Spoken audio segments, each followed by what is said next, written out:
The player named Jong Se-woon knelt before a mechanism resembling a giant clock and froze in awe. The brown-eyed young man was waiting for something fateful, something that would divide his life into before and after.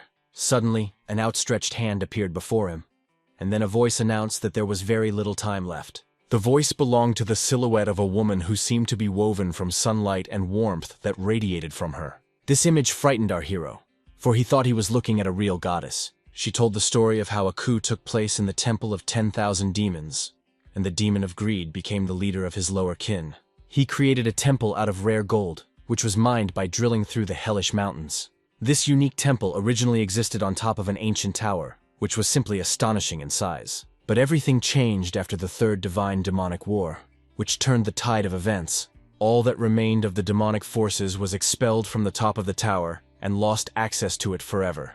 After the demons were defeated, peace reigned in this place, although it did not last long. It all happened suddenly.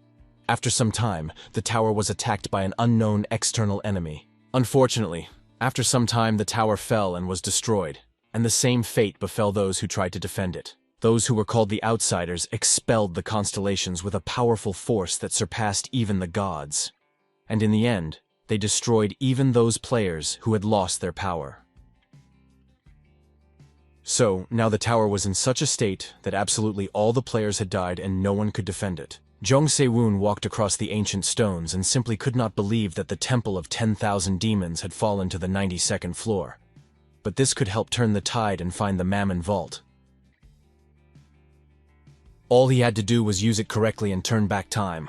The system announced something that hadn't happened in a very long time, namely that a player had entered the ancient temple. The guy threw open the huge doors and was instantly blinded by the bright golden light that poured into the spacious hall. This brave act was considered an incredible historical feat, for he had entered the realm of the gods in the guise of a mortal man. The warrior's eyes showed only absolute confidence in his actions and joy that he had finally overcome this path and achieved his goal.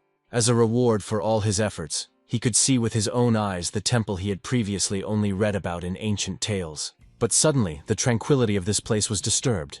The earth shook, and stones began to fall from the high ceiling. Looking up, our hero wanted to understand what creature had noticed his presence. It was obvious that he had to hurry so as not to take any unnecessary risks. So he used a unique skill called the Guiding Crystal. It was supposed to lead the young man to Mammon's treasure trove, as it was the best tool for exploration, adventure, and searching.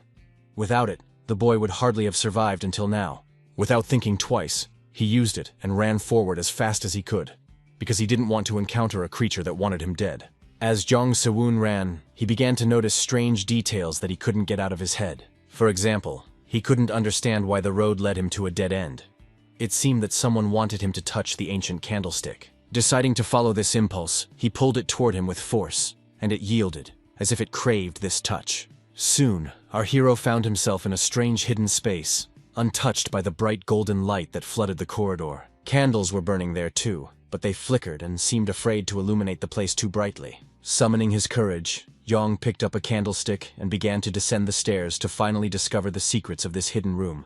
After climbing the last step, the young man stopped in front of a huge golden door, which, in his opinion, must lead to Mammon's treasury. Taking out the key, the young man smiled to himself, thinking that he had no idea how grateful he would be to Felchus, because he was still annoyed by all the times that cunning man had set him up. He remembered the moment when the key fell in front of him with a clink, as if it were useless trash. The not-so-positive characters wanted to pay for their request in this way, and their expressions showed that they considered the deal a success. Our hero was outraged, because this was not part of the contract, and he decided that he would not work for these people, because they made no secret of the fact that they were using him. But they replied with sinister smiles that if the guy terminated his contract with their guild, his career as an adventurer would end that very second. At that time, he did not even guess that he could use the key, so he exchanged it for payment. But now the young man understood that he had Mammon's golden key in his hands, which gave him access to the vault. When all these realizations hit him, the guy simply couldn't say anything. He wanted to shout to the whole world about what he had achieved. After all, he had really managed to enter the treasure trove of greed. Seeing mountains of gold coins and jewels in front of him, Jong Se-woon couldn't even believe at first that all these treasures were real. He walked among them and thought only about how incredible it was that this was happening to him now. It seemed like a dream, but he didn't want to wake up at all. Among the treasures, he found the cursed sword Turfing, whose existence even some historians did not believe. Also on the shelves, he found a guide to the martial arts of the divine techniques of the heavenly demon, and also an ancient magic book of the Eighth Circle, and even the heart of a dragon, which seemed to still be beating quietly. While pondering where these things came from, our hero noticed that the ground was still shaking, which meant that the creature that had noticed his presence was approaching. There was very little time, so he had to use a unique skill called the Guiding Crystal. He ran, thinking only that his abilities must lead him to the treasure he so desperately wanted to find. The thought occurred to the young man that what he was looking for might be buried under a mountain of gold, which prompted him to get to work and start digging through the jewels with his hands. At some point, he realized that he was right. He was really lucky to find the most amazing thing he had dreamed of. In his hands was the hourglass of Kronos, made of pure gold that shimmered in the light. This object was created by Kronos himself, the god of time, and it was this hourglass that could turn back the user's time. But even if Siwoon used this hourglass, the only thing he could change was the passage of time. He would not be able to bring back those who were already gone. But if the guy comes back and stops the divine demonic war and conquers the tower to stop the outsiders, then everything could be different. The hero might at least be able to prevent the worst-case scenarios that led to the catastrophe. There was only one way to find out if this was possible, and that was to do it right now. So Jong abruptly turned the clock over and made the grains of sand pour out quickly. The magic began to work, which could be felt by the fact that everything around sparkled and the air seemed to become electrified. System alerts indicated that time inside the tower had reversed for the first time. All the sand was supposed to run out in 9 minutes and 58 seconds, but it felt like it was taking forever. Our hero was determined that if he managed to return to the past, he would do whatever it took to prevent the current situation. But when everything around him began to shake and collapse, the guy realized that he had gotten himself into something truly dangerous. A terrifying creature burst out of the deepest depths of the earth, which had been watching the guy for a long time and was just waiting for the right moment to attack. Jong Si-woon realized in time that it was time to run, so his reaction was immediate. He jumped up and ran away. Stopping to look around and assess the danger, the young man tried angrily to understand why they had decided to attack him right now. This creature resembled a shapeless heap from which a multitude of worms emerged, their mouths flashing with teeth as sharp as blades. All these monsters surrounded the hero and tried to attack him from different sides so that he would not have the slightest chance of escape. One attack nearly cost the guy his legs, because the creature's teeth were so close that Siwoon was horrified when he discovered it. For the first time, real fear appeared in his eyes, and he began to realize that the situation was more serious than he had thought. A moment of despair made him look around carefully and notice that the treasury contained not only jewels, but also the weapons of the main gods. So, without thinking twice, he grabbed the dagger that attracted him the most and decided to try to fight back against the monster. This weapon was called Astrap and was considered one of Zeus's lightning bolts, with which he so fiercely struck his enemies. The young man decided that since he couldn't take all these treasures with him anyway, he would try at least some of them right there.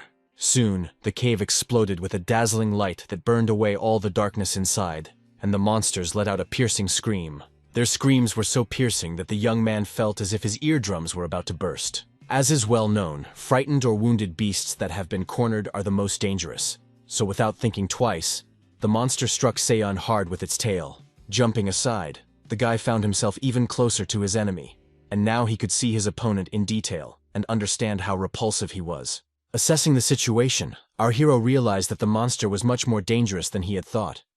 So he had to come up with a plan of action immediately. His eyes showed confidence and determination. It was clear that he was not going to give up so easily. Suddenly, a sword appeared before him, literally burning with fire, and on its blade, he could see an inscription written in an ancient language. It was Levitine, the Sword of Destruction, a legendary weapon about which a huge number of legends had been written. No matter how strong the enemy was, the weapon of the chief gods could inflict sufficient damage, and besides, this sword existed to set the world on fire. Armed with these relics, the young man entered the fray, expecting that this time he would emerge victorious. But the monster was not one to give up its life easily, so the creature became even more ferocious as it launched another attack. This was followed by an explosion, and the cave was once again illuminated by a dazzling golden light. The two forces collided, and it remained to be seen who would win this time, the one who embodied light or the creature that was born of darkness itself. Jong Si-woon made every effort to dodge the attacks and at the same time launch counterattacks that would help him kill the creature. His eyes burned with a real fire that seemed capable of burning everything it touched. Therefore, it was not surprising that another massive flash of light followed, illuminating even the darkest corners of the cave. Our hero realized that the outer layer that covered the other creatures was forming right now. Clutching the fiery sword in his hands, the boy looked fearfully at the charred particles of the monster that were burning out before his eyes. Soon, something new formed from these remains. A beast that resembled a wild boar in appearance, but its size was significantly larger than normal. A second later, it rushed straight at Se-yun with incredible speed, perhaps wanting to take advantage of the moment of surprise. Seeing the power of this creature, the hero began to doubt whether Levitine would be able to cope. And then he saw the spear. It was a spear of light called Brionac, and it was more powerful than the sword in the young man's hands. When he took it in his hands, he felt a surge of strength, as if power was flowing through his veins along with the light emanating from the weapon. It belonged to the god of light and was capable of piercing absolutely everything, so it had to be put to use. And Se-yun did what he had to do without hesitation, swinging his spear, taking aim, and trying to hit his target. Swinging his weapon, he released a burst of energy that helped guide the spear where it needed to go. And in the end, the target was hit. The entity that was woven from shadows and hatred now screamed piercingly, testifying to its defeat. The spear of light literally tore a giant hole in the monster, causing it to freeze in place from the sudden pain. But the power seemed to continue to grow, and Si-won covered his eyes so as not to be blinded by the powerful stream of light that was taking up more and more space. The guy felt tired and exhausted. He understood that the situation and its solution were much more complicated than he could have imagined. Soon, a system window popped up in front of him, notifying him that he was the first player to kill an outsider. Jong Se-won became the man who managed to accomplish a great feat that could not be ignored. Meanwhile, the sand in the hourglass had almost completely fallen, which meant only one thing. Very soon, the passage of time would change for at least one user. The Chronos clock began its work, as evidenced by the fact that it flashed brightly and dissolved into a golden light. The next system notification said that the Vault of Greed had collapsed. After that, everything around him shook so violently that our hero thought the walls were about to collapse on his head. The guy found himself in the center of a strange circle that protected him from the debris, and he was informed that the vault no longer had an owner. The only player inside the vault who possessed the golden key was Se-yun. So, to his great surprise, he was recognized as the owner of this vault. The monster that attacked him was destroyed, and only from the system notification did the hero learn that its name was the Maw of Gluttony. Suddenly, the boy noticed a dark sphere approaching him. As it turned out, the power of the defeated enemy had been transferred to him, and now he possessed its might. This frightened the young man, because until that moment he had no idea that such a thing was even possible. But what surprised him most was the message that his cause and effect relationships were changing to the opposite, and it was unclear what that meant. More and more light began to spread around him, seeming to fill every cell of his body with a pleasant warmth and a feeling of strength. The following notification warned that all of Jong Se-won's skills would be erased without a trace, and the experience he had gained in the tower was completely reset. It was time to return to the days of training, when a gentle wind blew green leaves from the trees and carried them against their will into unknown distances. But the large group of people paid no attention to such trifles, and were completely absorbed in the circumstances in which they found themselves. No one understood what was happening and why they were in this strange place, because just a few minutes ago, they were all at work, at home, or in their usual places. When the system windows appeared before them, their confusion increased several times over, because they had never seen anything like this before. And what frightened them most was the phrase that the training was just beginning. No one could understand what training they were talking about or what was going on at all. It was all like some kind of strange dream, except that no one could wake up. Jong Se-won looked around and thought that it seemed he had really managed to get into the past. Meanwhile, people began to get angry and demand some kind of explanation. But everyone was in the same situation, and no one knew anything. People were very unrestrained and chaotic, so the hero decided to stay away from them, but it didn't work out. Someone grabbed his arm and tried to hold him in place. Terrified, the man tried to figure out what was going on and what he had done wrong that fate had brought him to this place. Our hero immediately noticed that he remembered this guy. His skills from the past were gone, but his memory was working as it should. So, an image immediately popped into his head of this poor guy who had been brutally murdered during training, his neck literally torn apart and left to bleed to death.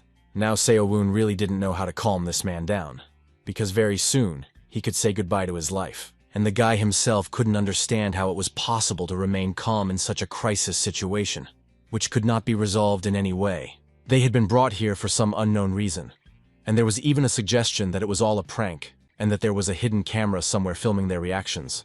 At first, Siwoon thought about how to calm the crowd, but then he realized that no one would listen to him, no matter what he said.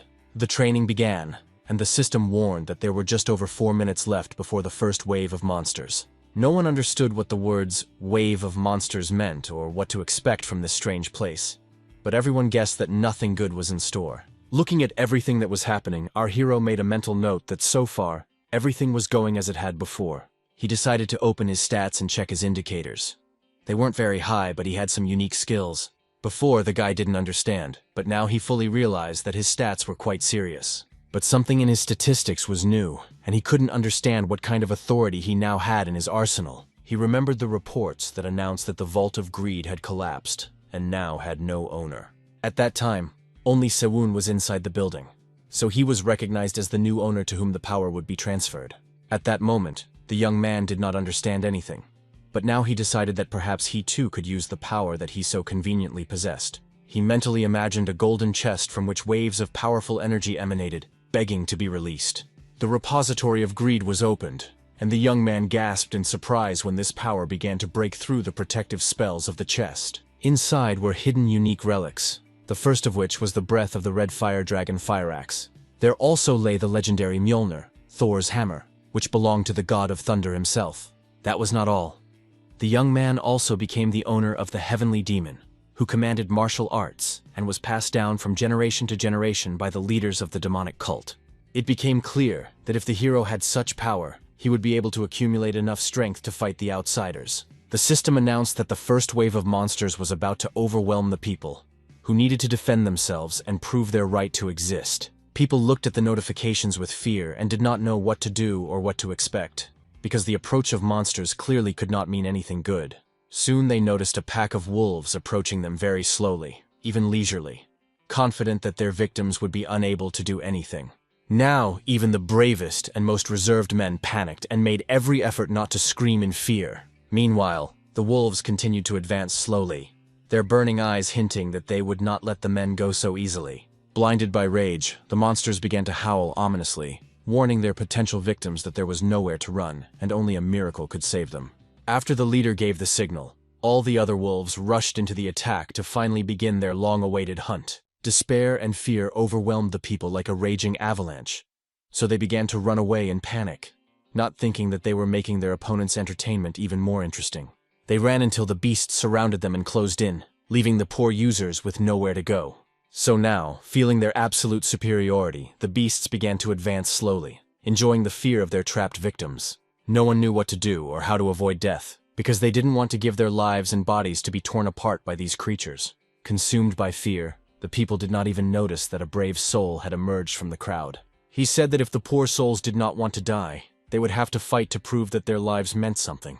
One of the men grabbed the brave man by the shoulder and asked if he really didn't understand the complexity of the situation. He tried to explain to the guy that they couldn't fight such powerful monsters without weapons or any training, so his suggestion was absurd. But then another man approached the rebel and asked if he had any other plan that would help them all save their lives. The stranger's name was Kang Han Chul, who, based on the man's manner of speech, concluded that he had some kind of proposal that he had not yet voiced.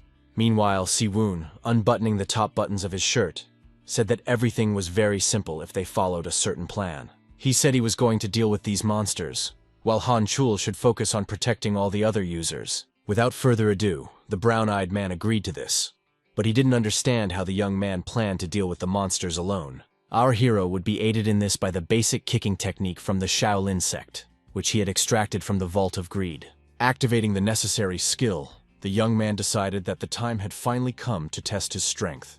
The wolves did not stop their advance. They moved very quickly and deftly, as if they did not feel the ground beneath their feet. When the creatures finally reached their victims, they immediately pounced on them, growling loudly. Our hero immediately reacted to the dangerous behavior of the beasts and realized that it was time to put all his skills to use. Without hesitation, he applied the 10 martial arts techniques and struck his furry enemy squarely in the jaw, causing him to yelp loudly. The wolf was in incredible pain, breathing heavily and unable to get up on his paws to defend himself. Looking at their wounded comrade, the other beasts decided to avenge him and began to close in on the young man in pairs. Their fierce eyes burned with hellish flames, and their sharp, deadly teeth clicked, hinting that they could tear human flesh apart without effort. No matter how frightening this scene was, the young man did not give in to his emotions and rushed into battle. Realizing that only he could save everyone from the bloodthirsty beasts, he clearly understood what moves he needed to make to inflict maximum damage on his enemies and make them less dangerous. Activating his skills, he unleashed a barrage of power on the wolves that they clearly could not cope with. The mighty beasts scattered in different directions, as if they were rag dolls controlled by a careless puppeteer. Watching all this, people began to ask logical questions. They were interested in who this guy was and how he was fighting the wolves with his bare hands. Kang Han-chul also couldn't hide his surprise. He decided that their new acquaintance was an incredibly strong figure who was worthy of respect. But he also couldn't shake the feeling that Si-woon was hiding something. Because it was impossible to fight off a pack of wolves with his bare hands, having a body that looked like it couldn't even support the weight of a weapon. Nevertheless, he coped perfectly with all the attacks of the beasts, which relentlessly tried to tear his throat out. The wolves were so angry and ferocious that their rage was now their main weapon, which was difficult to fight against. However, Kang Han-chul was able to repel their attack. He felt a fire inside him, something he had never experienced before, which was neither fear nor impatience. Even the ferocious monsters sensed the power that lay within him and could not resist it. Hundreds of different thoughts raced through the man's head, but he tried to push them aside and focus on the moment. His eyes burned with the same fire as the wolves, so he decided it was time to act, because these creatures were beginning to annoy him with their intrusive attention. It took him only a second to grab the enemy by the head and squeeze it so hard that it growled pitifully. This only spurred the man to act even more confidently and ruthlessly, so without thinking twice, he launched another attack. The attack on the wolf was so successful that it could not help but cause general surprise. People began to whisper, for before them was a man who, with his bare hands, had been able to knock out such a powerful creature. Si-woon and his new ally stood nearby and thought that at this rate, they could really do it. But Han-chul was still very interested in whether there was anything that could be used as a weapon against the remaining enemies. His eyes widened as soon as he realized that the danger was approaching even faster than before. It became clear that their strength might not be enough to defeat the wolves, but with the help of technology, they could find a way to save themselves and everyone else. Jong Se-woon's blows were quite powerful, and his technique was completely different from what Han-chul knew. A multitude of thoughts raced through his head, and the young man had to clench his fists to hold back his emotions. Han-chul desperately wanted to fight alongside Se-woon, who was showing incredible results and could achieve a great future. Meanwhile, the brunette was trying to catch his breath, because the attacks had taken more energy than he had expected, and he wasn't entirely happy about that. Looking at his defeated enemies, he concluded that his efforts had finally paid off, and that the battle was finally coming to a logical conclusion. However, the guy sadly discovered that his body had become too weak to fight as before, because he was completely exhausted. But this whole nightmare wasn't over yet, as his inner voice told him. Carefully turning his head, he wanted to understand what strange feeling was haunting him, because suddenly he felt someone's very strong presence. The system notified him that a constellation called the Bowed Raven was looking down on him from above. Lifting his head, our hero thought that all this sounded extremely strange, and he was bothered by the fact that someone could watch him unhindered. He especially disliked the fact that the Bowed Raven was the original owner of the Vault of Greed, which now belonged to him. The creature that was watching him was truly terrifying and unpredictable. This humanoid bird did not take its eyes off Se-woon. It was also called Mammon, and it resembled a huge raven with an abyss in its eyes. This creature was extremely sinister. Only now did the young man notice that a flock of crows was circling above him, indicating that the demon god of greed was watching him, and had possibly noticed that Si-woon had used his power. It became clear that if the god found out that he had used items from the vault without his permission, he would not remain silent, so the hero did not know what to do. Perhaps he should have hidden his power. This Dark Lord would clearly not like the fact that someone had stolen his power and used it as they pleased. So Seo Unu had reason to fear what the offended deity, whose pride had been hurt, might do to him. The guy even thought that he wouldn't be surprised if punishment came down on him right here and now. It was sad if he was destined to stay in the past for so little time. He could only hope that the ancient weapon would help him fight off his enemies. A notification arrived that the constellation of the Bowed Raven had detected traces of distorted causality around our hero. Mammon nodded, remembering the existence of the hourglass.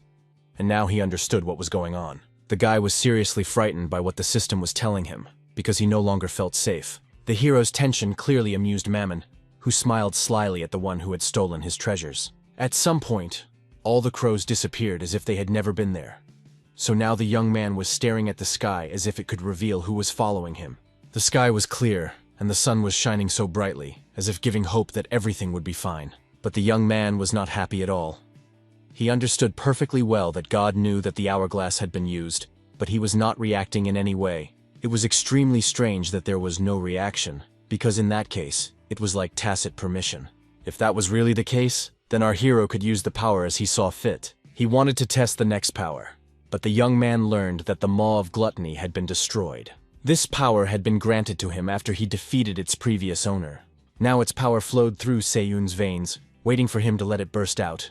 Our hero was finally ready to activate this power and see what he could do with it. The system notified him that in order for the attack to be successful, he needed to identify a target. Looking at the dead enemies, the young man thought that at the moment, this might be somewhat difficult. Examining the wolf corpses, Seiyun became curious to see if his power would work on them. Deciding to try his luck, the boy raised his hand and tried to use the power of gluttony on the dead wolf. In the end, he succeeded. He had indeed summoned this power, and now powerful magic burst from his palms. The magical jaws reached the wolf's body and clamped down on it with sharp teeth, intending to tear it into small pieces. Soon, this thing devoured absolutely everything, leaving not even a small bone behind. The sight was disgusting and extremely terrifying. System notifications informed the guy that he had devoured the brown wolf, taking all its nutrients, strength, and agility. The hero thought he was hard to surprise, but all these system notifications did it without much effort. He couldn't imagine that simply by devouring a corpse, his stats would increase and grow dramatically. It seemed too simple. This led him to believe that if he used this power to its fullest, it would be no problem to push his abilities to the limit. But then a sudden thought pierced his brain. Mammon wasn't the only one who could have noticed that he was using his power. Beelzebub, the demon god of gluttony, could also discover that a power similar to his own was at the disposal of an ordinary human. As soon as he thought about it, a notification informed him that another creature, known as the Hungry Prince, was now watching him. Swallowing hard, the young man realized that cold sweat was running down his body.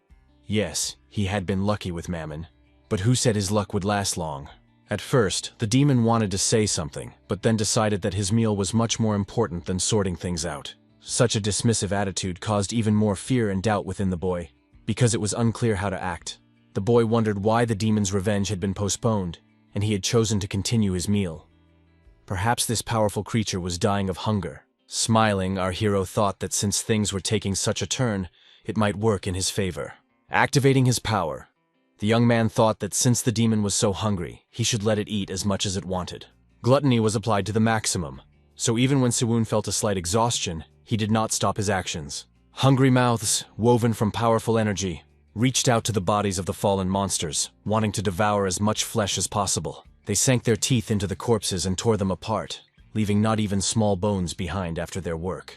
In the end, 2 more wolves were devoured, who in life could not have imagined that they would be so abused. The system announced that the Hungry Prince constellation was rejoicing with joy. Everything had worked out exactly as the boy had expected. The nutrients were absorbed, and his strength and agility increased. This time, the stat increase was much smaller than last time, but that was okay, because he was happy that none of the deities wanted to destroy him yet. So at the moment, Seiyun's goal was not to increase his stats at all. He was concerned that all the deities watching him were well fed. A notification arrived informing him that the Hungry Prince was still feeling very hungry, and considered the meal he had been served to be a mere snack. This behavior was not surprising, since Siwoon was dealing with the god of gluttony, but he decided to end the peculiar negotiations there. After the monster's attack, the area became quiet and even peaceful again. The only reminder of the battle was the blood that covered everything around. The people became bolder, and following the example of their leaders, they too began to hunt the wolves as a crowd. Finally, someone shouted loudly, announcing that they had finally defeated all the bloodthirsty wolves. Joyful cries rang out around them. People waved their blood-stained weapons and rejoiced that they had not perished in battle. They were told that they had successfully survived the first wave of monster attacks, so their adaptation had been very successful. So all participants received 50 points, which left people confused and joyful. Seo-un quietly watched the crowd, knowing all the ins and outs of the system. As this was not his first time dealing with it, he was glad that everyone had safely passed the first wave and no one had been hurt. He remembered the many casualties there had been in the past, during the first battle with the monsters. The system decided to calculate the individual contribution of each player, so our hero came in first, Kang Han-chul came in second, and some stranger came in third. Assessing his result, Siwon decided that he was quite satisfied with the 220 points he had earned. As it turned out, points were accumulated for individual contributions during training, so it was worth earning as many as possible and improving one's rating. After all, there would be a high reward for completing the training. In addition, if they achieved good results, their chances of being selected as constellations would increase. Naturally, Siwon's goal was to take first place among all the other contenders. Although they had passed the first wave safely, the boy realized one simple thing that the others didn't care much about. But he immediately noticed this important detail and began to think about how to resolve the issue. He needed a weapon, preferably right now, because no one knew when the next wave of danger would come. It was clear that even if the boy used Mammon's storage with stats below the average human level, there would still be limitations. So he needed to compensate for them. The only problem was that there were no decent weapons anywhere nearby, so the only option was to look for something useful in the forest. Realizing that he had no other choice, he headed into the unknown, which could hold a lot of danger. The guy understood that as his stats grew, he would be able to unlock better treasures from Mammon's vault. His thoughts were interrupted by a voice asking him to wait a moment and not go into the forest alone. Turning his head, Siwon saw an unfamiliar girl running towards him, looking quite concerned. Looking at her hair blowing in the wind, our hero could only think that her voice seemed all too familiar to him.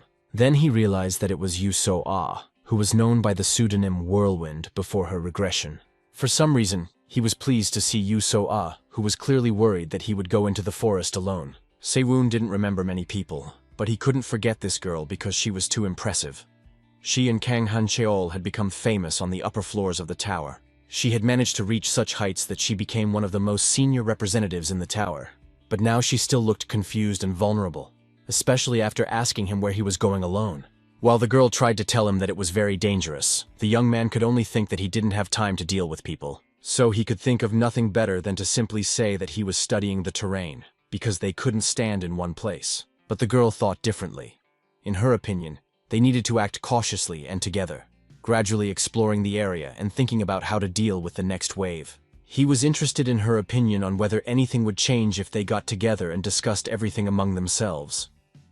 She believed that this would help reduce people's anxiety.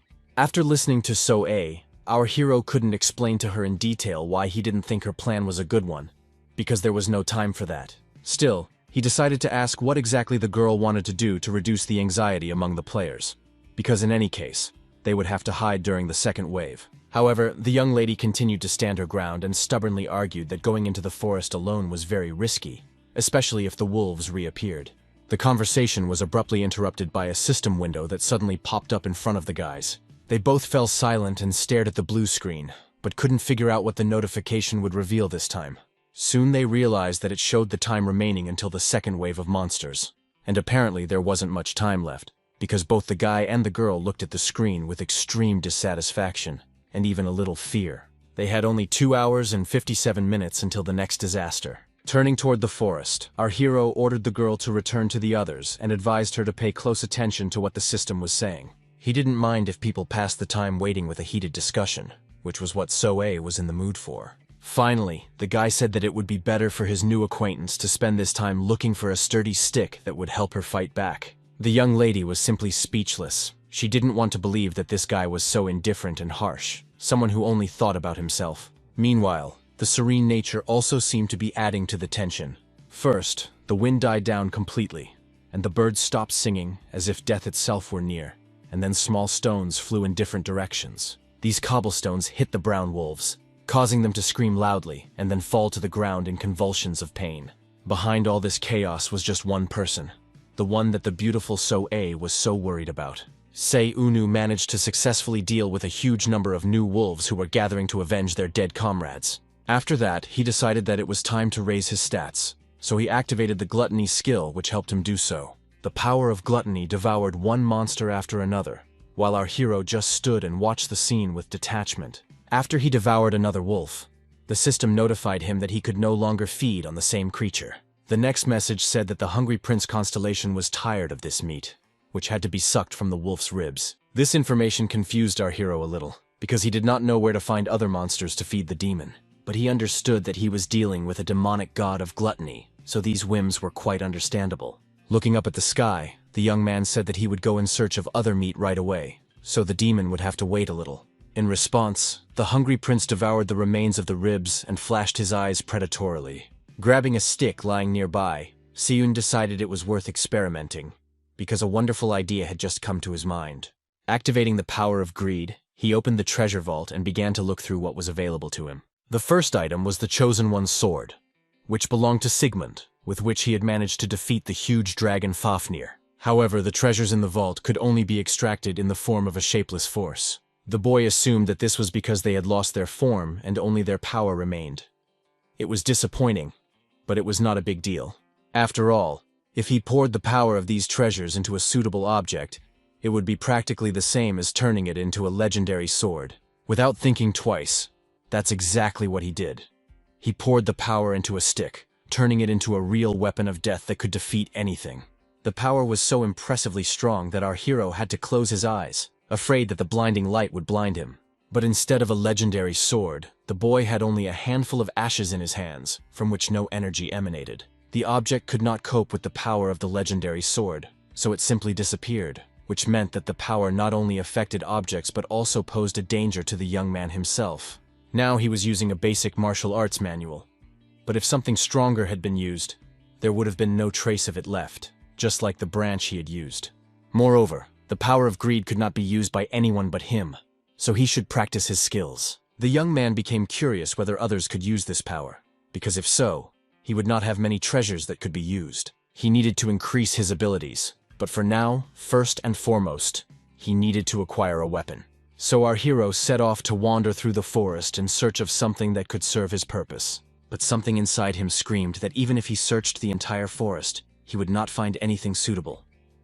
At times like this, he regretted not having a guide. He wanted to try using another item from the treasure trove of greed, so he quickly took out the golden chest and opened it. The young man extracted the spirit of a gnoll, a low-level monster with the head of a hyena that uses its excellent sense of smell to track down prey. So now the guy had a kind of guide who had taken over his body. At first he felt nothing. Closing his eyes, our hero simply waited for something new to awaken inside him. And soon it really happened. His sense of smell became much sharper. It seemed that a beast had indeed awakened inside him. It was so surprising that the guy didn't even immediately believe that some kind of internal change was happening to him. His renewed, improved intuition told him which way to go to find what he was looking for. So, without thinking twice, he rushed in the right direction, his legs moving so fast that it seemed as if they weren't touching the ground at all. Very soon, the boy smelled a faint scent of rust, which told him that he was on the right track and should continue moving in that direction.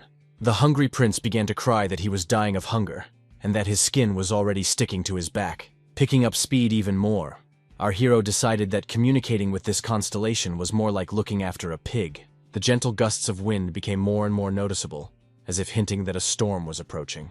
The place where our hero's newfound sense of smell led him was much further than he expected. So Seyun was out of breath. His intuition told him that the monster was lurking somewhere nearby, but he couldn't figure out where to expect the enemy's attack. But suddenly, he felt something else, a strange sensation that enveloped his entire body and made him freeze in place. It was hard for him to believe that this was really happening, because he had never been able to predict anything so clearly before. He literally knew exactly which side the enemy would come from, so his intuition did not fail him. The huge beast was walking slowly in the shadows of the trees, but Seyun knew exactly where it was, because his heightened sense of smell was working for him. But the boy's feet froze in place as soon as he realized he had no idea what kind of creature he was facing.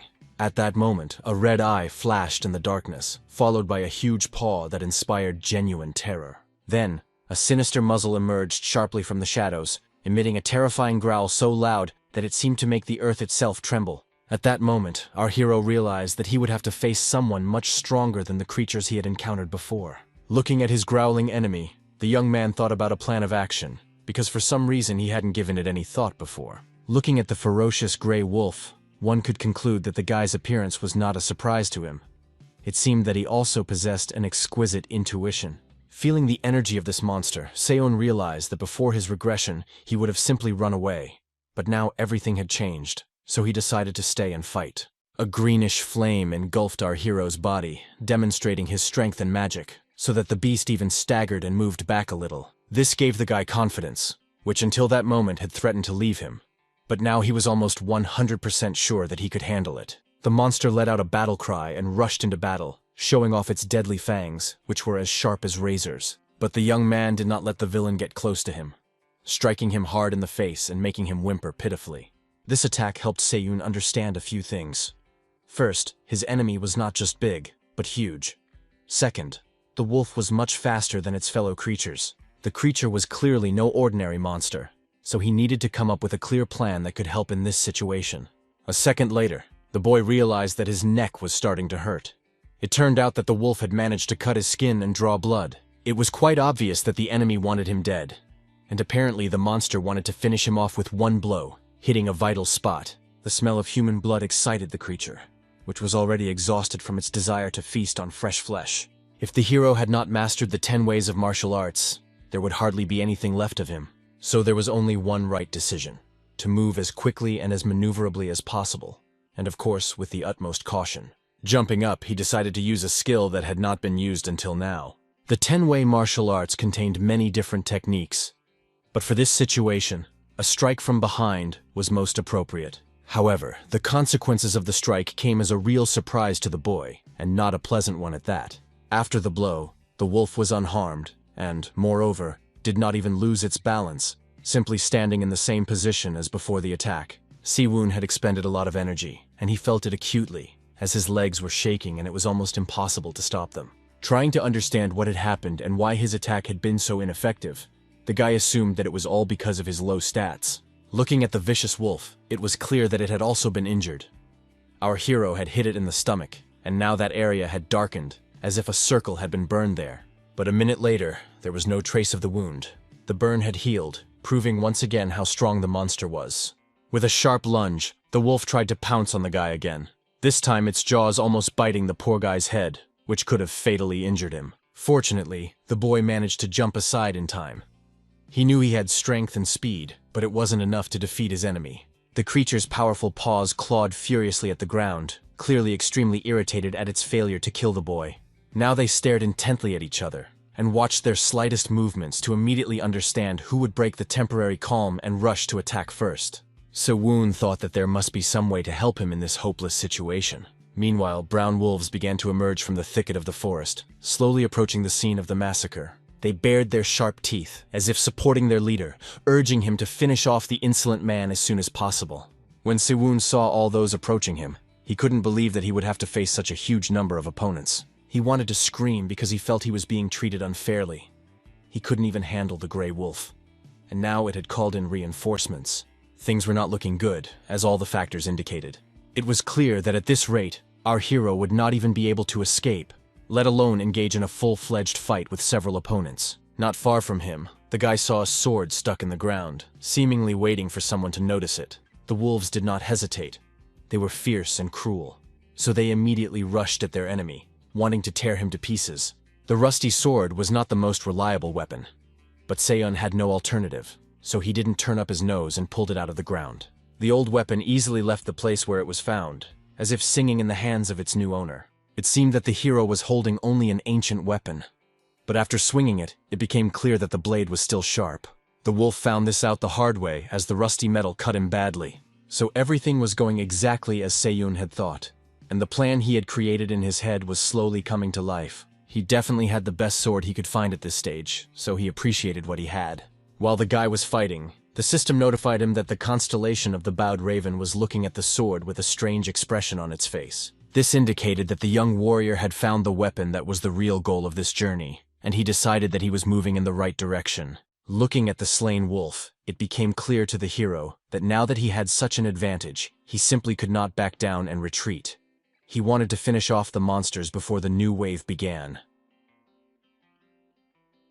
Therefore, a confrontation with the gray wolf was inevitable, for it was the most important monster to be defeated. Opening the repository of greed, Siwoon decided to draw power from it to finally test it in battle. Now he had access to the fencing skills of the Hamel family, whose main technique of the basic longsword style was passed down only to direct heirs. But now everything was different. Jong Se-woon could also wield this unique power, and he couldn't wait to find out what he was capable of. Meanwhile, the wolves continued to try to deal with the young man, who was confident that he could handle them. Flashing his weapon, the young man decided to prove that his confidence was not unfounded. So he directed his power straight at the creature's face, which was approaching him with incredible speed and agility. Fortunately, our hero had enough skill to stop the sudden attack, managing to block the lunge with his sword. It became clear that now was the best time to finish off the monster once and for all, and he was right. With a few precise and sharp blows, he managed to neutralize his opponent and make him whimper pitifully in pain. So, after landing from the blow, it felt like everything was going exactly as it should, as if someone above had created the perfect plan.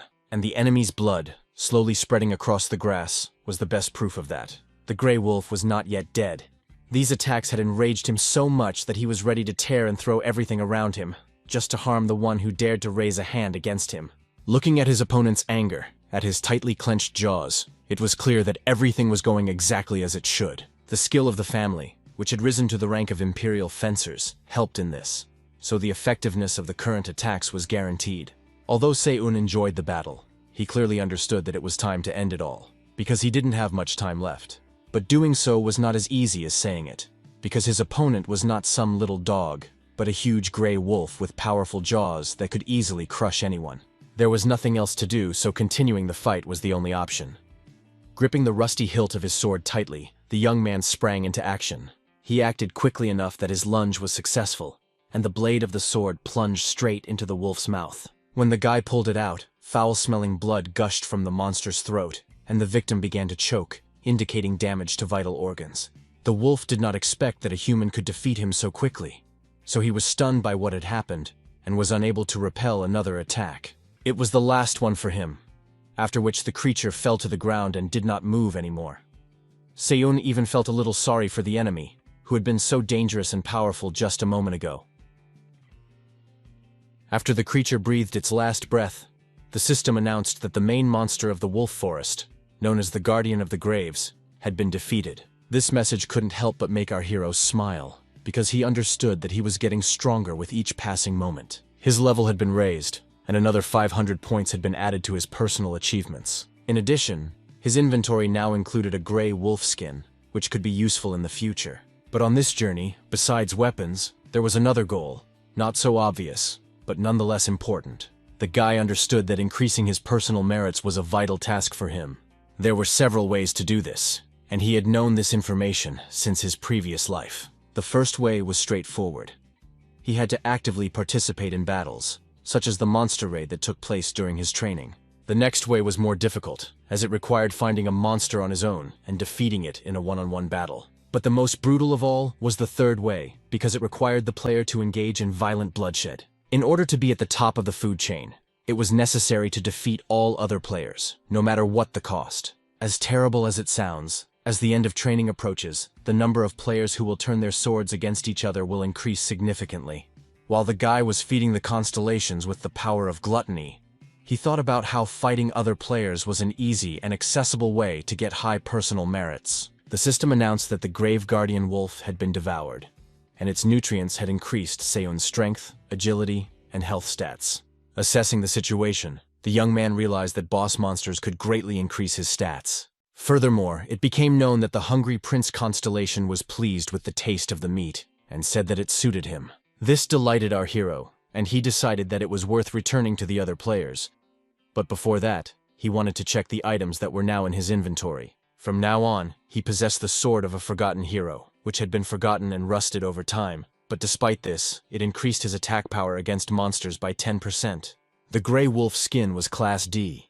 It belonged to the one who once ruled his fellow wolves, and it still retained its former grandeur. It gave its owner and his allies charisma and instilled fear in his enemies, as well as increasing movement speed by 5%. With such items, there was every chance of raising his rank to D+ level.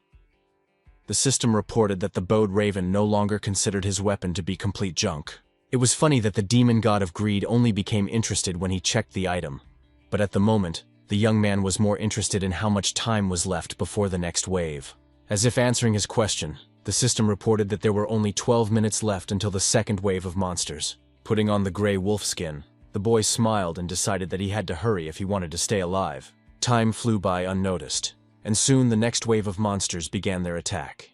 To prove that he was worthy of living, the boy had to stop these creatures. But it all started before our hero returned from the place where his battle with his previous opponent took place. He promised Yusoa that he would return before everything around him turned into hell. But unfortunately, he failed to do so. It would have been so easy to convince himself that nothing terrible had happened, and that he didn't care about what was going on around him.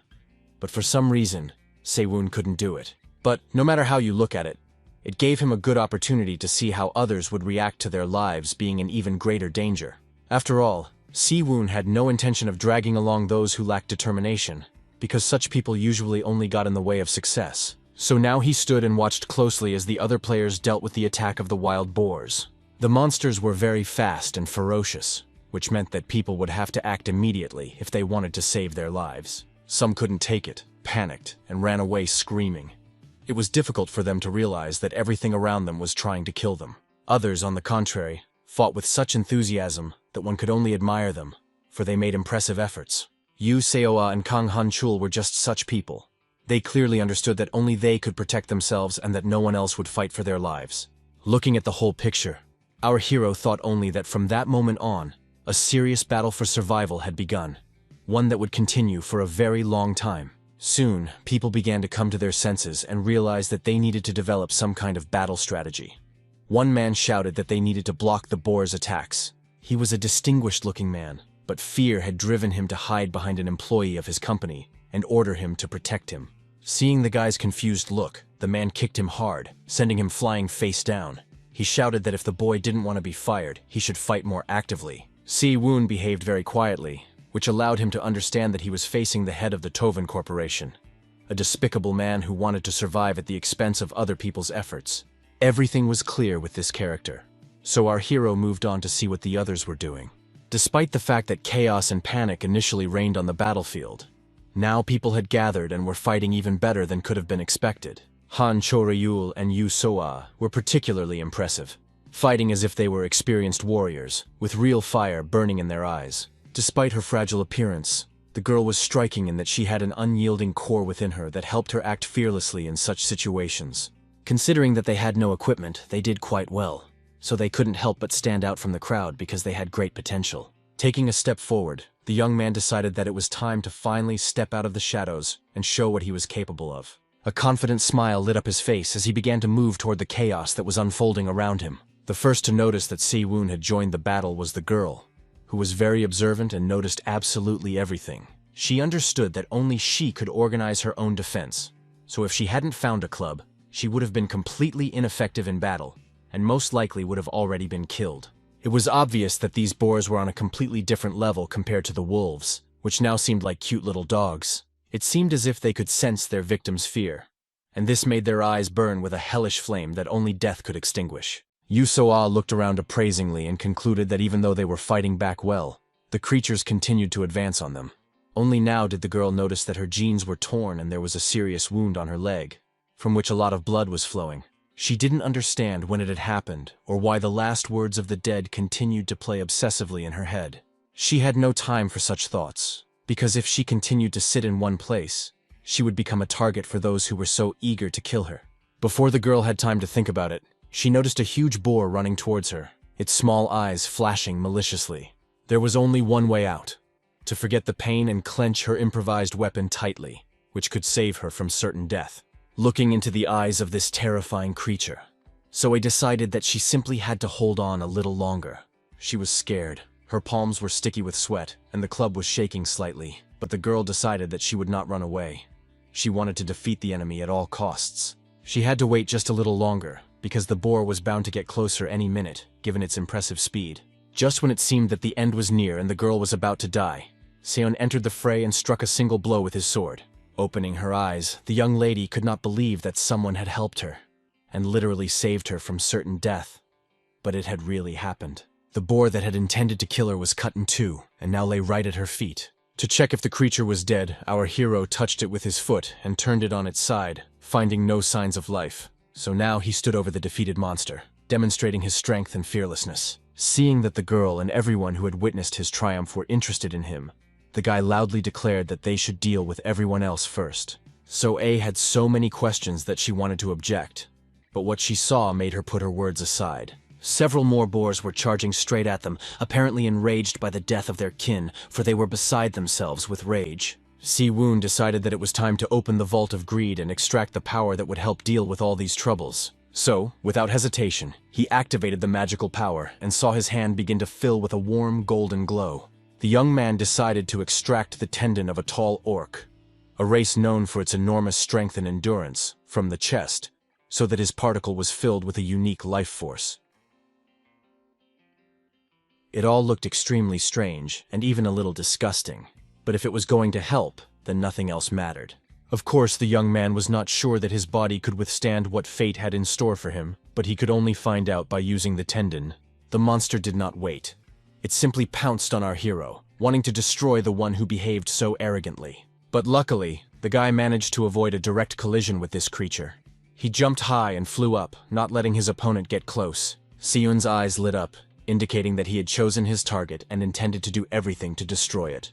So he unleashed his wrath on the boar, which did not expect such a powerful attack. Screaming in pain, it tried to run away, but to no avail. One enemy was dead. Climbing onto its motionless body, the hero noticed a second monster approaching, also thirsting for death. Clutching his rusty sword tightly in his hands, the guy decided that he would kill every monster that dared to approach him. So the second boar also faced a grim fate. Its body literally cut in two, spurting blood everywhere. After that, the young man felt a slight satisfaction, because this only proved once again that he had become incredibly strong. The guys who watched this scene were simply amazed by the strength of their new acquaintance, because they did not think that any of the newbies could fight like that. Smiling, Si-woon thought that all this was possible thanks to the tall orc's tendons, because he definitely felt stronger, and his strength was easier to control. His thoughts were interrupted by someone's hand, which brazenly and possessively rested on his shoulder. It belonged to the owner of a large company who humiliated his employees and forced them to defend him. The man assessed the young man's fighting skills and said that he was on a completely different level than the mediocrities who defended him. Noticing a dirty handprint on his coat, the young man tried to brush it off with disgust while the gentleman told him about his idea. The insolent man wanted a skilled fighter like Si-woon to protect him and become his personal bodyguard. He proudly said that he was the CEO of the Toven Corporation, which absolutely everyone knew about. Waving his hands grandly, the gentleman promised to generously reward the young man if he agreed to become his bodyguard, even asking him how much he wanted. Si-woon was even promised the position of department head at Toven, which was much more lucrative than any offer from any other company. After thinking for a moment, the young man dryly said that it all sounded like a good deal. The man thought that the decision had been made and said that the young man had made the right choice. All Si-woon had to do was protect this insolent young man, and he thought that this was actually not a bad option, because he was looking for a good meat shield. These words frightened the gentleman so much that he opened his mouth and couldn't make a sound. There were simply no words in his head to express his indignation. But he didn't need to speak. Si-woon kicked the scoundrel, and he rolled across the ground like a ball. Outraged by such behavior, the man began to shout and ask what this worthless kid was going to do. His cry fell silent as soon as he heard the animals moving toward them. It wasn't one or even two boars, but four, so he didn't stand a chance. The monsters slowed down a little as they approached the man. He looked at them with fear in his eyes and tried to understand why they had suddenly slowed down. In the end, he stopped caring, because his life was at stake, and it could end at any second. When the boars attacked this despicable man, Seo-woo didn't feel sorry for him at all. People like him caused a lot of problems just by being there, so it was better to get rid of him now. Looking at the faces of So-A and Han Cho-ryul, it was clear that they also had no pity for the man. Yes, they were surprised by this outcome, but they felt no compassion for him whatsoever. The crouching raven watched all this with a sly smile, and the hungry prince begged for tasty prey again. Finally, the wave of monster attacks was over, and people surveyed the battlefield and marveled at how many boars they had to kill to survive. The system announced that all participants had successfully passed this test and could move on. The joyful people laughed with happiness and hugged each other. Not only were they safe and sound, but they also received 50 points each, without counting individual contributions. The top three were the same people. Seyun in first place, Han Chol in second, and So-A in third. To improve his performance a little more, our hero decided to eat the brown boar. He was right. Once all the nutrients were absorbed, His strength and endurance increased by several points. The hungry prince devoured the boar with pleasure and eagerly awaited the continuation of the banquet. He decided to keep one for himself, because people also needed something to eat, and battles took a lot of energy. Before his regression, he had eaten only wolf meat, and he still remembered how terrible the flesh of predators tasted. It was difficult to imagine a more disgusting dish.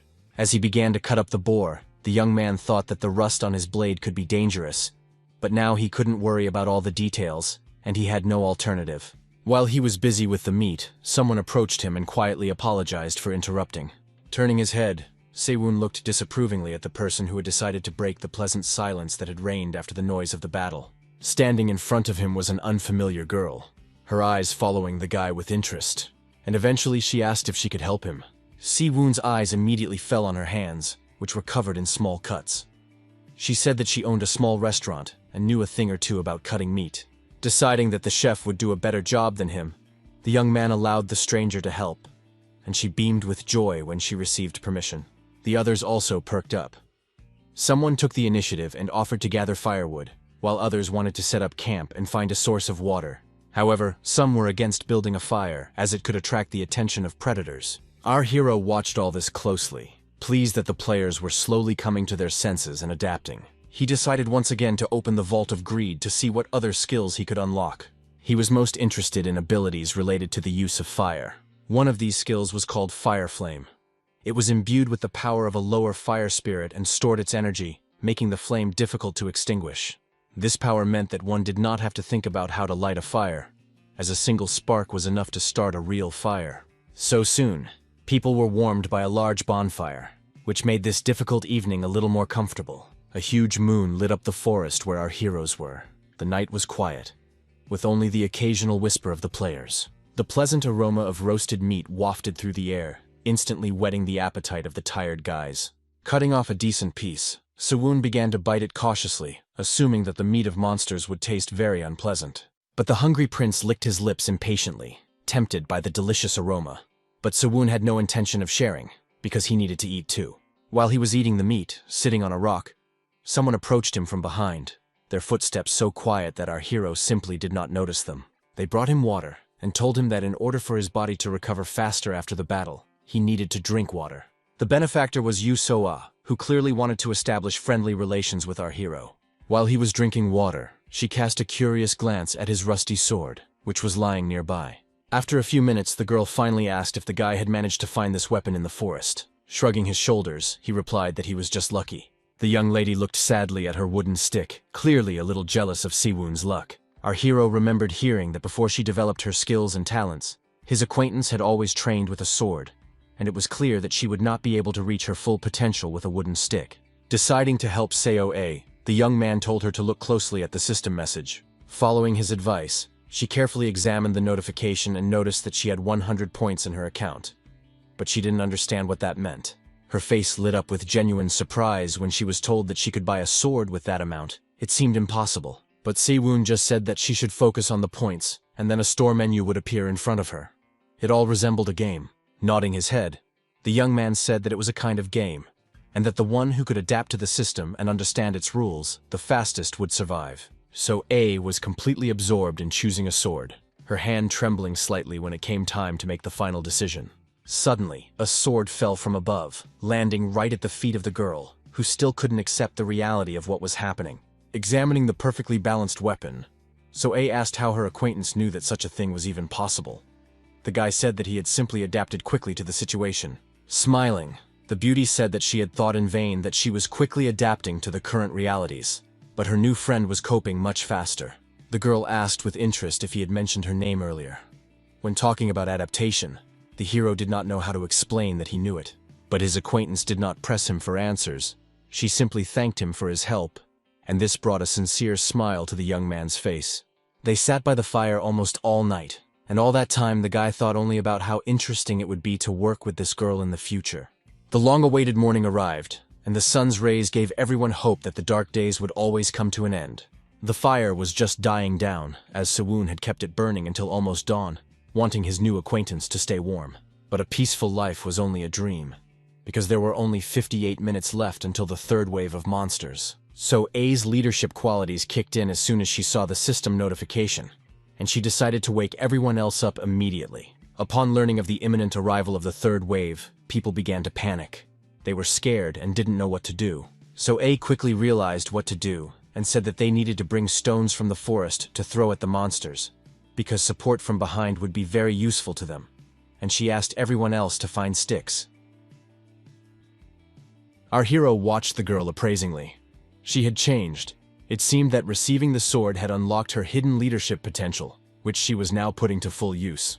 It became clear that people were panicking much less, most likely because of So-A, who had taken on the role of a strong leader and given the players a minimal sense of security.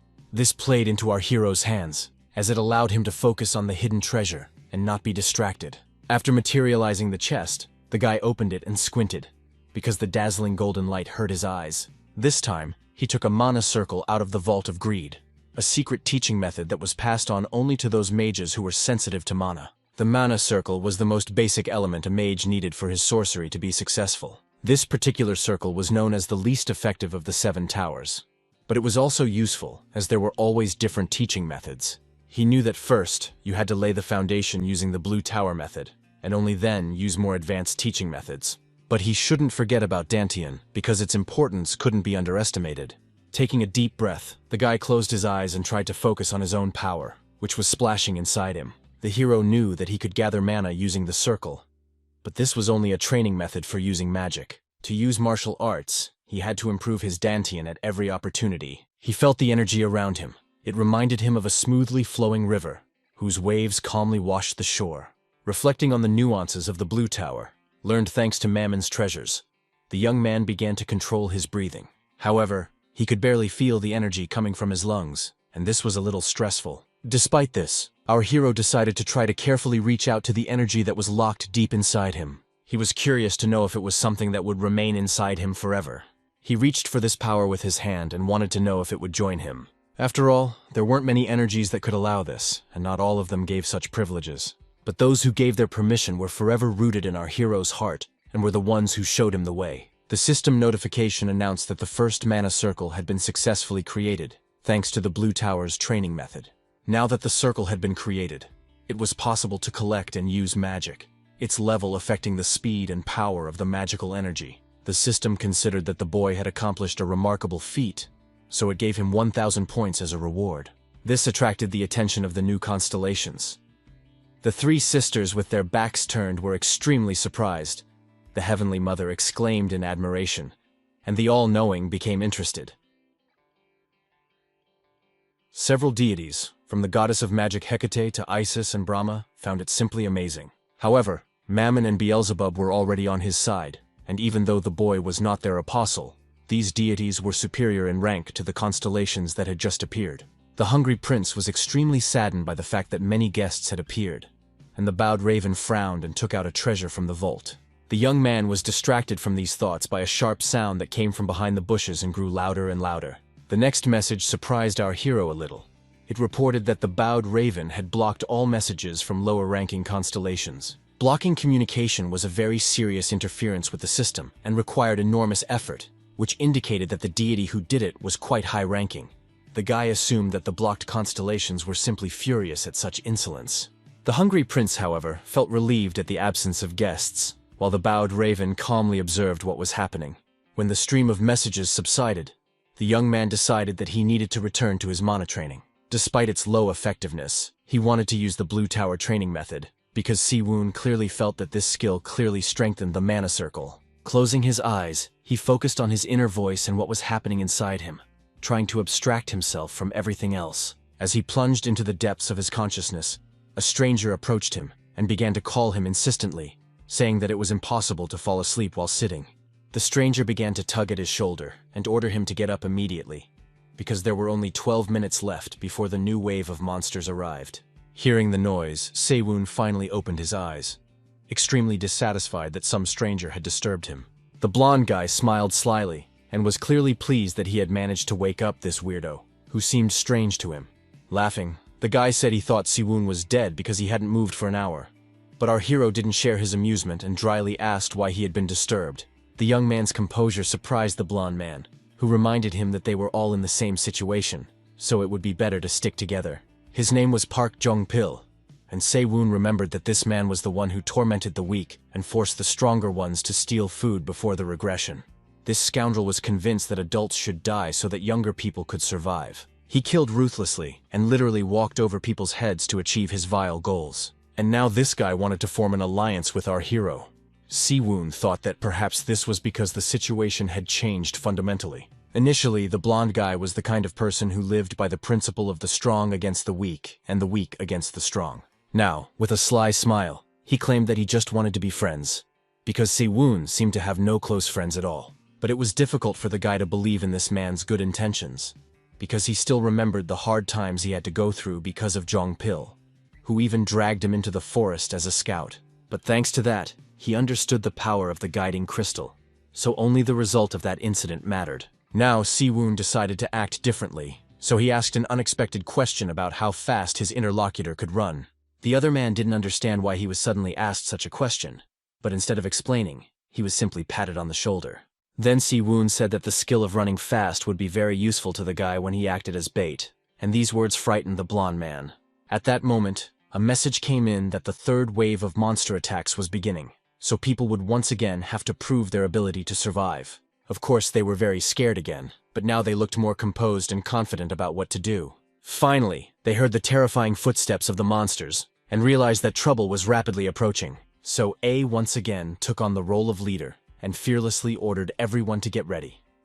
In her opinion, no one would be hurt if they stuck to the plan. This time, their opponents were enraged monkeys, which, in addition to sharp fangs and powerful paws, also possessed homemade weapons. Surprisingly, the humans did not lose their composure. They boldly stepped forward, fighting off their opponents with sticks. But despite the fact that they put in a lot of effort, it was not easy to fight, and the logical question arose: how to deal with these creatures? Assessing the situation, Soe realized that if things continued this way, their order could be destroyed, and it was necessary to urgently come up with a way to change the course of events. The battle was terrible, resembling a bloody massacre, but none of its participants were going to retreat. Se-woon realized that they needed to take more serious action if they wanted to defeat the giant killer monkeys. So, handing his new acquaintance a banana, our hero sent him to work as bait, even though the blonde guy doubted that it was a good idea. When the boy started making excuses, Se-woon simply kicked him to dispel any doubts about the correctness of these actions. After hitting his face on the ground, Jong-pil no longer had any questions. He was angry, but he understood that there was no other option. Although the monkeys made the choice for him, because they turned their attention to the noise and began to turn their heads toward the boys. Jong-pil realized this the moment he heard the wild pounding of many feet moving in his direction. When he looked up, he found that the monkeys were already standing right next to him, their eerie eyes wide open and staring at him. The only solution he could see was to run, move his legs as fast as possible, and hope that it would save his life. But no one was going to let him go just like that. The animals rushed after him, wanting to get themselves a hearty meal. Watching all this, Se-woon could only smile. He thought the guy would get hit at least a few times, but the blonde turned out to be much quicker than anyone could have imagined. Soon, Park Jong-pil began to cry pitifully and ask our hero for help, because he could no longer run away from the monsters. He simply had no strength left. Taking pity on the boy, Se-woon said he could come to him, and he didn't need to be told twice, already running, hoping for salvation. The young man decided it was time to activate a new combat skill that allowed him to use the power of fire. He asked Jong-pil to move out of the way, but Jong-pil did not immediately understand the meaning of this request, as he was overcome with panic. Opening the Vault of Greed, the young man realized that he needed to act immediately and use his power. The fire burned so naturally in his hands that it seemed as if this power had always been inside the hero, and now he had simply unlocked his full potential.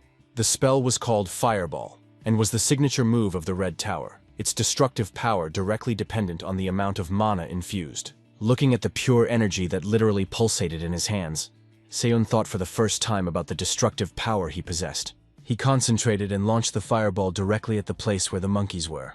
The power was so unbridled and powerful that it could burn everything around it. Jong-pil ran even faster than before, and the enraged monkeys were even more ferocious, now angry that someone was trying to burn them. But then another fireball started moving straight towards the monsters, so the blonde man could only hope that his new acquaintance's plan would work. A sharp flash of light blinded him for a moment, and he began to wonder if this was the end or if his long-awaited salvation had finally arrived. Then there was an explosion that instantly snapped him out of his stupor, and now the guy was running in the other direction, praying for salvation from the fire that could turn him to ashes. Turning around, the blonde man asked in surprise, "Did Seyun really use such impressive magical power?" Other players watched what was happening, unable to believe the reality of it all, as it resembled the plot of a science fiction novel. People tried to understand whether they could also discover such abilities in themselves. Seyun decided not to interfere in the battle anymore, because then he would deprive others of the opportunity to gain experience. In any case, he understood perfectly well that he could earn points in other places where he would have no competition. Activating his power, our hero began to devour the brown monkey. It looked disgusting, but this action was simply necessary. Thanks to this, he got enough nutrients to improve his performance. The hungry prince was very pleased that the boy had prepared the prey so well. He was distracted from his thoughts by Park Jong-pil, who began to swear that he would serve his savior for the rest of his life. Seyun didn't know if he could trust the blonde man, but now he didn't seem as cruel as he had been in the past, so he decided to give him a chance and told Jong-pil that he could continue to help him. The boy said that if his savior needed anything, he would be happy to help. But Seyun didn't need anything at the moment, so he ordered his ally to eat bananas, because he would have to run a lot.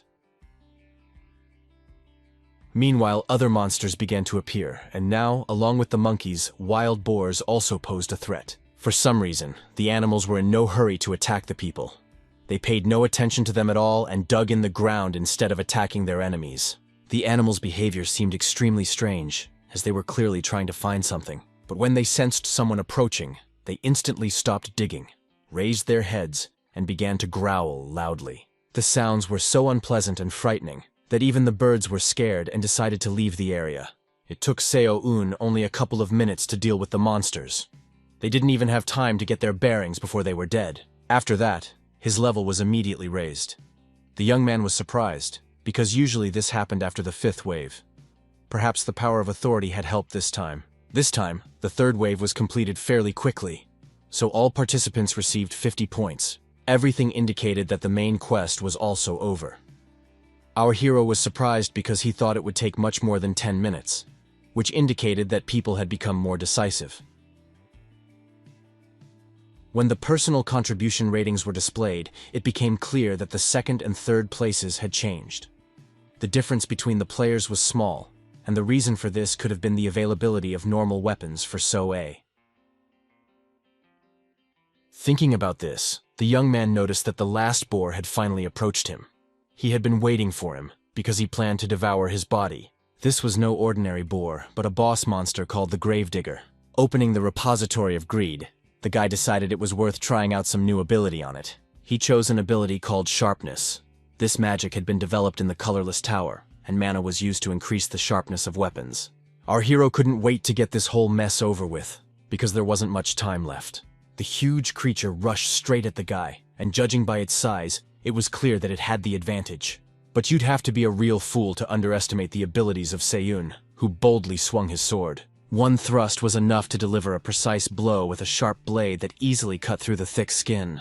All actions were performed so precisely and correctly that after one strike, a system notification appeared stating that the victory belonged to the young man.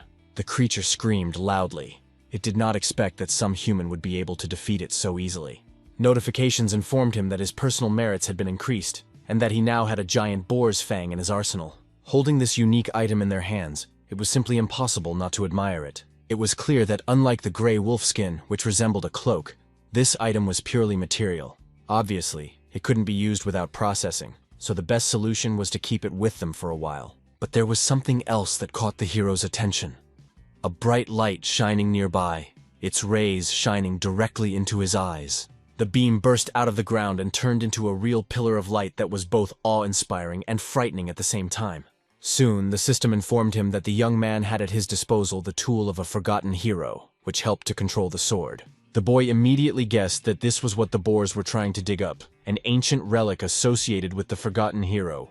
The only way to learn more about this item was to use it and unlock its potential. Meanwhile, the players tried to deal with the aftermath of the 3rd wave of the monster attack, carrying away the wounded and helping those in need. Trees had been cut down in a certain place, perhaps to set up camp.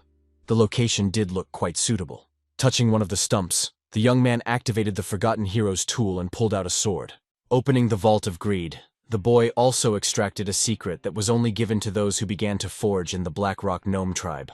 After examining his sword, Seon realized that he had to organize sword maintenance before the new wave. Touching the rusty blade, our hero thought about how he had never sharpened swords before regression. But this activity seemed very impressive and quite interesting to him. It seemed to allow him to better feel his weapon. An elderly man watched his work, convinced that there were hardly any blacksmiths left who could sharpen swords without using a polishing machine. Noticing him, Seon asked if the man knew anything about this craft, and the old man proudly replied that he had been making a living from iron for several decades. After examining the whetstone, the gentleman concluded that it was in excellent condition and asked where the young man had found such a high-quality item. The young man said he had found it by accident. Getting to work, the man said that even though the sword was old and rusty, it had perfect balance and minimal damage to the blade.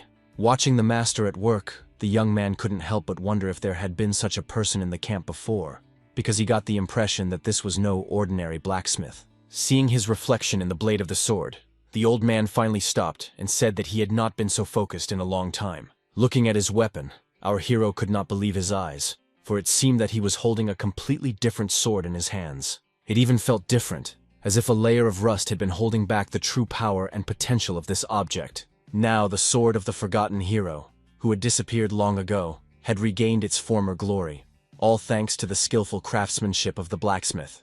The old man cheerfully said that although the sword felt simple, it was the most sensitive of all those he had ever dealt with.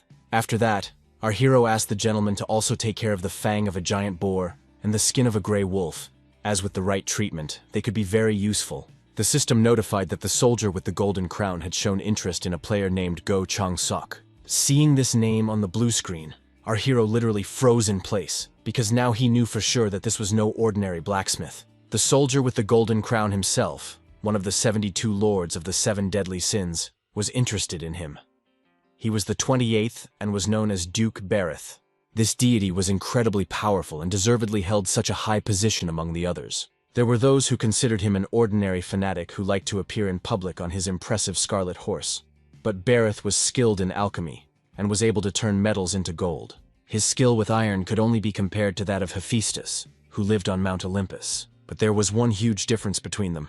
Hephaestus valued balance, while Bereth was focused on destruction itself. So the weapons he created were coveted even by the gods. When Mr. Chang-sok saw this message, he was completely confused and couldn't understand what it all meant. Siwoon said that the constellation had taken an interest in the old man. But this explanation only raised more questions for Mr. Chang. Then the young man explained that constellations were the names given to divine beings who were transcendent and lived at the top of the tower. Now Chang-soka was interested in why they were interested in him, and how his new acquaintance knew all this. Smiling, the young man shared that he was receiving attention from another constellation. Still, the man didn't understand what to do. Siwoon comforted him and told him that he should just behave as he had before. The young man shared that the constellations were not only harmless, but could even be useful, as their attention gave certain privileges. He gave the example of his ability to control fire, and said that everyone could do something similar. Smiling, the old man said that it all sounded very tempting and he would like to try it. Reaching out his hand, the young man said that in that case, he would very much like to work together. Responding to the handshake, Chang-sok said that this alliance was much better than fighting alone with only a wooden stick. A faint smile lit up the young man's face. He was glad that he now had such a talented person by his side, because with him around, he would have less to worry about in terms of equipment. The system reported that there were 3 hours and 21 minutes left until the 4th wave of monsters. The repository of greed was opened again, and a skill of 3 talents was extracted from it. It was a method of observing everything in space. Focusing on the power within himself, our hero began to immerse himself in the magical energy that this skill provided. Since he had created a mana circle, his next step was to become a Dantian. The main thing was not to lose his determination. The mana circle was created in his heart, and right now the guy could feel it. The power, like a living organism, was emerging inside him. Dantian was the name given to what opened up in the lower abdomen. In order for this flow of energy to open, it had to be directed and moved independently, without expecting or demanding anything. Soon, news came that the young man had successfully opened his Dantian with the help of the 3 talents skill. Opening his eyes, our hero was simply amazed. for it seemed to him that he had awakened after a long sleep and was finally able to unlock his true power. The opening of the dantian allowed him to control his internal energy, which increased the effectiveness of all martial arts. After catching his breath, the guy finally came to his senses and realized that there was only an hour left before the next wave of monsters. Opening his eyes, the hero noticed someone standing in front of him, watching him closely. It was Mr. Chang Sok, who had finished cleaning the weapon and was handing it back to its owner. The blade literally shone in the sun, so well polished was it. Taking the sword, Sewon examined it and nodded approvingly, saying that the work had been done much faster than he could have expected. Chang Sok was clearly tired, and he shared that he would like to find some materials for polishing. Our hero decided to look through his belongings. In his arsenal was a gray wolf cloak, which skilled craftsmen had processed so carefully that it retained its original strength. The item was truly unique, but whether it could help with polishing was a big question. Now the inventory also included a dagger made from a fang, the blade of which had been sharpened and shaped using a special grinding method that allowed it to reveal its full power. The craftsman who made it from the material provided by Se-un asked if he liked the final result, and the guy was not just satisfied, he was delighted. The new dagger was truly impressive, as it was a D-level item, and without any additional tools, as expected, it was worthy of Barrett's attention. From the leftover leather, Chang Sok made an excellent sheath that held the weapon perfectly. Looking at the master's work, the young man said that he preferred him to take care of the equipment in the camp, instead of participating in the battle. Chang Sok did not mind using his skills for the greater good. The system announced that there were only 57 minutes left until the fourth wave of monster attacks. It was obvious that the next wave would be even more difficult, so soon calls to begin preparations for battle were heard in the camp. So A warned the players that, according to Seyun, this wave would be much more dangerous than all the previous ones. People were visibly nervous, although they tried to reassure themselves that they were now strong and well-trained enough. Soe didn't like this very much. She noticed that everyone had become too relaxed because they had suffered minimal casualties, and this made her anxious. She was distracted from these thoughts by a sharp sound, which indicated that someone had landed nearby after jumping. Sure enough, Hanchul decided to make a more dramatic entrance than usual, so after his jump and punch, cracks appeared in the ground. He glanced at the people attentively and said that no one should panic, his eyes burning with pure confidence in what he said.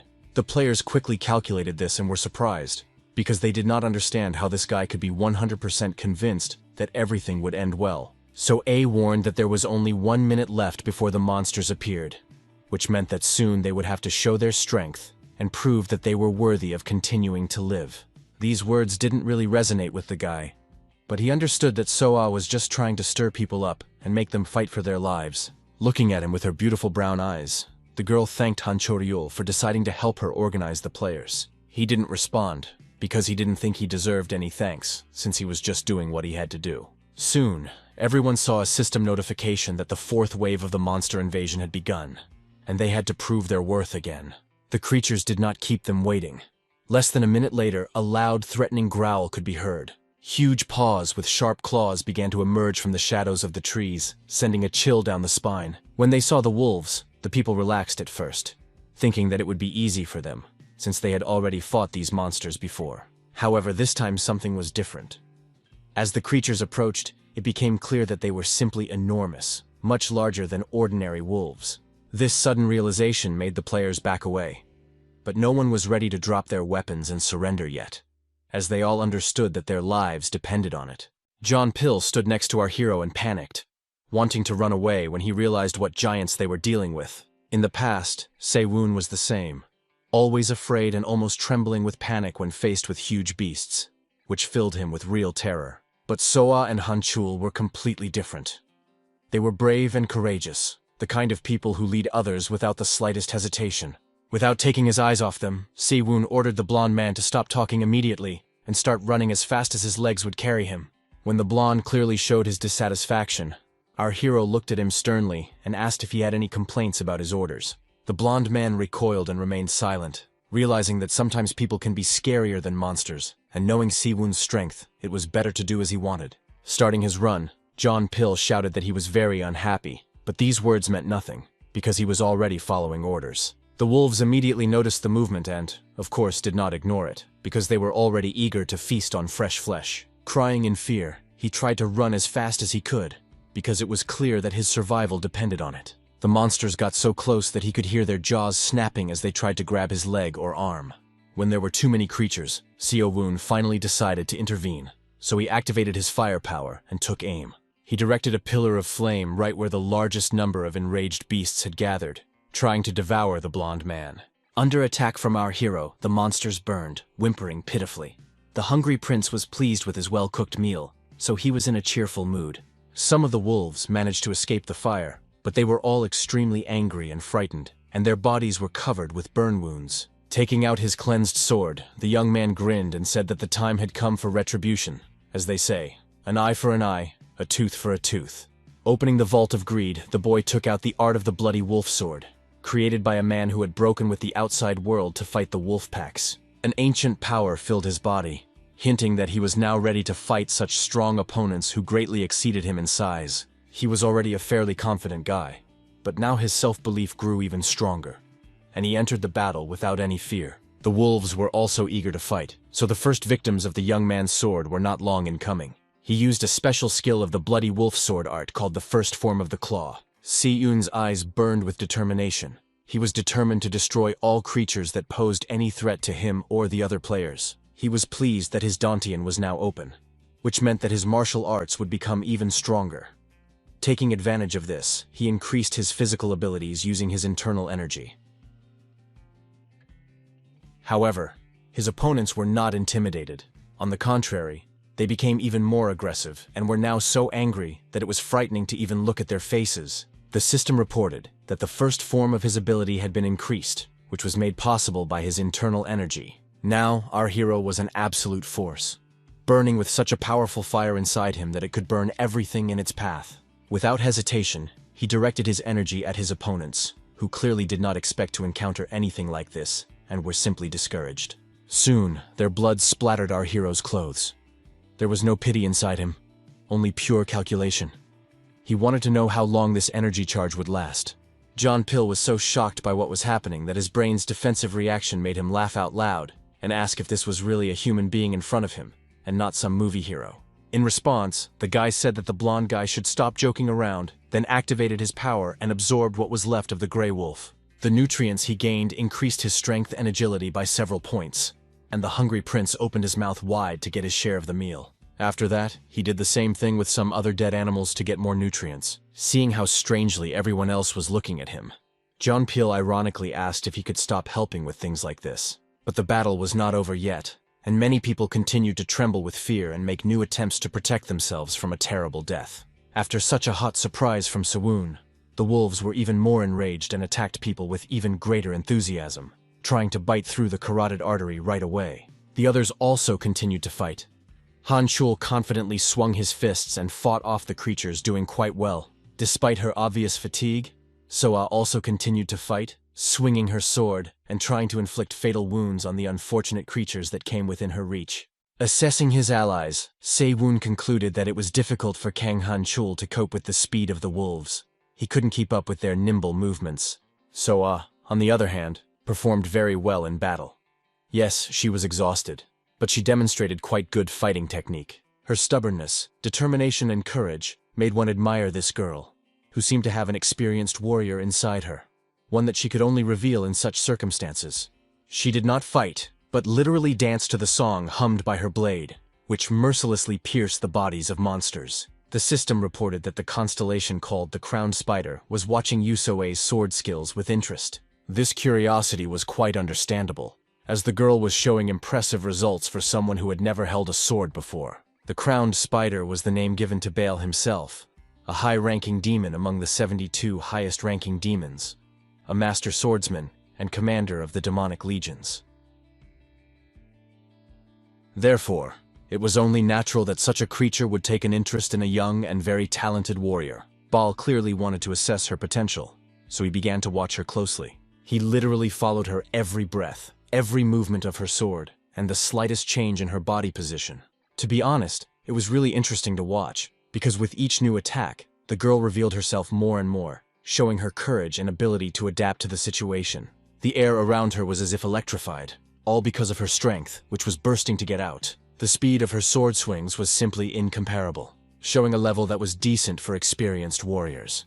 Even though she was holding only one sword, it seemed as if she was striking with several blades at once. The wounds on her victims' bodies appeared with incredible speed, and she resembled a Valkyrie worthy of legends. So Seon was also interested in watching this situation unfold.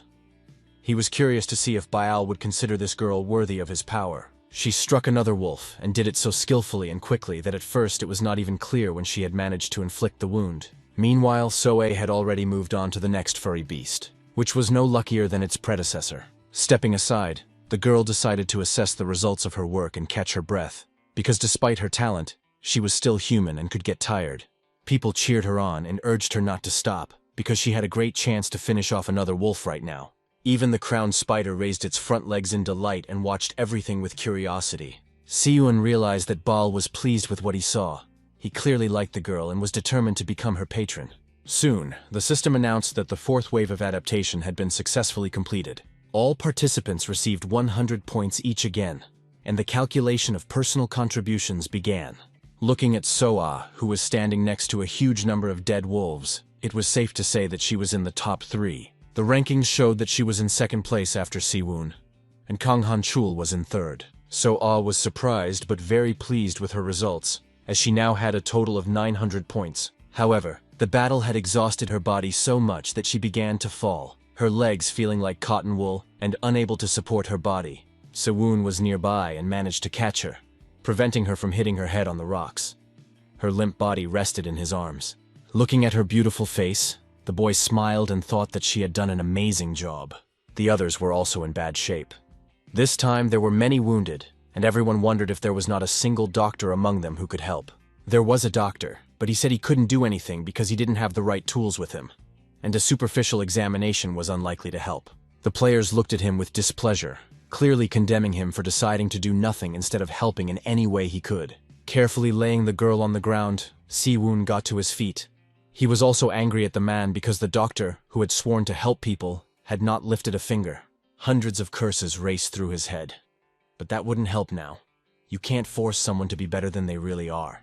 When our hero approached the victims, they angrily asked what he was trying to do, accusing him of not helping them much in the battle. But instead of answering, the young man pushed aside those who were blocking his way and continued to approach the wounded. Opening the Vault of Greed, he decided that there must be something there that could help heal the wounded. Soon, his hand lit up with a bright greenish light. It seemed that the vault had indeed provided him with the necessary ability, and now he could help. As it turned out, he now possessed the Healing Beam, a basic spell from the White Tower that helped eliminate ailments. The greenish light touched the skin of the first victim, and to his surprise, his wounds began to heal before his very eyes. The victim opened his eyes wide, and couldn't believe that his body had begun to regenerate so quickly. The silence was broken by a girl who asked our newly minted healer to help the others as well. Since this power could not be used too often, the young man decided that he would only help those who were in critical condition. When he was done, the young man decided that he had done more than enough. There were no fatalities, and the seriously injured would now be able to recover quickly without magical intervention. But his rest by the tree was interrupted again. Noticing an imposing shadow above him, Sewon raised his head and looked disapprovingly at the intruder. It was Han-chul, and for some reason he looked extremely angry, as if he was barely holding back his rage. Sensing that something was wrong, our hero looked closely at the guy and asked if something bad had happened, since he was in such a bad mood. The only response was a contemptuous look from Han-chul, which raised many questions about where such sudden hostility had come from. Then the guy said something that alarmed and surprised Sewon. He asked the hero to fight him. But then, remembering the old days, the young man smiled and said to himself that he was dealing with a typical Kang Han-chul. He knew that if he wanted to talk to this guy, he had to break his spirit first, because otherwise he simply wouldn't listen to him. So he agreed to this adventure. His current opponent specified that Sewon had to take up arms, use magic, and show him no mercy. When our hero said with a smirk that he would not spare anyone, the guy tensed up, as if only now did he realize what he had gotten himself into. Sewon smiled even more broadly, and said that if his friend wanted him to take up arms, he would first have to defeat him with his bare hands. Clenching his fists in anger, Han-chul was forced to agree to these terms, even though they humiliated him and made him doubt his strength. He attacked first, quickly and suddenly, hoping to take advantage of the element of surprise and catch his enemy off guard. However, his plan was unsuccessful, as Saekwon was expecting something like this, which helped him react in time and dodge the attack. This turn of events made Han Chol even angrier. But thanks to this, Siwoon was able to understand that his opponent's strikes were strong, but there were gaps in his defense. So, it would be a sin not to take advantage of them. Noticing the open areas, our hero took aim and directed his power there. The first blow landed on the leg, but, unfortunately for our hero, it did not knock his enemy down. It caused some discomfort, but did not take him out of the game. Now Siwoon took his opponent more seriously. He saw his technique and was impressed by it. Meanwhile, Han Chul decided to attack again, his gaze full of anger, but also cold calculation as he figured out his next move. Lancing forward, he tried to put all his strength into his strike, and the move was really good. So good that Siwoon lost his balance for a moment and had to retreat a little to protect himself. The young man knew that he would never be able to defeat Han Chul with his bare hands, so he had to come up with some other strategy. The only option was to open the Vault of Greed and choose a skill that could be useful in this situation. He was offered one of the basic martial arts called Tai Chi, developed in the southern schools of China. Now that Siwoon had mastered it, he didn't have to worry about his opponent being stronger, because his combat skills were far superior. The brown-eyed daredevil had no idea what he was getting himself into, so without a second thought he rushed into battle, intending to launch another attack. However, his fist was easily stopped by Siwoon's open palm, who was now able to surprise him with a new technique. Han Chol was simply amazed. He had put so much force into the blow that he could have knocked anyone off their feet. But this kid stopped him as if his efforts were worthless. Our hero didn't just push his enemy away. He literally slammed him into a tree with his strength, knocking all the air out of the poor guy's lungs. After that blow, even the tree was smoking. It was hard to imagine how poor Han Chol felt, who now clearly regretted getting into the fight. But he was so stubborn that he would never admit it even to himself, so the brown-eyed man got to his feet and declared that it was not over yet. Finding the strength within himself, he attacked again, rushing into battle as if he were an immortal god of vengeance. His persistence was striking and commanded respect. Our hero clearly realized that in terms of pure strength, his opponent was one step ahead. But that was not all that could lead to victory. For example, the secret of Tai Chi was not in brute force, but in learning to control the surrounding energy at will. An attack based solely on strength was not entirely successful, because everything in this world required balance. So Siwoon decided to show his opponent how else to fight and win. The powerful blow landed squarely on Han Choryul's shoulder. He did not expect such sharp pain, so he seemed slightly disoriented. His attack only hurt him, as it threw him back into the tree and knocked the air out of his lungs. Now the tree was cracking and threatening to fall. When its trunk finally broke in half, Han Chol barely managed to crawl to a safe distance, which allowed him to avoid being crushed. He was so shocked by what was happening that he couldn't say a word, because it was clear that he was just lucky to remain intact and relatively unharmed. Siwoon slowly approached him, and at that moment it became clear that the brown-eyed daredevil had lost, even though he had fought with dignity. To cheer up his opponent, our hero patted him on the shoulder, as if to let him know that he had seen his strength and appreciated his potential. Han Choryul's shoulder was badly injured, and his former opponent decided to heal the young man, so that his arm could continue to function normally. Siwoon asked him not to rush, because he had already proven that he was strong enough, and now his body needed to heal. This behavior greatly surprised the defeated young man, because he did not think that the person he had been fighting just a few minutes ago would help him. Moreover, Siwoon offered him a helping hand and suggested sparring twice a day to improve his skills. It was a really good offer that would help both guys improve their fighting skills. For a few seconds, Han Chul just stood there silently, unsure whether to accept the offer, as he felt there must be a catch somewhere. But then he decided that he needed to take advantage of every opportunity that fate gave him. So he shook hands with his former opponent, who now seemed to be becoming his friend. He liked to think that now he had someone to train with, but he didn't show it and hid his emotions behind a stern face. Han Cholam became interested in the constellation called Old Man on a Crocodile, which was watching the brown-eyed warrior intently. Even if the strong young man felt some kind of attention on himself, he preferred not to dwell on it and move on. Siwoon, however, was very interested in this, because the old man on the crocodile was a second-rank demon, otherwise known as Duke Agaris. The fifth wave of the monster invasion was not long in coming, and soon the system announced its beginning. This time, people were very serious and combative. Now they understood more clearly that their lives directly depended on their ability to fight. SEO-UN also noticed that the players' attitude toward the battle had changed significantly, and they all wondered what kind of creatures would attack this time. The answer was not long in coming, as soon as the deafening sound of many hooves could be heard. This time, It was wild boars that had gathered to test the people's ability to survive. But they were not like the ones they had encountered before.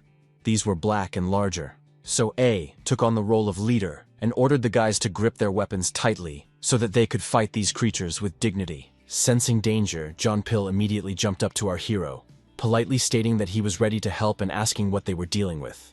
Looking at his blonde friend, the young man said that this time he was not going to make him run and thus attract the attention of the monsters. Watching the others fight, Siwung thought about how he had had to hold back until now in order to match the skill level of everyone else. But seeing the heights the other players had reached, he realized he no longer wanted to do that, especially since each of them had to earn points for their contribution.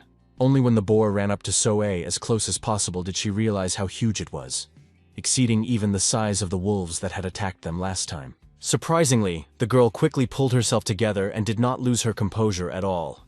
She jumped up sharply and made a precise strike with her sword. Siwun watched her and couldn't help but rejoice that the beauty was becoming stronger and more resilient with each new wave. Now he was interested in how Han Chul was doing.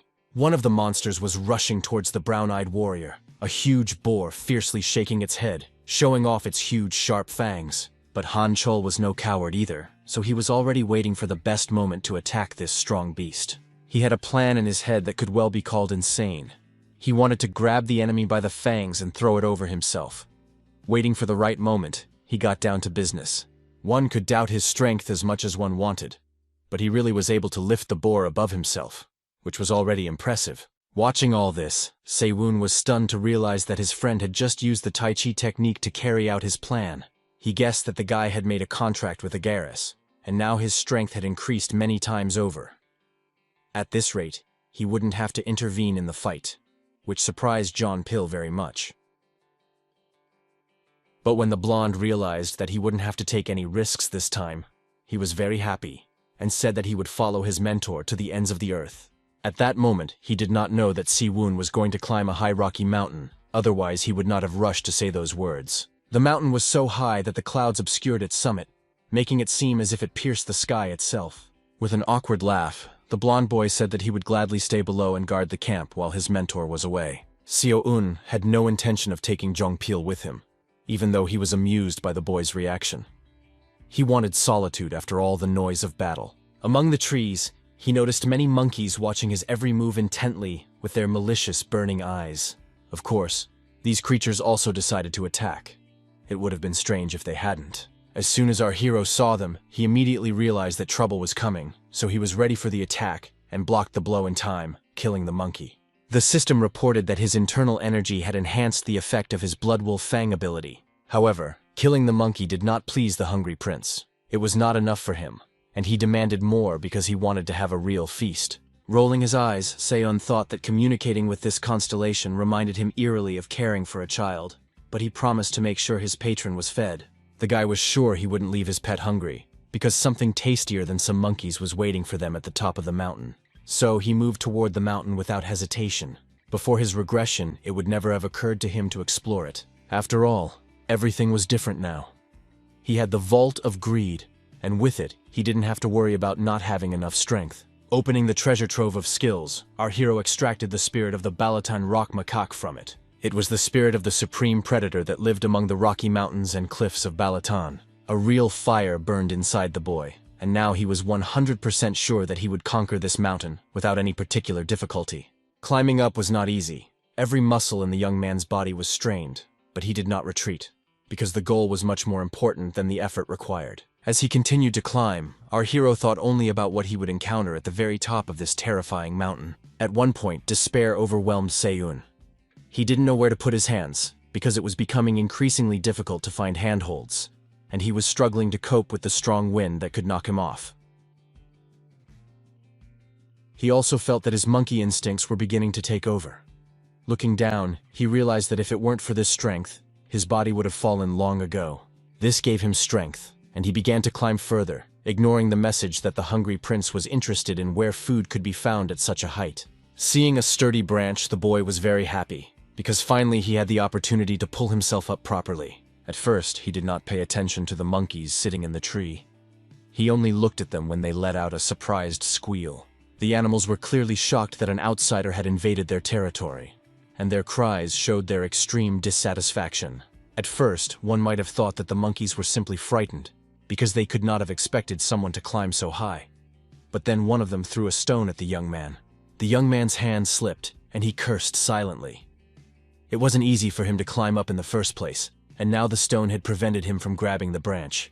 He lost his grip and his body fell rapidly, nullifying all his efforts to reach the top. Fortunately, Siwoon remembered in time that he had a dagger made from a boar's tusk that could be used in this situation. Our hero plunged the knife directly into the rock, and his fall finally stopped, all thanks to the fact that he now had a foothold. After catching his breath, the guy realized that one attempt to climb the mountain was not enough, but he was quite ready to try again. However, to achieve his goal, he would have to overcome many more obstacles. Looking around, the young man noticed a cave in the mountain and guessed that it was the same passage that the monkeys used to move around the mountain. Activating his fire magic, Seiyun decided to see what his next move would lead to. Smiling, he asked himself whether he should look for the treasure hidden in the bowels of the mountain. When the monkeys realized that their enemy was still alive, they were simply stunned and truly frightened, and the explosion that thundered in the next second drove them into hysterics. The scorched, smoking carcasses of the monkeys fell from the cliff and flew down. Ironically, these were the very ones who had thrown stones at Seiyun. Having safely reached the top, the boy realized that he was absolutely right. As expected, this cave was connected to the summit after all. Siwoon felt a real sense of pleasure when his feet finally stepped fully onto a solid, stable surface. He also finally had the opportunity to look around and see the area in detail. A new group of monsters did not keep him waiting. They soon began to slide towards Siwoon, sensing an unfamiliar smell. However, this monkey was different from the ones the guy had encountered before. It was white and significantly larger than normal. The creature opened its fanged mouth and let out a piercing screech, the sound so terrible that it made him want to cover his ears. Surprisingly, Seiyun was glad to meet this creature, because it was obvious that it was the leader he was looking for. But unfortunately, it was still a monkey, not the Sun Wukong he wanted to meet. For some reason, the constellation known as the Great Sage, equal to the heavens, came to mind, and there was reason to believe that this tower was designed to imitate it. Of course, this specimen was not very similar to the Great Constellation, but there was clearly something in common between them. The creature attacked first, pouncing on the boy so fiercely that he barely had time to raise his sword to defend himself. Smiling, the hero said that now it was like the real battle he had been dreaming of all the time while climbing up. With every second, it became more and more difficult to defend himself, because the monkey was incredibly fast. There were moments when our invincible Siwoon missed his strikes and got hit in the face, which hurt him and made him even angrier. For a monster boss that appeared during the training period, the monkey possessed truly impressive weapon skills. The guy realized that if he continued to only defend himself without going on the offensive, he would find himself in a very disadvantageous position. And very soon he realized that he was right, because the creature was feeling more and more confident, and now it was difficult to stop it. Putting his hand on the hilt of his dagger, Seiyun thought only about how to turn the tide so that he could get close to his enemy's throat. It was clear that he had to attack in such a way as to minimize the damage he received, so he had to move extremely quickly. Finally, the young man was able to get closer, and now had the opportunity to engage in a closer confrontation with the enemy. He even managed to grab his opponent's weapon, which gave him a certain sense of control. He pulled the stick toward himself and tried to wrest it from the monster's hands, but it was clutching it too tightly. These actions angered the monkey so much that it was beside itself with rage, saliva even dripping from its mouth. It was really difficult to take the weapon away, and at one point, Siwoon decided to give up. But then he changed his mind and continued to pull it toward him. And it was the right decision, because in the end, he managed to achieve his goal, take the enemy's weapon away, and send it flying. After that, he was finally able to stop for a second and catch his breath to assess the situation and think about what to do next. The iron rod he had taken from the monkey was much heavier than he could have imagined. However, the respite was short-lived, as the creature soon regained consciousness and began baring its fangs and trying to attack. Even without its weapon, which it obviously wanted back, it looked threatening and imposing, emanating powerful waves of dark energy. In order not to slip up and be completely confident in his abilities, our hero decided to open the Vault of Greed. He took out the dog-beating staff technique, which was designed to scare away animals that threatened beggars. So now his skill with the staff had increased, and the guy could fight his former owner. The monkey noticed changes in how his opponent stood and held the staff. His body position indicated that he now knew how to handle the weapon. Noticing the fear in the monster's eyes, our hero smiled smugly. He already knew that he would do everything to win, and now his opponent finally understood this too. The whole mountain seemed to come alive because of what was happening at its summit. The monkey was not going to give up. It was painful and difficult, but it stubbornly fought back and tried to counterattack. All this was in vain, because soon the guy delivered the final blow, after which the system finally announced that he had defeated the monster boss. The hero's level was raised, his points increased, and he also received the Monkey Mountain Nutstone. Looking at this stone, Seo-woon immediately thought that he could give it to the old man Chang-sok, so that he could decide if it was of any use. After that, he activated his power and began to devour the remains of the monster, apologizing to the constellation for keeping it waiting. After absorbing its nutrients, the system notified him that his agility and intelligence stats had increased. Gaining 10 stats at once was an excellent result, and it became clear that at this rate, he could reach unprecedented heights. Having finished with this task, the guy decided that it was worth doing something else, because new monsters would not be long in coming. But before descending the mountain, Seo-woon decided to satisfy his curiosity and see what the monkey was guarding. Grabbing the rock with his hand, he reached up and decided to uncover this mystery for himself. Now he was standing at a narrow passageway that needed to be widened a little to allow him to squeeze through. The system announced that Seo-woon had found a hidden dungeon, which was the training ground of a forgotten hero. Smiling, the boy thought it was hard to believe that he had found a dungeon in the very first chapter of his training. Finding this place meant that he could gain much more experience than on ordinary battlefields, and completing it would give him rewards. And for the first person to complete it, the reward could be multiplied several times over. Taking a confident step forward, the young man decided that there was no point in delaying if he had decided to go all the way. The repository of greed was opened again, and a new ability was found and successfully extracted. His new skill was called Night Owl Eyes, which allowed its owner to see everything even in pitch darkness. Now he could calmly move forward without fear that the enemy would catch him off guard, jumping out from some dark corner.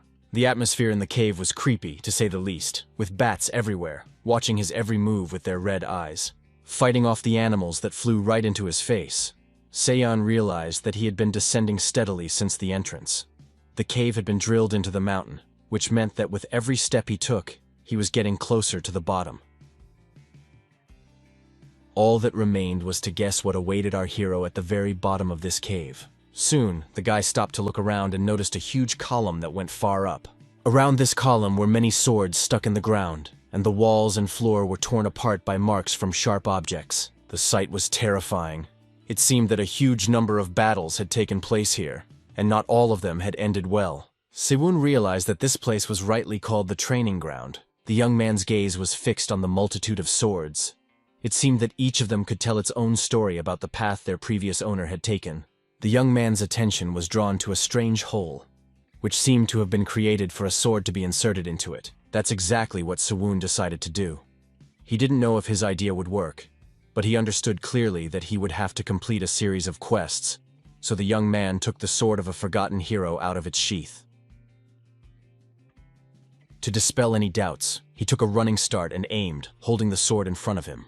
The blade hit the right spot perfectly, and the hole lit up with a bright light, as if approving of this action. After that, the system immediately announced that the player had earned the right to challenge the forgotten hero. The light grew brighter and brighter, and at one point, Seo-woon thought it might blind him, and then he would hardly be able to pass through this dungeon.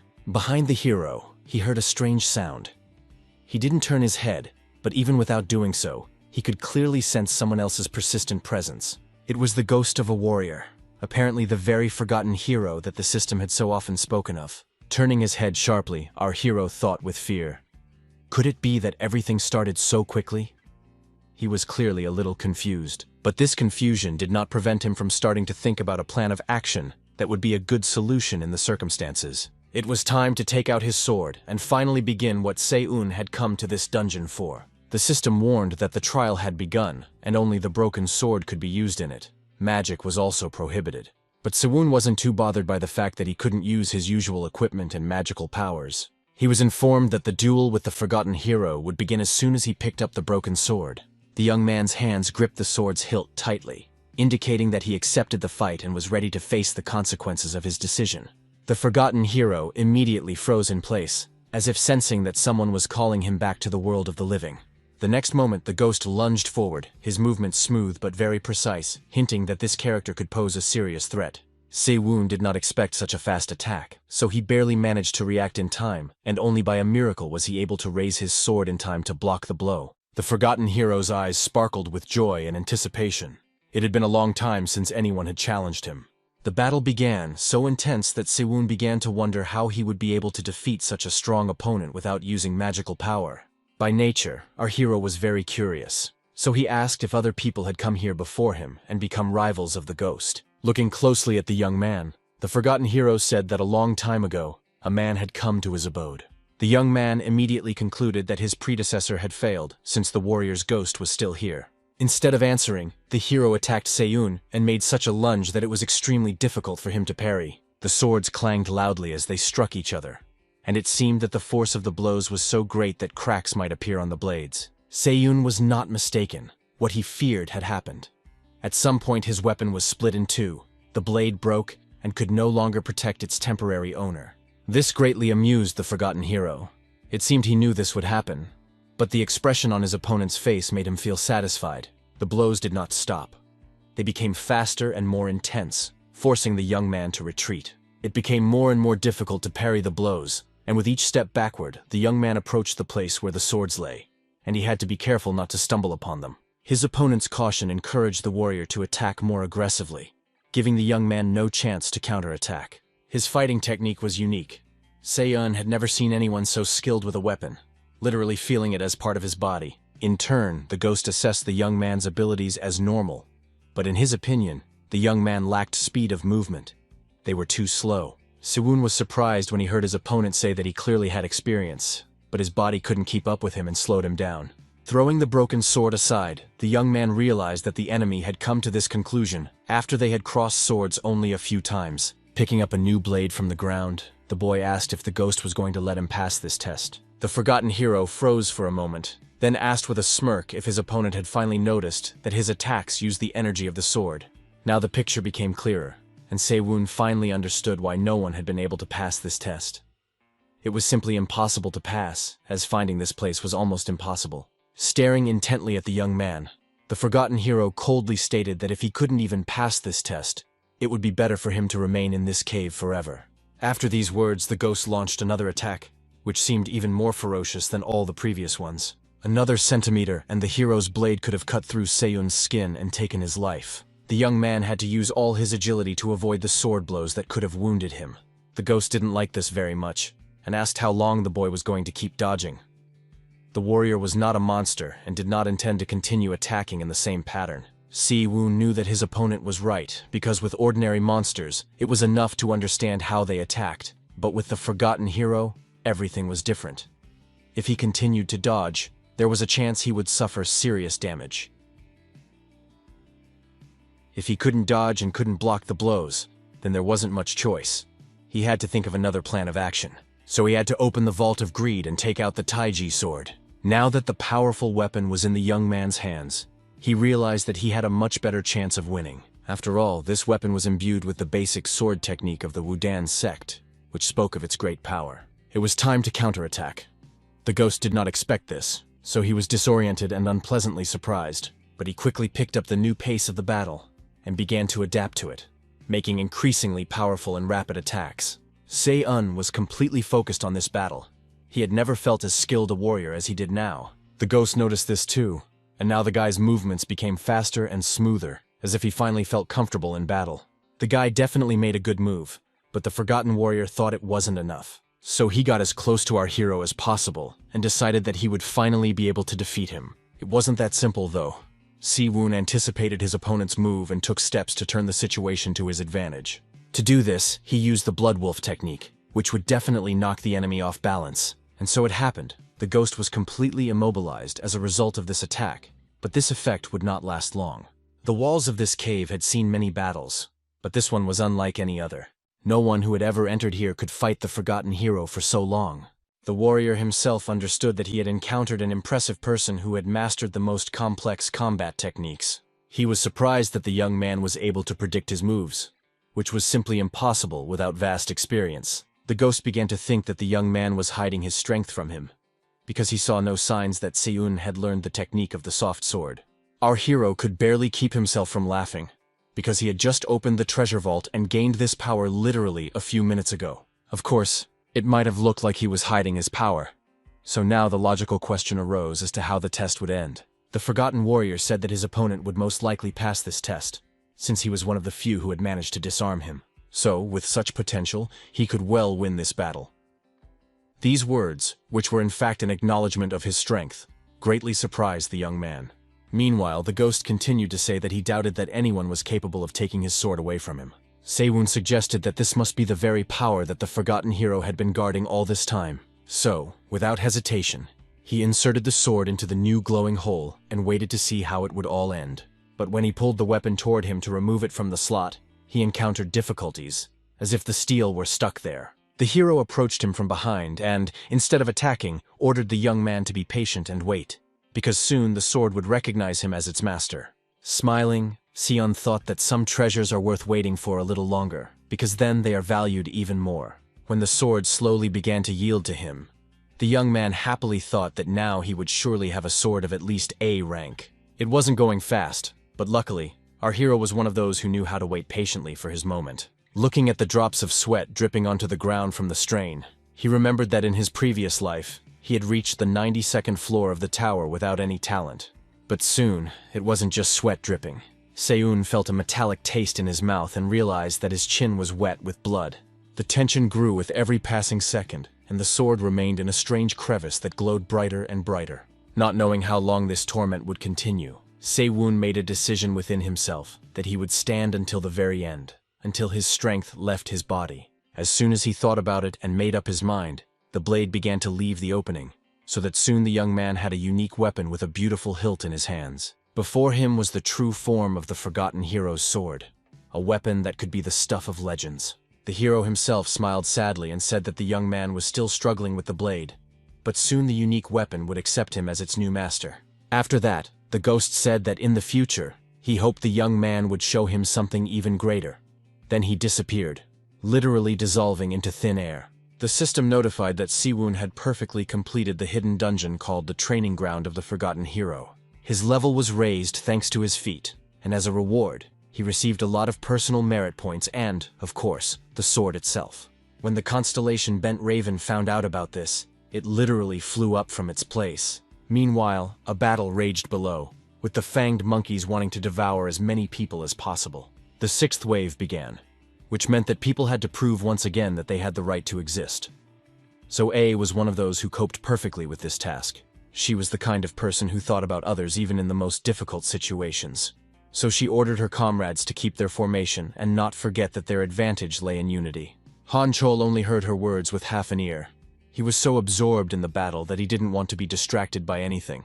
He increasingly felt that he was beginning to get used to a new way of life that forced him to prove his right to exist every time. Having finished with one monster, the guy stepped aside a little to assess the situation and understand how much more effort was needed. He noticed that Soe had quietly approached him and was looking intently at his face, as if trying to understand what he was thinking. Finally, she spoke, and the first thing that came out of her mouth was her concern that Sewun had not been seen for a long time, and she was afraid that something might have happened to him. Han Chul did not respond. He was almost 100% sure that nothing terrible had happened to this resilient boy. But the girl wouldn't let up. She said she was very worried and wanted to go look for him, suggesting that the brown-eyed boy go with her. Closing his eyes in irritation, he said that there was no need for that. Soa's eyes flashed with anger. She couldn't understand how the guy could be so emotionless that he didn't care about anyone or worry about anything. Han Chul just shrugged and said that Sewun wasn't so weak that they needed to waste their nerves worrying about him. The beauty wanted to continue her indignant speech, but something caught her attention and made her stop mid-sentence. It was a system notification showing the players' ratings. Seeing Sewun's score, the girl thought that he must have been doing something they couldn't even imagine. She felt relieved and realized that they should continue to hold back the waves of monsters until Sewun returned. Meanwhile, for the first time in a long time, our hero was finally able to catch his breath after everything that had happened to him. He was sore all over from the strain, and his arms were covered in veins from the tremendous effort he had put into pulling out the sword. He lay on the cold floor of the cave and looked at his new weapon, unable to believe that the ghost had disappeared as soon as the weapon was in his hands. All his internal energy and mana were completely depleted, so he had to exert tremendous effort to get up. He really wanted to test the sword's characteristics, but the young man understood that he first needed to fill his dantian. Sitting in the lotus position and placing his hands on his knees, the young man immersed himself in the depths of his power, and the energy around him began to glow with a bluish light. At some point, he felt a strong inner restlessness, as if something was preventing him from fully diving into himself. The strange sensation in his body became more and more insistent, and our hero wondered fearfully what it all meant. He realized that there was something behind him that was affecting him with its energy, so he turned his head and looked carefully. To his great surprise, literally a meter away from him was a huge pillar of light that seemed to be pulling him in with its power. Now it became clear that the reward for passing through the dungeon was not only the sword. The Vault of Greed opened, and the young man gained access to the Circle of Dark Mana, which was only passed on to direct disciples in the Black Tower. It was the most powerful cardio workout imaginable. The technique of the heart was so secret that it was passed down exclusively from generation to generation among the clan of magicians. Smiling, the young man decided that in that case, he would drain Lelin until he was completely dry. A bluish mist filled with power began to seep into the young man's body, filling him with its might. The system reported that the hero had successfully passed the 6th, 7th, and 8th waves of monster attacks. This information greatly surprised Seiyun, because he could not have imagined that he had spent so much time in the cave. It seemed to him that he had been there for only a short time. But it turned out that a whole day and a half had passed since he left the camp. The guy was very happy that his comrades had managed to hold out so well without him. Soon, the final test of the first chapter of training awaited them. The 10th wave was just around the corner, and it was sure to bring even more monsters. Given his current exhausted state, our hero realized that for some time, he would have to earn a living while staying in the camp. The system reported that Seiyun had accumulated half of the jade of internal energy in his dantian, so all the martial arts he used would have increased effectiveness and destructive power. Also, thanks to the Black Tower's training method, he was able to form a mana circle, and the power of his magic increased significantly. Looking at his hands, which were literally sparkling with magic, the guy understood perfectly well that increasing his power so much in just 2 days was simply incredible. But what was even more incredible was that he was now the proud owner of a sword that could cut through rock, named Durandal. The system characterized it as a weapon used by legendary heroes, but its potential was sealed because it did not fully realize the power of its owner.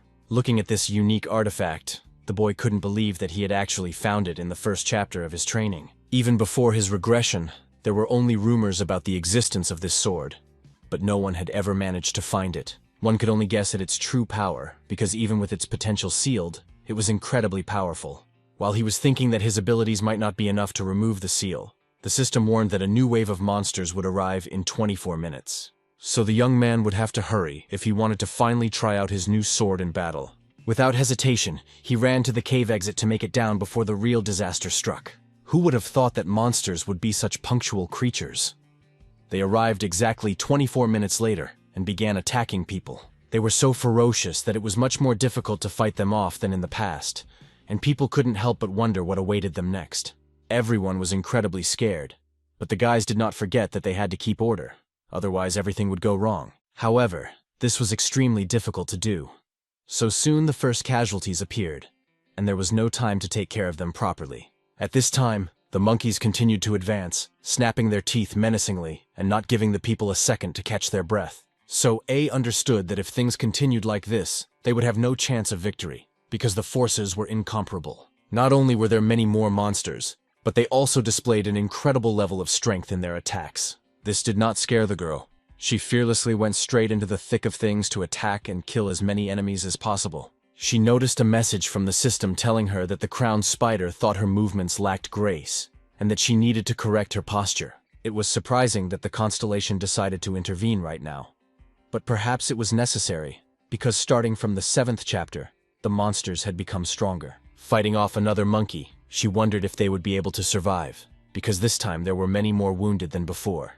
At one point, the hand holding the blade began to hurt badly, as if it had been seized by a sharp cramp that prevented the wrist from functioning properly. At that very moment the ground shook. Someone very strong landed and the soil cracked. It was none other than Han Chol. The guy wanted to get rid of the monsters so badly that he was ready to use any methods and techniques. The old man on a crocodile constellation was quite a spectacular sight, and the crowned spider bared its fangs, hinting that the guy should not interfere. So A was very glad that they had come to her aid, because she understood perfectly well that if she made even one wrong move, she could die. She was given a chance to catch her breath, but the girl couldn't relax, because she kept thinking about the wounded, whom no one could help. Sensing her thoughts, Han Chol said that if she fell while protecting them, the entire camp would be destroyed. She understood that he was right, but he was also seriously injured, so they were in trouble. Just as Soa thought that if Sewon didn't come, they might die, she immediately heard a strange cry coming from nearby. It was John Pill, who was running with several bananas in his hands, shouting that they were all at their limit and everything could be destroyed in an instant. He was running so fast that he neglected to pay attention, and because of this, his foot caught on a rock. The fall was hard, and only the higher powers knew if the blonde man would be able to escape the monsters that were following him. They opened their hungry mouths to sink their teeth into tender human flesh, and only a miracle could stop them.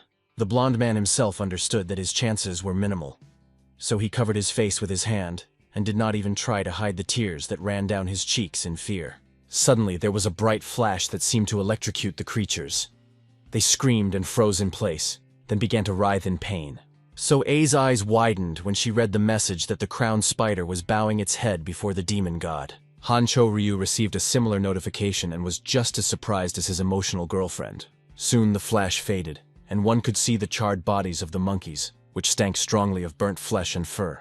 It was all the work of Sewon, who arrived just in time and made a rather spectacular appearance that impressed everyone, even the constellations. The guy's appearance delighted John Pill the most, who had already said goodbye to life 10 times, and now seemed to have risen from the dead. He felt so calm at the sight of Sewon, who radiated stoic calm and strength directed against his enemies. Opening the Vault of Greed, our hero drew the necessary strength from it and decided that there was no time to waste. He used a skill called Chain Lightning and struck all the monkeys within a radius of several meters. Assessing the situation, the young man realized that everything was much more dangerous than he had thought. Yes, the guys were holding up well, but if he had arrived a little later, they could have been seriously injured. But what was the point in thinking about that now? At the moment, everyone was safe and sound, and that was all that mattered. Suddenly, the system reported that the constellation of the Jolly Donkey Head was laughing and pointing at Park Chung-pil. It seemed that the blonde's cheerful disposition had not gone unnoticed, and he too had been chosen as a favorite. It was strange that he had attracted attention so late. Meanwhile, the other players couldn't comprehend what they had seen. It was hard for them to believe that Sewon had actually used magic. Looking at our hero, they began to call him the Blood Wolf, because his strength and bravery were no different from those of a powerful beast. Hearing this nickname, the boy was a little embarrassed. He didn't understand why they were comparing him to someone they had killed during the first monster invasions. Clearing his throat, John Pill stepped forward, acting as if he wanted to make a speech. Winking at Sewon, he asked if he liked the nickname he had come up with, but the answer was a moment of silence. Laughing awkwardly, the guy said that he decided to play on associations, because the hero's sword gave off the scent of blood, and he himself always wore a wolfskin cloak. For the player, the title was as important as the name, because that's how others would refer to him. So Seo Woo simply wanted to eliminate the bothersome blonde. He mentally promised himself that he would be the one to give the title to Jong Pil. But these thoughts were interrupted by the announcement of the end of the 9th wave. At the end of this massacre, each participant received 200 experience points. Looking at the rankings, it became clear that everything was stable there, with Siwoon in first place, So A in second, and Kang Han Chul in third. By the way, the guys immediately ran up to the young man. It was clear that the girl was worried, but her companion showed no emotion. Despite saying that she was nervous, Soe's eyes expressed dissatisfaction, as if she was annoyed that the guy had made her nervous. Not wanting to explain anything, our hero said that he would tell them everything a little later, and that now they should all focus on taking care of the camp and the injured. Realizing that he was blatantly avoiding the conversation, the girl glared at him and muttered that she would definitely demand the full story. Smiling at Soa's persistence, he realized that he didn't even want to argue with her, because for now, she was the unofficial leader of the camp. Han Chul approached Sewon and muttered that the girl had become much stronger than she had been before. Meeting Siwon's gaze, the brown-eyed warrior suggested they meet at the old broken tree. At first, the young man did not understand what his comrade meant. But then he guessed that he was hinting at a duel, which they had not had in a long time. Just then, Jong Pil appeared next to him. It seemed that this annoying blonde was following him everywhere, but he could still be useful. So Siwoon ordered him to immediately report on the situation, because he was interested in how things were going in the camp. The talkative young man said that after our hero left for the mountain, they successfully passed the 6th wave of the monster invasion. However, starting with the 7th wave, there were certain problems. Listening carefully to the boy, Se-woon wondered if he had always had this talent. In the past, the blonde boy clung to Kang Han-chul and caused a lot of trouble. But now he surprised everyone with his good memory and briefing skills. Everything pointed to the fact that he was indeed worthy of interest from the 6th-rank demon lord, who was called Valifor. While Se-woon was pondering this, he didn't pay much attention to the story. His attention only drawn to the mention of the twins who had set up wooden barricades. It was an extremely interesting way to restrain monsters, one that could only have been devised by those with a good level of intelligence, but he couldn't remember there being any twins among them. Deciding to think about it later, Se-woon went to the broken tree where he was supposed to meet Han Cho-reum. There were 2 red-haired girls arguing that the fortifications needed to be built stronger. Their opinions differed, as the second girl was sure that they might not finish in time before the war started. John Pil approached them, called them by their names, Han-reum and Han Da-won, and asked what the girls were doing and why they hadn't greeted Se-woon. Seeing the twins, hundreds of questions immediately popped into the young man's head about where they came from. But then he remembered how impressed he was with how diligently they fought off the monsters. It seemed that our hero was simply inattentive and did not think that there were 2 redheads, not 1. Now both girls were standing right in front of him and couldn't take their enthusiastic eyes off him. They couldn't believe that the Blood Wolf himself was standing in front of them. Hearing this nickname, Se-woon recoiled. He couldn't get used to being called that. Closing his eyes, he caught himself thinking that he wanted to strangle the blonde man with his own hands for coming up with this title for him. Approaching the girls, Se-woon told them that they had done a wonderful job. He learned that they had been able to buy weapons because Soa had shown them how. Smiling, the leader said that it would be very useful during the next monster invasions, and the red-haired girls said that they needed more wood to prepare for the next wave. Se-woon didn't even know if he should tell them that wooden barricades wouldn't be much help during the 10th wave. The guy paid attention to the girls for one simple reason. The constellations Black Kintush and Black Raven had paid attention to them. These unique twin crows had chosen these girls for a reason, and one could only guess what had interested them. The creatures were demons of the 38th and 39th ranks, called Halfas and Malfas, each of whom had the ability to build and fortify. Combined, these 2 abilities would be very useful in battle. When the hero said that he would deal with the tree himself, the girls' eyes lit up, and it was clear that they were very happy that someone was paying attention to them. They shouted that Bloody Wolf was the best, and the guy smiled, but thought to himself that he didn't want to be called that. For several minutes, they walked silently along the path into the forest, which was surprisingly picturesque. At one point, the young man stopped and took his sword out of its sheath, which beautifully reflected the golden rays of sunlight. Peeking out from behind Cheon-pil's back, the girls asked in surprise if Se-woon was going to chop down a tree with his unrivaled sword, which could become dull. Without turning his head, the young man said that everything would be fine and that he could definitely manage without an axe. Swinging his blade, he ran toward the tree he had chosen, his movements suggesting that the plant had no chance. His incredibly powerful blow struck the tree sharply and without the slightest hesitation. One blow was enough to split the tree trunk almost in half. Everyone was simply delighted. The guys admired the strength of their leader and were proud to be able to fight shoulder to shoulder with him. Only Se-woon himself was not very satisfied with his work, but he understood that in his current state, this was the limit without using his inner energy. Looking at his eyes reflected in the blade of the sword, the boy told himself that he held Durandal, the sword that could cut through rock, and that he needed to be patient to unlock its potential. After all, if the master's strength was insufficient, he would not be able to cut even a tree, let alone a stone. So Se-woon would have to go a long way. Opening the Vault of Greed, the hero decided to use the skills that were available to him at the moment. He drew on the ability of the Taishan 18 Strike Sword, a martial art known for its large and powerful physique. It was the best option, allowing him to cut down a tree with a single blow, so it was worth trying it out in practice. Without thinking twice, the guy struck a single, clear, sweeping blow that showed all his strength and power. The tree shook and a clear-cut line appeared on it, which was so thin and delicate that it was barely noticeable. But this barely noticeable line produced an amazing result, and soon the trunk swayed and fell to the ground. The crash was so loud that even the birds flew away in different directions to avoid being hurt by the force of the blow. This delighted the young man's companions, as it was the first time they had seen anyone fell a tree with just 2 blows. The system announced that thanks to internal energy, the second skill of the Taishan sword was strengthened several times over. Our hero could literally feel the new power filling every cell of his body and making his blood boil. He struck another blow, this time more powerful, and waited to see what would happen. Everyone was pleasantly surprised when they saw that one strike had knocked down 2 more trees that could be used to build barricades.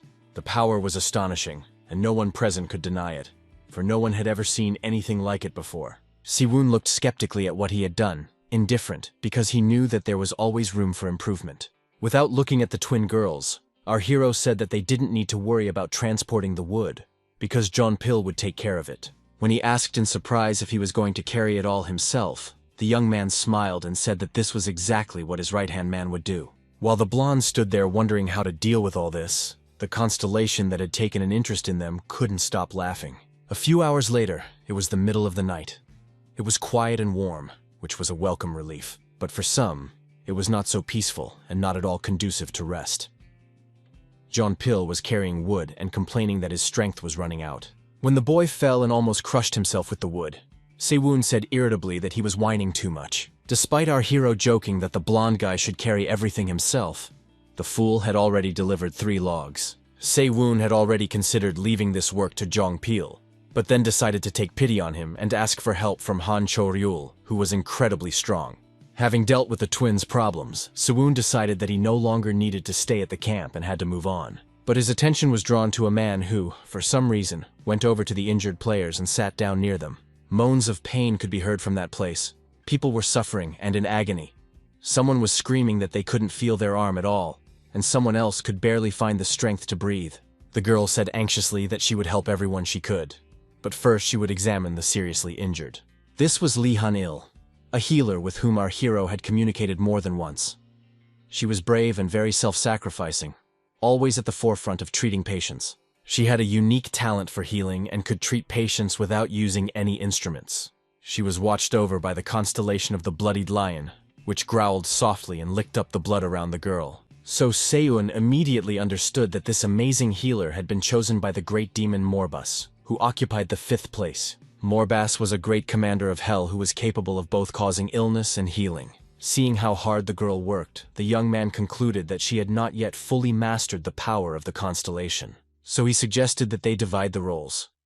Siwon wanted to treat patients with severe external wounds, and she would treat those with internal wounds. The young man believed that with the power of Morbas, this would be more effective. Hearing these words, the girl was surprised, not understanding where he had learned this information.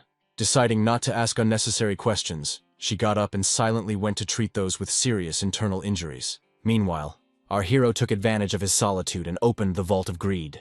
He extracted a skill from it that allowed him to heal other people, as such a skill was found in his modest arsenal. Using his new ability, he began to closely monitor how the wounds on the victim's body began to heal. Han-yul was very surprised.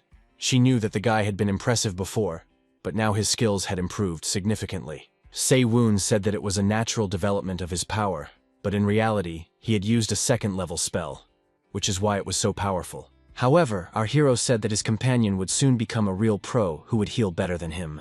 After all, the constellation she had contracted with was so powerful that soon everyone would be amazed by her abilities. The bloodied lion was flattered by such praise, and the bowed raven thought that the description perfectly suited the Lord of Hell. One could only imagine the power this creature possessed, since even other constellations bowed their heads before him and showed him respect. While the guys were treating the wounded, it got completely dark outside. They healed most of the victims, and Se-woong decided to attend to other matters, saying that if the girl needed his help, he would gladly fulfill any request.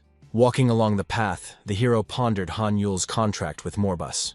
It turned out that the structure of the camp was much stronger than he had expected.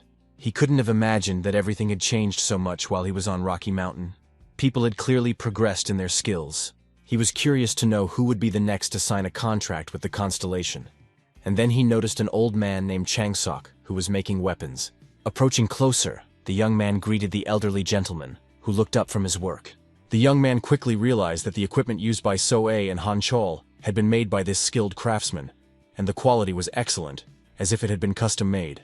Noticing Siwoon's new sword, the old man's eyes lit up, and he became interested in where he had gotten such a magnificent weapon, as Changsok had never seen anything like it before. The man thought that the young man had simply disappeared, absorbed in his own affairs. But as it turned out, he had returned this legendary masterpiece of a sword.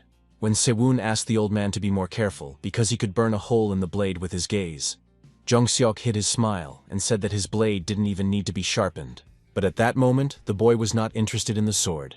He asked the gentleman to look at something else. After these words, he handed the old man a stone, which at first glance seemed to be an ordinary cobblestone of no value. The constellation that caught the old man's eye was called the soldier with the golden crown, and it considered the material to be suitable, while Chung Seok said that they were looking at a unique ore. As our hero expected, the master immediately recognized the material, which was called Fundu stone, obtained for defeating the monkey boss on the Rocky Mountain. It was the best that could be obtained at this stage, so the young man hoped that this ore could be used to make armor. The old man agreed to try, especially since he had already made weapons for everyone in the camp. However, it was very important for the master to finish before the next wave of monsters arrived, so the young man asked if that was possible. Glancing at the system window, the man noticed that the next battle would be in 22 hours, which gave him some leeway, but Chung Sok asked if there was a good reason to rush. He didn't want to talk too much, so he said a concise yes and didn't give any explanations. He wanted to give his all in the next wave, so training with Han Choil was not superfluous. It was hard not to notice that both guys had changed a lot. Their strength was growing rapidly, so now their fights had become even more heated. Siwoon noticed that his opponent had mastered the art of Taiji quite well, despite never having been taught. Han Choil had an aptitude for learning through his body, but according to Sewon, this did not fully maximize his strengths, and these words surprised the young man. He took a step toward his opponent and decided to demonstrate what he meant. Summoning his strength, our hero decided to put it into his strike, which was to be very demonstrative for Han Choryul. Han Choryul was ready for a strong attack, so he took a fighting stance and began to calculate the best trajectory for his strike. The repository of greed was opened again, which meant that our hero was ready to surprise with new skills. He decided to use the Chinju Yan Fist, a family martial art that specialized in hand-to-hand combat.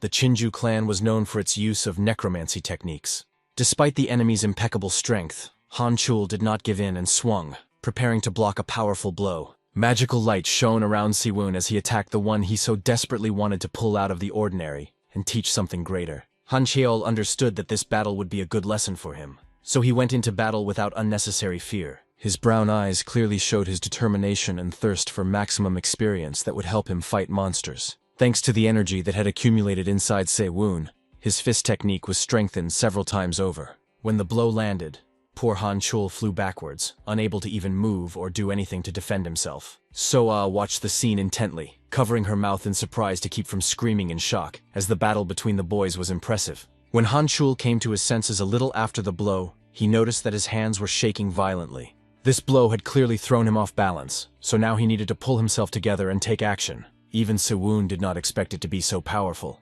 His hand was literally smoking from the force that had just been unleashed. Looking closely at his opponent, our hero said that this was how he would be able to unlock his full potential. Sewon promised that as soon as Han Choryul's form was complete, he would teach him some mental combat techniques. But now there were other things to do, and our hero already had some ideas about what exactly those things were. He called over his faithful companion, Jeong Pil, who immediately came running, ready to carry out his master's orders. As it turned out, the blonde had put all his affairs on hold just to answer Sewon's call. Now it was clear that the dispute with Han Chol would have to be postponed, because it was time to deal with other matters.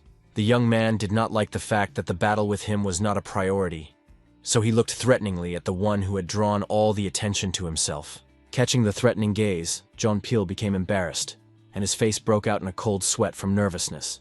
He even decided to apologize just in case. Siwoon said that Han Chul could use the blonde guy however he wanted, and poor Chul Pin tried to convince the guys that he had a lot of other things to do. But he couldn't get away, because the brown-eyed guy grabbed him by the collar and said he wouldn't hold back. The blonde-haired boy shouted and said that he didn't want to be a punching bag. He clearly didn't like the idea of helping someone who couldn't even be bothered to remember his name. The constellation that had chosen the blonde as its favorite rolled on the floor with laughter, watching the situation unfold. It wasn't long before another duel began, causing swords to clash and steel to ring. This time, Sewon decided to fight So-ah, who was showing incredible results and acting as if she had been wielding a sword since birth. Her style was completely different from Han Chol's.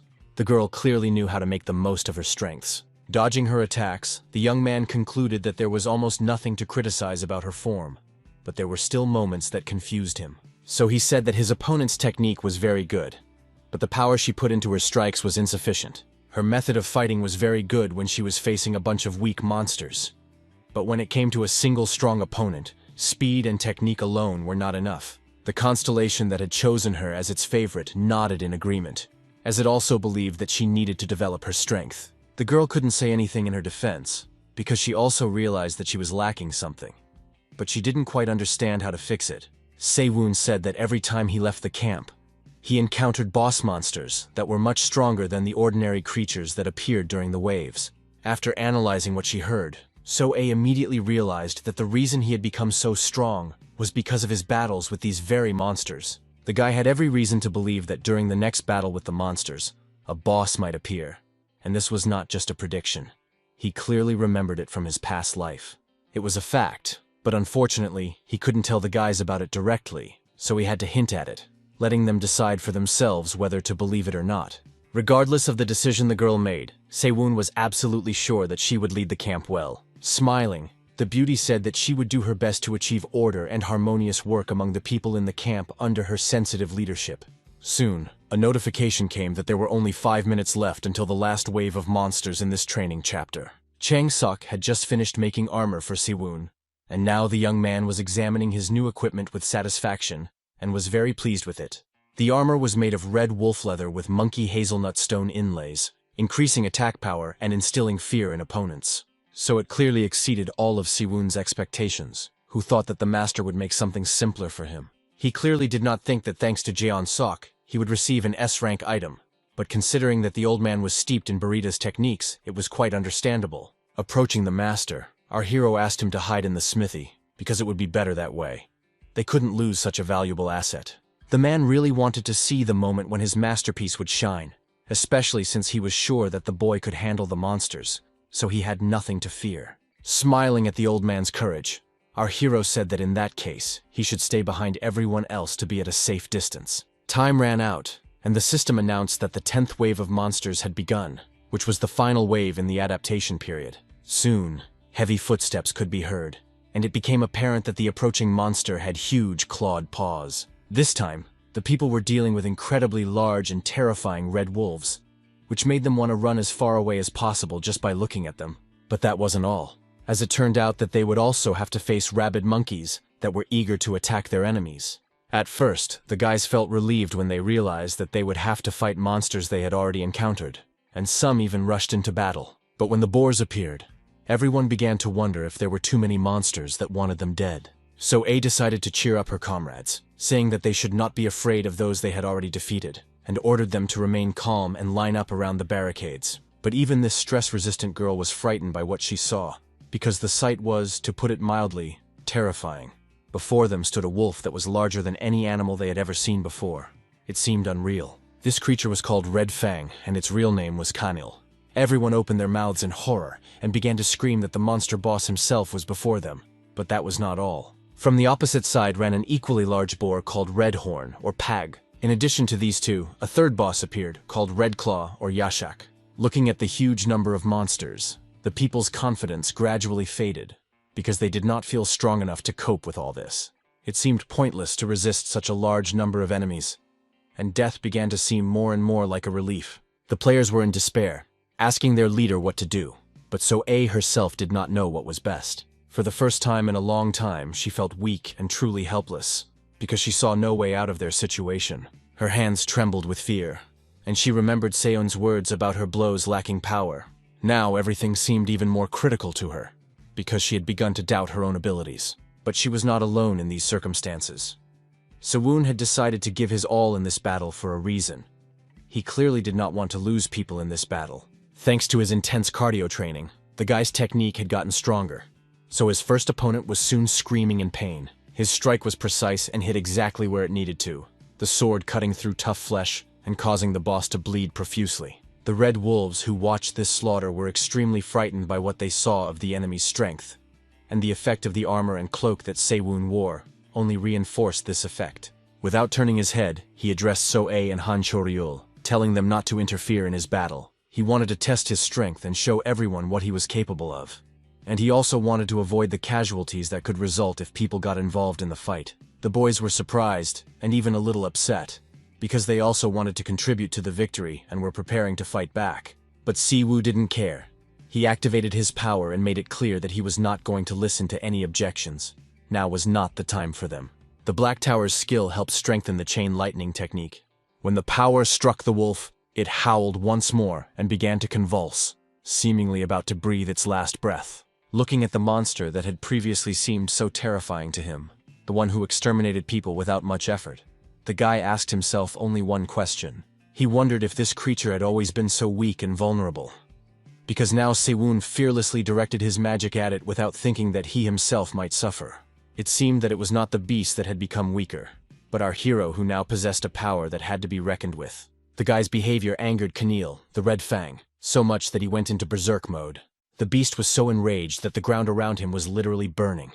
He was an elemental force, a fire that could burn everything in its path. Noticing the monster's behavior, memories flashed through the young man's mind. And he remembered that before the regression, a similar attack had destroyed the camp with just one blow. Now everything was different. Sewon knew all the monster's moves and skills, which meant he had the advantage.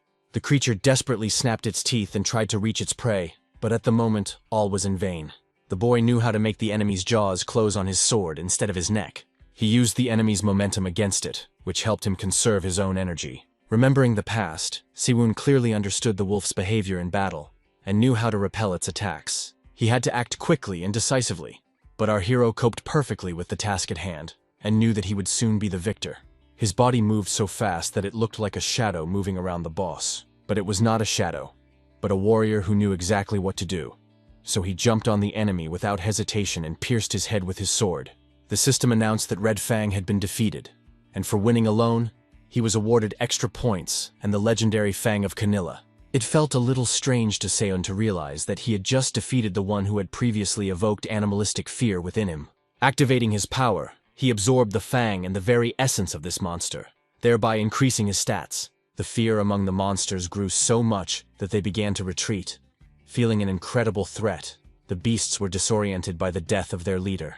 People saw the most ferocious creatures running away, and, to be honest, were quietly glad that Sewon was on their side and not against them. Deciding that the guys could take care of the frightened wolves themselves, our hero decided it was time to deal with the next boss. It was a creature that could only be defeated with a tremendous amount of effort, both physical and magical. The huge boar ran straight at the people, sensing their fear and feeding on it, feeling like the true master of their lives. But Hanchul was already waiting for him, having decided to disobey Sewon and engage in a battle with the boss that he might not win. At first, Sewon was angry, but then he smiled at his comrade's courage, for he was ready to face this giant creature head-on, using only his strength.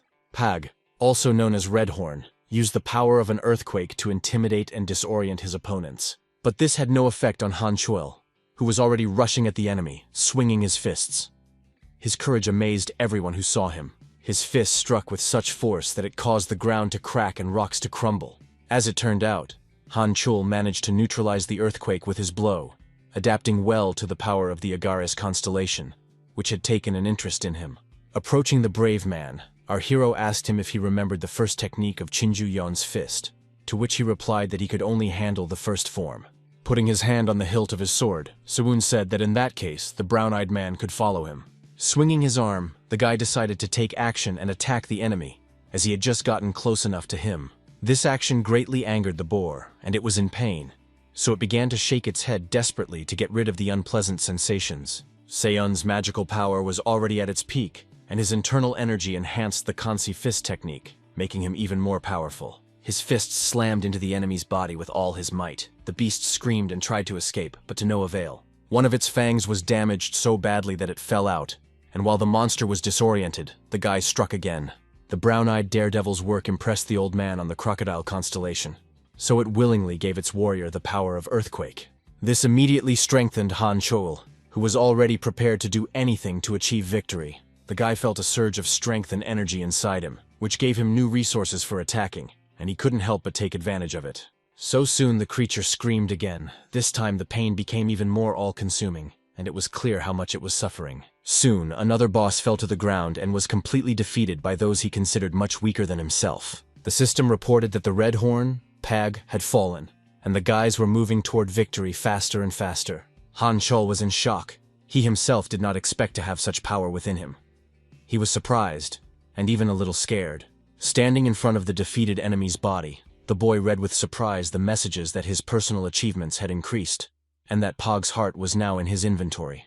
Looking at his hands, he wondered if this was what the real power that now lived inside him looked like. Smiling, Siwon said that this was the true power that Han Chol possessed, and now he had to fully reveal it in order to learn how to use it without the constellation. Now the brown-eyed man understood that his future was in his hands, and that it was up to him alone whether he could achieve more. Meanwhile, Siwon absorbed Paga and absorbed its nutrients, increasing his personal characteristics. So the Hungry Prince constellation happily feasted on the tender meat. After that, the guy turned and looked at his companion, who had already defeated another bull. At first, he wanted to ask if he could handle the rest of the monsters, but the answer was obvious. He liked that he now had someone he could rely on, which gave Seon more freedom. But the trial was not over yet, so they had to move on and look for the final boss, whose destruction would guarantee victory. Meanwhile, So-A tried to calm the people, who were in a panic when they realized the power of the creatures they had to face. The girl fought desperately against the monkeys, shouting that the wounded should immediately retreat behind the barricade. Looking at the young beauty who was playing the role of leader so wonderfully, our hero thought that she was even better than he could have imagined, perhaps revealing her talent along with the power of the constellation. He was distracted from these thoughts by John Pill, who grabbed a bunch of bananas and attracted the monster's attention by running around in circles, shouting loudly. At first, Sewon didn't believe that his blonde friend had done this of his own accord, but when he turned his head, he was convinced that he had understood correctly. Now John Pill was moving even faster and more confidently, seeming to enjoy being useful and enthusiastically doing what he thought was necessary. The donkey head constellation was simply delighted with the guy's actions, literally rolling on the ground with laughter. Our hero wondered why the blonde man had suddenly decided to run around and annoy all the monkeys, since he had previously been reluctant to do such work. It soon became clear that he was not just running, but testing the vigilance of his opponents and looking for those from whom he could take weapons. Finding gaps in the defenses of some individuals, he took what they used as weapons.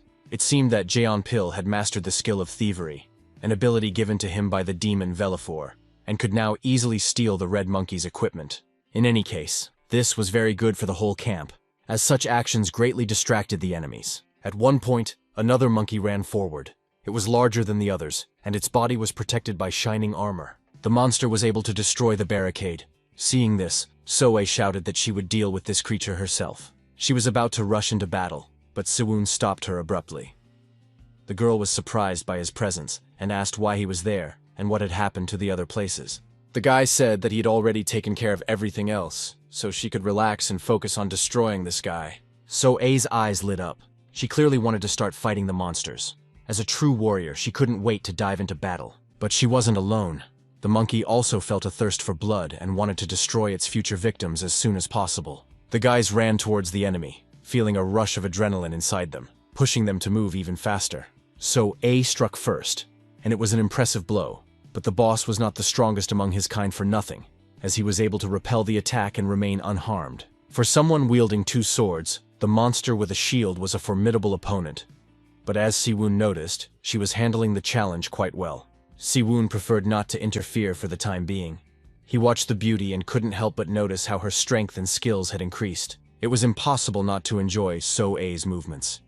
It seemed as if the sword was an extension of her arm, for she wielded it so precisely that one could only admire her. However, there were moments that slightly marred the picture, such as problems with her feet. If you looked closely, you could see that she seemed to lack a point of support. And then there was her speed, because her legs simply couldn't keep up with her skill. Our hero immediately noticed this and asked the young lady to follow in his footsteps. She was surprised that he wanted her to do it now, but the guy believed that the fastest way to learn was in real combat. Opening the repository of greed, the young man extracted a skill called Camilla's Double Sword Mastery. This skill was unique, literally one of only 5 in existence, allowing him to move his feet as fast as possible. It seemed as if the legs became so light that they moved like a leaf caught in a hurricane. Seon could only hope that the girl would be able to keep up with his pace. because it was more difficult than it might seem at first glance. As expected, Soa opened her mouth in surprise, unable to believe that anyone was capable of such movements, because it was impossible to catch his feet as they moved. Meanwhile, Si-woon did not stop. It seemed that he was only gaining speed to deliver a powerful blow that could kill the enemy. Taking up a comfortable position, our hero did not hesitate, and immediately launched an attack that took his opponent by surprise. His blow was aimed at several places at once, which literally paralyzed the monkey on the spot. After landing, the boy assessed the result of his actions and realized that he had done quite well. All this time, So-A was closely watching every subtle movement of her comrade, trying to remember everything so she could repeat it later. Without thinking twice, she rushed into battle. She was scared, but it was incredibly interesting to see if she could move in exactly the same way. The guy didn't wait for her to get closer to them. He delivered one blow after another, showing no mercy to the monster that hoped to kill them all. When So-A joined him, he smiled and said that she was doing very well. Ignoring the praise, the young warrior said that they should move even faster. She was right. They really needed to hurry, because the boss was in an extremely vicious state and was clearly going to attack with even greater enthusiasm. However, his aggression clouded his mind a little and caused him to lose his vigilance, so the enemy managed to wound his body. Feeling intense pain, the creature screamed so loudly that its shriek could be heard on the other side of the forest. The shield fell from the monkey's clutching hands, and now she stood completely defenseless and wounded. Her enemies could not help but take advantage of her weakness. Noticing the boss's weakness, our heroes immediately rushed forward to strike and finally win this battle. Their blows rained down on the monster with such force that it couldn't even resist. It seemed to be in the process of accepting that death was breathing down its neck. The guys worked so quickly and precisely that one could only marvel at their excellent work, which was done without a single mistake. Soon, what they had been striving for happened. The system announced that the renowned monster Red Claw, Yashak, had been defeated. The guys' personal merits were increased, and they also got Yashak's sword. After the other monkeys learned that their boss had been defeated, they began to look at each other in fear and back away, intimidated by what might happen next. So-A couldn't believe that they had actually managed to do it because it showed how strong and dangerous they had become. The players were notified that they had successfully passed the 10th wave of adaptation and completed the first chapter of training. Looking at these messages, the girl felt relieved, but at the same time she understood that more difficult trials awaited them. Han Chol thought much the same, preferring to remain vigilant even when everyone else thought it was safe to relax. The red-haired sisters laughed and cried with happiness, wanting to shout that the damn war was finally over, and they had emerged victorious. Only Si-woon understood that it was still too early to celebrate, because real troubles awaited them further on, and it would only be a matter of time. System windows appeared in front of the players' faces, and what they saw there made them very happy. Everyone carefully studied the information, not wanting to miss even the smallest detail. At one point, So-A couldn't believe what she was reading, so she decided to ask Se-woon if she had understood everything correctly. He closed his eyes wearily and said quietly that everything was exactly as written on the screen. Now the second chapter of training began. The players had to reach their destination by traveling across the plains, and they were given 168 hours to do so. When people heard that they had to leave this place, they were indignant and said that they had barely gotten used to it. Seoan knew that the first chapter was designed to help the players adapt to survival in the wild, and they had done a brilliant job of it. It was only natural that the players felt uncomfortable about leaving the environment they had adapted to, so their leader tried to calm them down. The red-haired girls were the most optimistic of all, so they immediately thought that they would be able to find a village and settle there. They began to cheerfully discuss how, as soon as they found a place that resembled traces of civilization, they would immediately take a bath, and even monsters would not be able to stop them. Their smiles and obvious self-confidence helped the others feel more comfortable, because it seemed that nothing terrible had happened. The others began to agree with them and say that if they had dealt with all the monsters, then nothing else would be a problem for them. Seo-eun was even a little surprised that the twins were able to cheer up the desperate players so quickly, which definitely played into his hands. These two girls were the embodiment of optimism. They could warm even those who were used to living in gloomy darkness with their light. They were like rays of light that helped to quell the panic that was growing in people's hearts. The aftermath of the 10th wave was quickly dealt with, the wounded were helped, and the destruction was minimized. But in some places, you could still see a huge number of dead monsters, whose bodies were doomed to rest in this place forever. People had already gotten used to living in such conditions, using the meat of the slain animals for food and giving the skins to Changsok. There was a lot of work to be done, given the number of monsters caught, but thanks to coordinated efforts, everything was quickly completed. Looking around, our hero realized that before the regression, there were not as many survivors as there were now, which made him happy, but also pointed to a great responsibility. At that time, the atmosphere in the camp was much worse than it was now, so they left the camp unplanned. Now they also had to set off. But for some reason the guy noticed the red-haired twins, who were clearly thinking about and discussing something important. It was not difficult to guess that they clearly did not want to leave the barricade they had built, even though they behaved very bravely in front of everyone. So Siwoon decided to approach them to discuss leaving the camp. But when they saw the one nicknamed the Blood Wolf, the girls immediately stopped talking. The guy disliked this nickname so much that he could barely contain his anger towards John Pill when he heard it.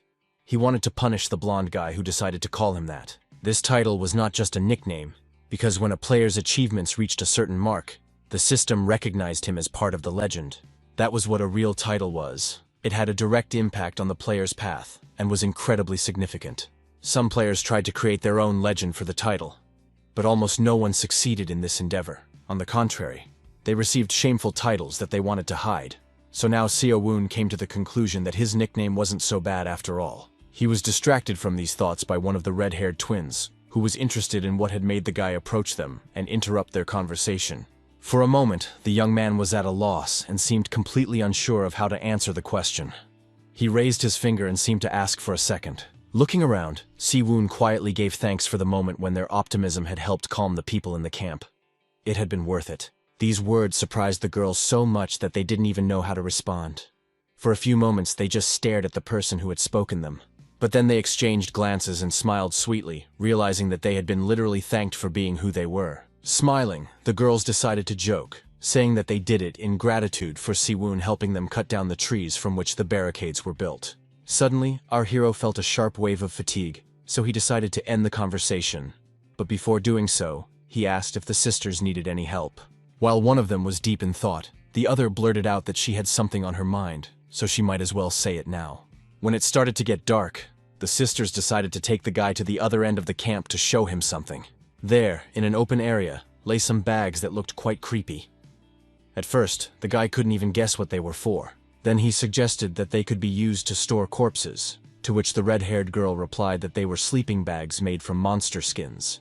Siwoon couldn't imagine that the camp members slept in them, because he kept his distance from everyone else, and therefore didn't know many of the intricacies of life in this society. But he also understood that if he let people get too close to him, he would cease to be objective. Turning to the sisters, the hero asked why they were showing him all this. The girls explained that the bags were not all of their inventory, as they would have to carry equipment, emergency rations, and many other small items. They considered making a cart because it was impossible to carry everything on their backs. But they all understood perfectly well that if they pulled a cart, it would slow them down considerably. After thinking for a moment, the young man suggested that the girls build a cart. They were surprised and asked how they would be able to pull it. Smiling broadly, the guy said that he had thought of a way that could help them in this difficult task. Thinking it over, Siwoon realized that there were only two ways to carry out his plan. The first was to tame the monster, but there were no living creatures left. So the only option left was the second one, and in order to bring it to life, he had to open the Vault of Greed. From it, he took an ability called Awakening of the Undead, so one could only guess what our hero would do next. It wasn't hard to guess. He used a spell from the necromancers of the Black Tower, which infused mana into bones and resurrected the dead. So very soon, skeletons of monsters appeared before the guy, ready to serve his will and fulfill his wishes. Siwoon himself was surprised by the power of this ability, so he had to make an effort to order the dead creatures to stand on their bony legs. They immediately obeyed his will and rose, making strange sounds. These dead creatures were very obedient. Noticing these otherworldly creatures, people were very frightened, because they had never seen anything like this before, and thought that new monsters had awakened. What was especially frightening was that the eyes of the dead burned with an eerie otherworldly fire that terrified everyone around them. Siwoon stood in front of the one he had managed to awaken, and could not believe that his powers were truly capable of this. It was something fantastic. He turned to his companions and told them not to worry, because these creatures were under his control and posed no danger. Everyone was surprised by Soei's request, who showed such courage that she asked to touch the dead creature to prove that it was safe to be near it. It was scary, but the girl gritted her teeth and moved closer. carefully touching the monster. Her hand was shaking, but when nothing happened and the creature did not attack her, she felt relieved. Now she moved her hand more freely over the smooth bones, convincing herself and others that they were in no danger. The twins jumped up to her and began to chirp excitedly about how these animals resembled pets, and now they would have someone to take care of. Now the three of them touched the smooth bones and marveled at how amazing these creatures were. The skeletons obeyed only the commands of their master, so all their movements were at Se-eun's will. As the whole camp watched the girls pet the monsters, the mood clearly improved, and now there was no tension in the air. Finally, night fell, and for the first time in a long time, Se-eun was able to truly relax. Only now did he realize how tired he was, both physically and mentally. He rested in the sleeping bag that the sisters had made, and it was hard not to notice that their work was simply amazing. Before closing his eyes, the young man saw a message saying that the hungry prince was satisfied with the hearty dinner that Se-eun had prepared for him. The boy thought to himself that now the constellation would have to refrain a little, since he had eaten so well. His head was filled with hundreds of thoughts about the past and the losses they had suffered, but he had to leave that behind and move on, starting the second chapter of his training. He needed to focus on what lay ahead. So turning on his side, Se-eun decided to take advantage of this moment of peace and rest properly. He understood that if he missed this chance that fate had given him, it would be almost impossible to return. No sooner had the boy closed his eyes and begun to fall asleep than he was awakened by a light feather that landed right on his head. It was a small greeting from the bowing crow, who had decided to point out his favorite. After that, the boy saw the image of a strange creature staring at him. Everything seemed so strange that one might think it was a dream. But no. Soon the creature pointed to our hero's sword and began to eagerly call him to action. For a while, Se-eun couldn't understand what was going on, until the system informed him that the constellation wanted him to sacrifice his sword. Also, the bowed raven warned that if he disobeyed, he would be denied access to the treasure vault. Now the constellation waited to see what the one he had chosen would do, because a lot depended on his decision. Meeting the strange creature's gaze, Se-eun defiantly said that it could try to take away what belonged to him. Using Mammon's power, the guy realized something very important, and it was this that helped him get out of the situation. He used to think that the vault was something the constellation allowed him to use out of curiosity, but that was not the case at all, and these words made Raven tremble with irritation. After all, he didn't want Se-eun to guess that the power he used was separate from his real vault, but the guy already knew that very well. No, he hadn't deprived him of access to the repository. It was just that at the moment, Raven himself couldn't reach all that power. It turned out that the power possessed by our hero came from Mammon's repository before the regression. So now the physical form of the repository was lost, and only its inner power remained.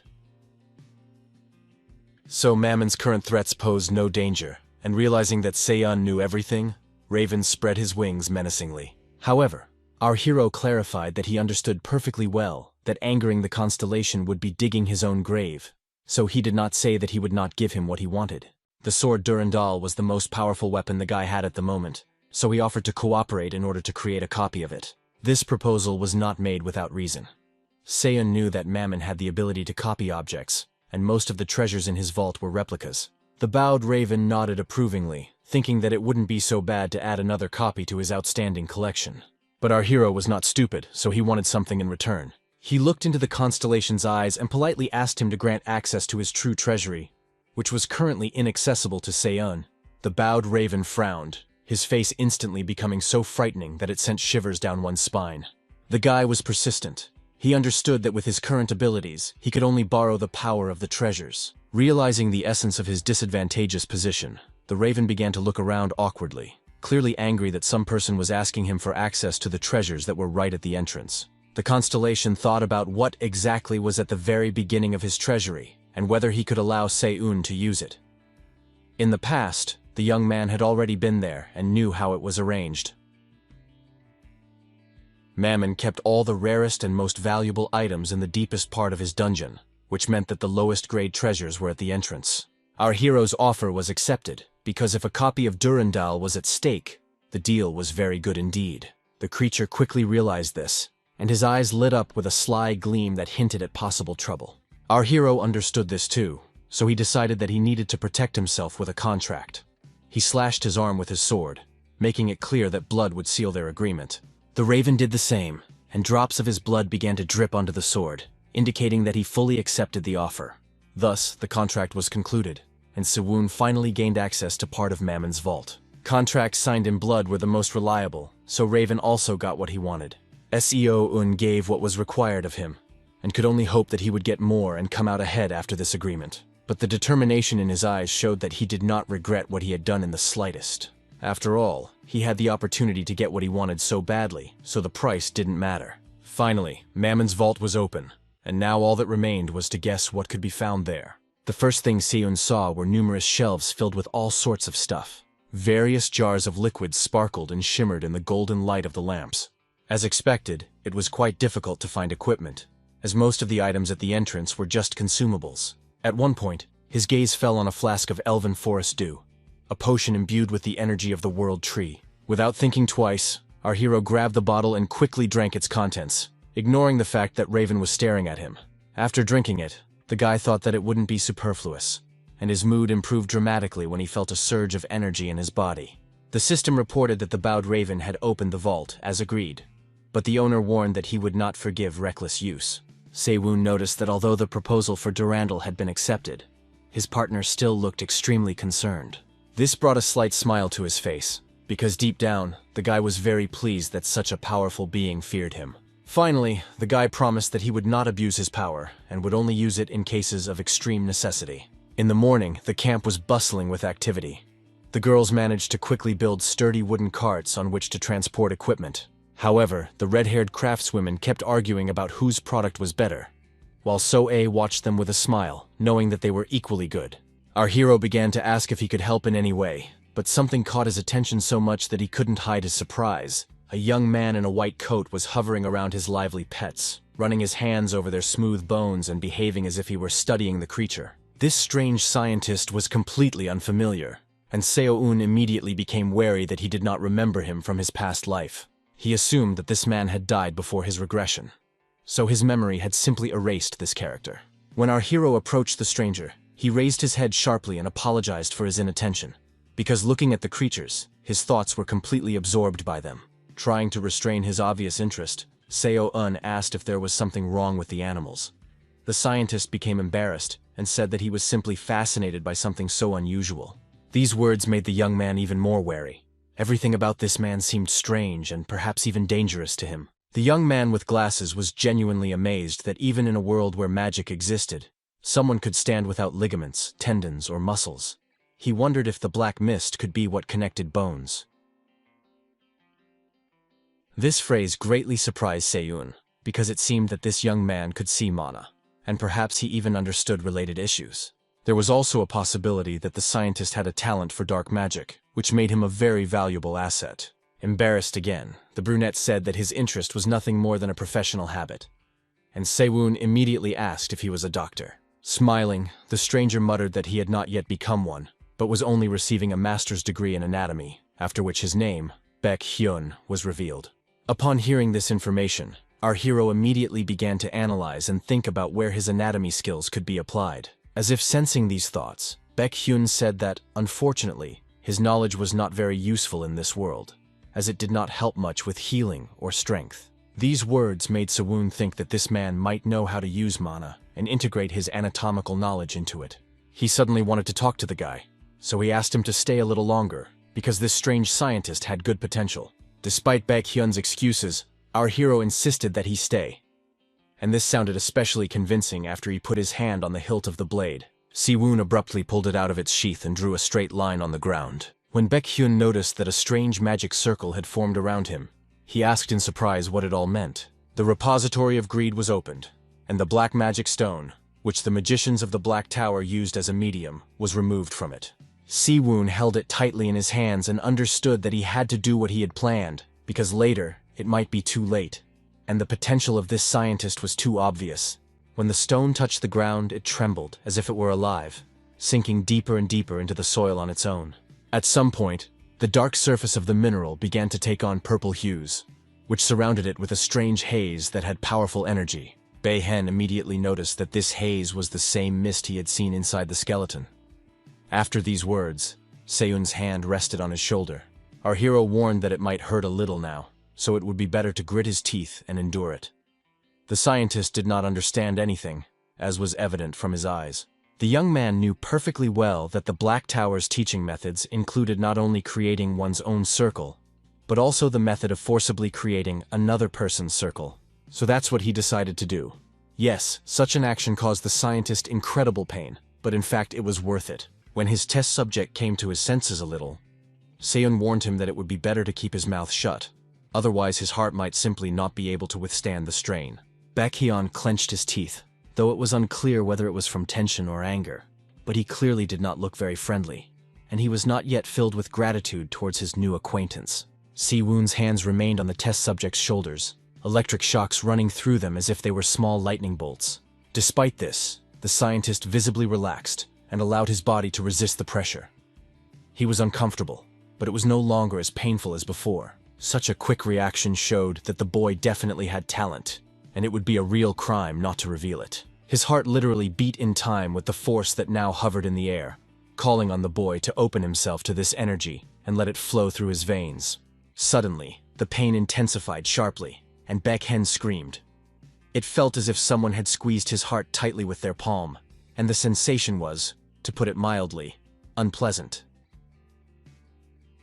Anyone with insufficient willpower would have lost consciousness long ago, but the seemingly weak scientist showed remarkable composure. When he was finally able to open his eyes, he saw a dazzlingly bright light that seemed capable of burning everything around him. But the rays only pleasantly warmed his body. The light faded, and Si-woon finally exhaled and said with a smile that the boy was a good lad for enduring such pain. Baekhyun slowly began to come to his senses, the fear in his heart turning into panic, and at one point, it seemed to him that he was simply suffocating from the power that filled him from within. But then he calmed down in an instant, his body became light, and now literally hovered above the magic stone, which was located right in the magic circle. Watching the whole process, Seon thought that everything was going even better than he could have imagined, as the scientist very quickly absorbed the mana from the high-grade black stone. Opening his eyes this time, Baekhyun felt fatigue in his body. The pain was gone, replaced by a sense of exhaustion. Fixing his gaze on the young man, our hero thanked him for his hard work, which not everyone could have accomplished. Moving closer to the body of his revived monster, he noticed that every bone was saturated with a purple haze, which was actually mana. Baekhyun looked at his hands and decided to do what came to mind. The idea was unexpected but very interesting. As soon as he brought his hand close to the bones, the purple glow became even brighter, as if it was reaching out to him, letting him know that there was a response to his call. This light filled the bones of the dead animal, and at one point it seemed as if it had breathed life into this creature that had left the world of the living. The scientist behaved like an experienced puppeteer, raising his hands and directing the bones where he thought they should go, with just a couple of light movements. It soon became clear that he was reconstructing the skeleton from an anatomical point of view, fastening the joints with mana and creating muscles. It was slower than Seon's method, but it was much stronger and more reliable. Our hero assumed that this was why the wizards of the Black Tower were examining the corpses. Baekhyun's eyes suddenly changed color and took on a strange purple hue. He stared intently at the dead beast, then told it to rise. The fallen monster's body immediately responded to this command, instantly rising on its bony legs, demonstrating its readiness to obey orders. For a moment, it seemed as if the creature had come back to life, a spark of intelligence flashing in its eyes, but it was only capable of obeying those who had power over its mana. What happened so greatly impressed the scientist that he watched everything with his mouth open, finding it difficult to believe that something like this was actually happening. The young man's power attracted the attention of a constellation named Horse, who trampled death and watched the events with interest. Even he was curious to know where the amazing power of the young man, who was just beginning to reveal his talents, would lead. Seon knew that this constellation was Semigan himself, the fourth-ranked demon lord who possessed necromancy and spiritual arts. It was clear that the constellation could not help but be interested in a person who possessed abilities similar to his own. Moreover, this was the first mage of this camp, so in fact, Khan witnessed the birth of a necromancer. However, the young man was seriously frightened by the news that the demon lord was seriously interested in him, and the mere thought of it gave him the creeps. Si-woon, on the other hand, was extremely calm, because he knew that if Saminin entered the game, he would no longer need to help Baekhyun. He was very happy that even if he had to leave the camp, someone would continue to make skeletons, and the work would not stand still. After some time, Baekhyun realized how much Sae-woon had helped him, so he finally expressed his gratitude. It turned out that the scientist was very upset because he felt like he was of no use to the camp. Our hero began to convince him that there was no need to worry about this, because if he managed to attract Samigan's attention, then his potential was high. Smiling, Baekhyun said that he had found a talent in this strange and cruel world that he could not find on Earth, so now he was ready to work hard to develop this power. This attitude greatly impressed Sae-woon, but he was still wondering whether he should voice what was on his mind. But to test the young man, he decided to give him a task. The young man was very surprised and began to worry whether he would be able to complete it, and then asked what exactly Sae-woon wanted. Instead of answering, our hero opened the vault of greed and took out what he needed. An image of a huge beast that resembled a lion but had some distinctive features, such as wings, longer fangs, and horns, popped into his head. It turned out that he had taken out the corpse of a manticore, a monster with the body of a lion, the fangs of a boar, the horns of a bull, the wings of a bat, and the tail of a scorpion. When the body of this creature appeared out of nowhere and fell right at Baekhyun's feet, the boy was, of course, seriously frightened. Sae-woon suggested that the scientist try to raise this dead creature to its feet by the end of the training, and then it would be possible to judge his skill. The boy understood that it would not be easy to make the chimera move. That was exactly how it was, which is why our hero chose this particular creature. The task was not an easy one, but he was betting on this scientist and was confident that he would succeed. The manticore was a rare monster that could only be found on the 40th floor of the Black Tower. If raised, it could become the most powerful force in the camp. While other bone claws trampled the green grass, everyone who witnessed this was greatly surprised. The second chapter of training began, in which they had to reach their destination by traveling across the plains, and they were given just over 151 hours to do so. The people set off on their journey, not knowing when monsters might appear, so it was decided to take turns watching in all directions. Meanwhile, the red-haired sisters continued to argue about whose carriage was faster, as it was important to each of them to be recognized as the best craftsman. Seo-una was already getting annoyed by their constant arguments, because they were both equally good. But he remained silent, because the girls were useful and were growing well in their skills. Meanwhile, Baekhyun studied necromancy under the careful guidance of Samigan. The constellation was amazed by his contractor's extensive knowledge and taught him the basics of black magic. All that remained was to hope that everything would go smoothly from then on, and that there would be no monster ambushes on this plane. Despite his successes, our hero was not in the best of spirits. The problem was that he could not remember where exactly the monsters would appear. At such moments, he felt uncomfortable and uncertain because he couldn't come up with a strategy. Deciding that sitting and blaming himself was a bad decision, our hero called over John Pill, who arrived in a minute. He asked his blonde friend to walk around the neighborhood to scout the area and check if there were any monsters hiding nearby.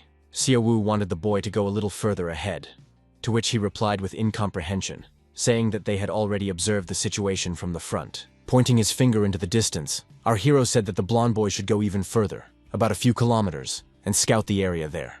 This order so upset Jong Pil that he reminded him that even though he had fast legs, he was still a human being who could not cover such a distance too quickly. Si-woon himself understood that the young man would have to run for several hours without stopping to carry out his order, but that was assuming he had only 2 legs. With these thoughts in mind, he began rummaging through his bag, trying to find something that would help speed up his loyal comrade. Pulling out a large bone, our hero proudly declared that this item should help solve their problem. After that, he focused on his power and began to direct it into the bones. A purple light shone around him, and the bones smoothly flew upward. Soon these bones formed a complete skeleton of some creature that was ready to fulfill any whim of its master. The eyes of the raised monster lit up, indicating that it was functional. So when Sae-woon ordered it to rise, it did so without any complaint or resistance. Seeing such an exotic pet, Jung Pil happily asked if it was a gift for him. Rolling his eyes, Sae-woon replied that it depended on whether he could handle the monster. The fair-haired boy was simply delighted, and even promised to name the creature Volchara, in honor of the one who had helped him get back on his feet. Without hesitation, the brave boy jumped onto his new pet and set off on his journey. Now realizing that he could quickly cover even enormous distances, Volchara rushed so fast that at first, Chong Pil was even a little scared. because he did not expect that a pile of bones was capable of such a thing. Watching the boy's silhouette recede into the distance, our hero thought that this venture would either be beneficial or turn into a real nightmare. It was also unclear why the talent of a hunter had awakened in a person like his blonde friend. Chongpil was truly enjoying this trip. He felt very carefree, despite being entrusted with an extremely important task. He was grinning from ear to ear when he ordered Volchara to run even faster. And when she obeyed his command, his inner child literally squealed with joy. It all reminded him of the times before he ended up in this strange universe filled with various dangers. Living on Earth, the guy used to brag about his car, and now he had the same feelings. Smiling, the blonde once again thought that following his brother was the right decision.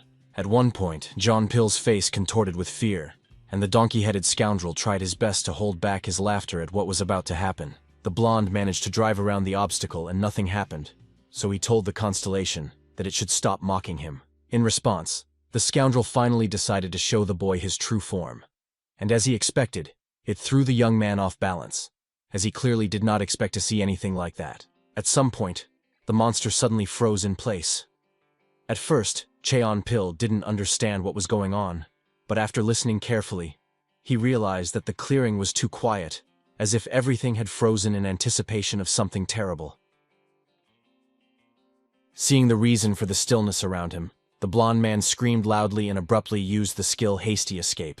He also tried to hide from those who were waiting for him nearby, hoping to taste human flesh. The monster stood stubbornly in place and did not intend to move anywhere, which frightened Chongpil even more, because a feeling of hopelessness began to grow inside him, especially when he saw green-skinned creatures whose bodies resembled humans approaching him. There were so many goblins that the blonde man simply couldn't understand how he could possibly fight them off. His former cheerfulness vanished in an instant, replaced by anxiety and an all-consuming animal fear of the inevitable. Fighting was pointless, so Cheon Pil used very hasty escape and mentally prayed that Volchara would finally move and take him as far away from the goblins as possible. This made the donkey-headed scoundrel laugh loudly and roll on the ground, clutching his stomach. Unfortunately, the goblins had no intention of letting the boy go. They rushed in pursuit and ran faster than anyone could have imagined, apparently eager to get a bite to eat. Chong Pilyu had never been so scared in his life. It seemed to him that the monsters were about to catch up with him, and he would have to say goodbye to his wonderful life. Fighting back tears, the young man comforted himself with the thought that if he could get to Siwoon, he would protect him and take care of these creatures. He ran so fast that after a while, he began to make out the outlines of the camp and the carts moving towards him. He made it. He reached his comrades. Siwoon was the first to notice his blonde friend returning to the camp. He was still a decent distance away, but even now you could sense his intense panic.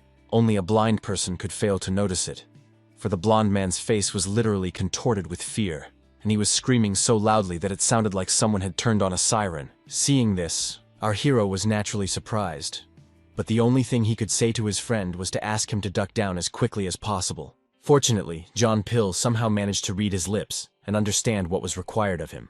As soon as the boy did what he had to do, Siwoon activated his magical power and summoned an all-consuming flame that was supposed to destroy all his enemies.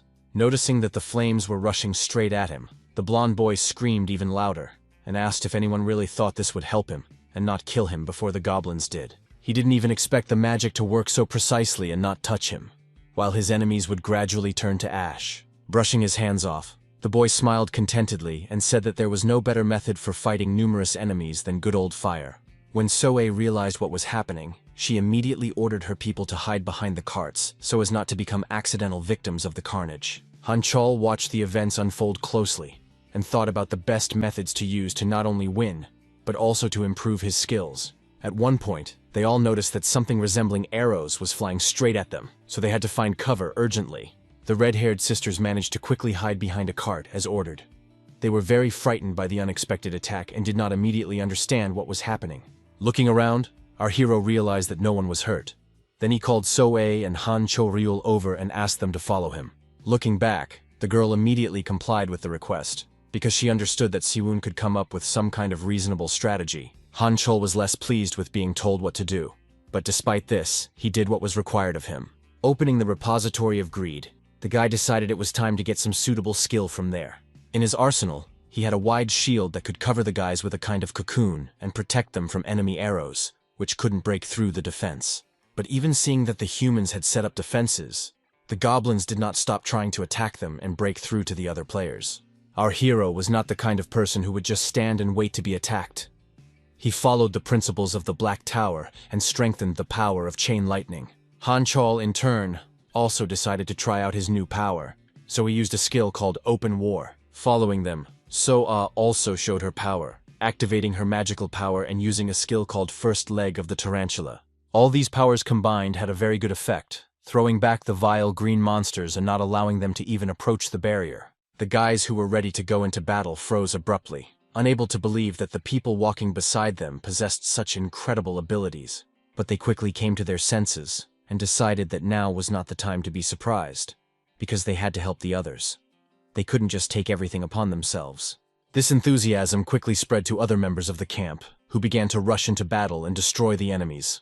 After a while, the goblins realized that they were in serious danger, and that it was coming from people they had considered nothing more than minor annoyances. Even Xiaowun noticed that the camp members had become more active in battle, each fighting and wanting to protect themselves and others. But the humans had another advantage in the form of a revived monster that was now helping to destroy the goblins. All this was possible thanks to the efforts of Baekhyun, who was already straining himself, and one could only imagine what would happen when the manticore appeared. Noticing the huge monster, which was literally a skeleton, the green-skinned creatures were seriously frightened and began to run away, forgetting why they had come. Less than half an hour later, all the members of the battle saw the long-awaited message that the goblin ambush had failed. So A was incredibly pleased that the monsters had left them alone. The guys wanted to give chase, but she was against it, because it was dangerous without regrouping. Carefully observing the enemies, Sewun realized that if they had decided to flee, it meant they had somewhere to run to, which meant they had some kind of base, so perhaps there was a hidden treasure. Calling the girl over, our hero told her that she should supervise the regrouping, and that they didn't need to worry about him. When Soe asked where he was going, the boy smiled and said he wanted to go and follow those goblins. But before leaving, he noticed his loyal friend, Jong Pil, who, to put it mildly, was not feeling very well and could barely stand on his feet. The blonde noticed that someone was handing him a bottle with a strange greenish liquid that shimmered in the sun. It was Sewun, who praised his friend for doing an excellent job and said he could now count on a well-deserved reward. The fact that he was given a potion that helped restore his strength made the guy so happy that he was once again convinced that he could always count on Sewun and his help. After that, the guy set off, trying to keep his distance from the goblins and hide in the shadows of the trees so that they would not find him. He followed them for a long time and realized that their base must be somewhere deep in the forest. Judging by the size of the group that had attacked them earlier, it could be concluded that there were at least 1,000 goblins at the base. Sewun hid and began to think about what to do. Should he just attack first and try to burn down the forest to lure out all the creatures? Looking at the white birds circling peacefully above the forest, the young man realized that he didn't really want to do that. But these creatures had to be killed somehow, which meant that even the most unpleasant solutions could be used, which could well harm not only the monsters. It seemed that the green-skinned creatures suspected something, because they began to behave more cautiously and looked around more often, watching for those who might be following them. As it happened, at some point, the monster's intuition helped them discover who was following them and literally breathing down their necks. However, she did not save the life of the one who was closest to Seon. The poor fellow was the first to die, and no one could help him. Noticing that someone had killed his comrade, one of the goblins became seriously frightened. At that moment, a man's voice rang out from behind, calling on the monster to calm down, because he would soon see the deceased.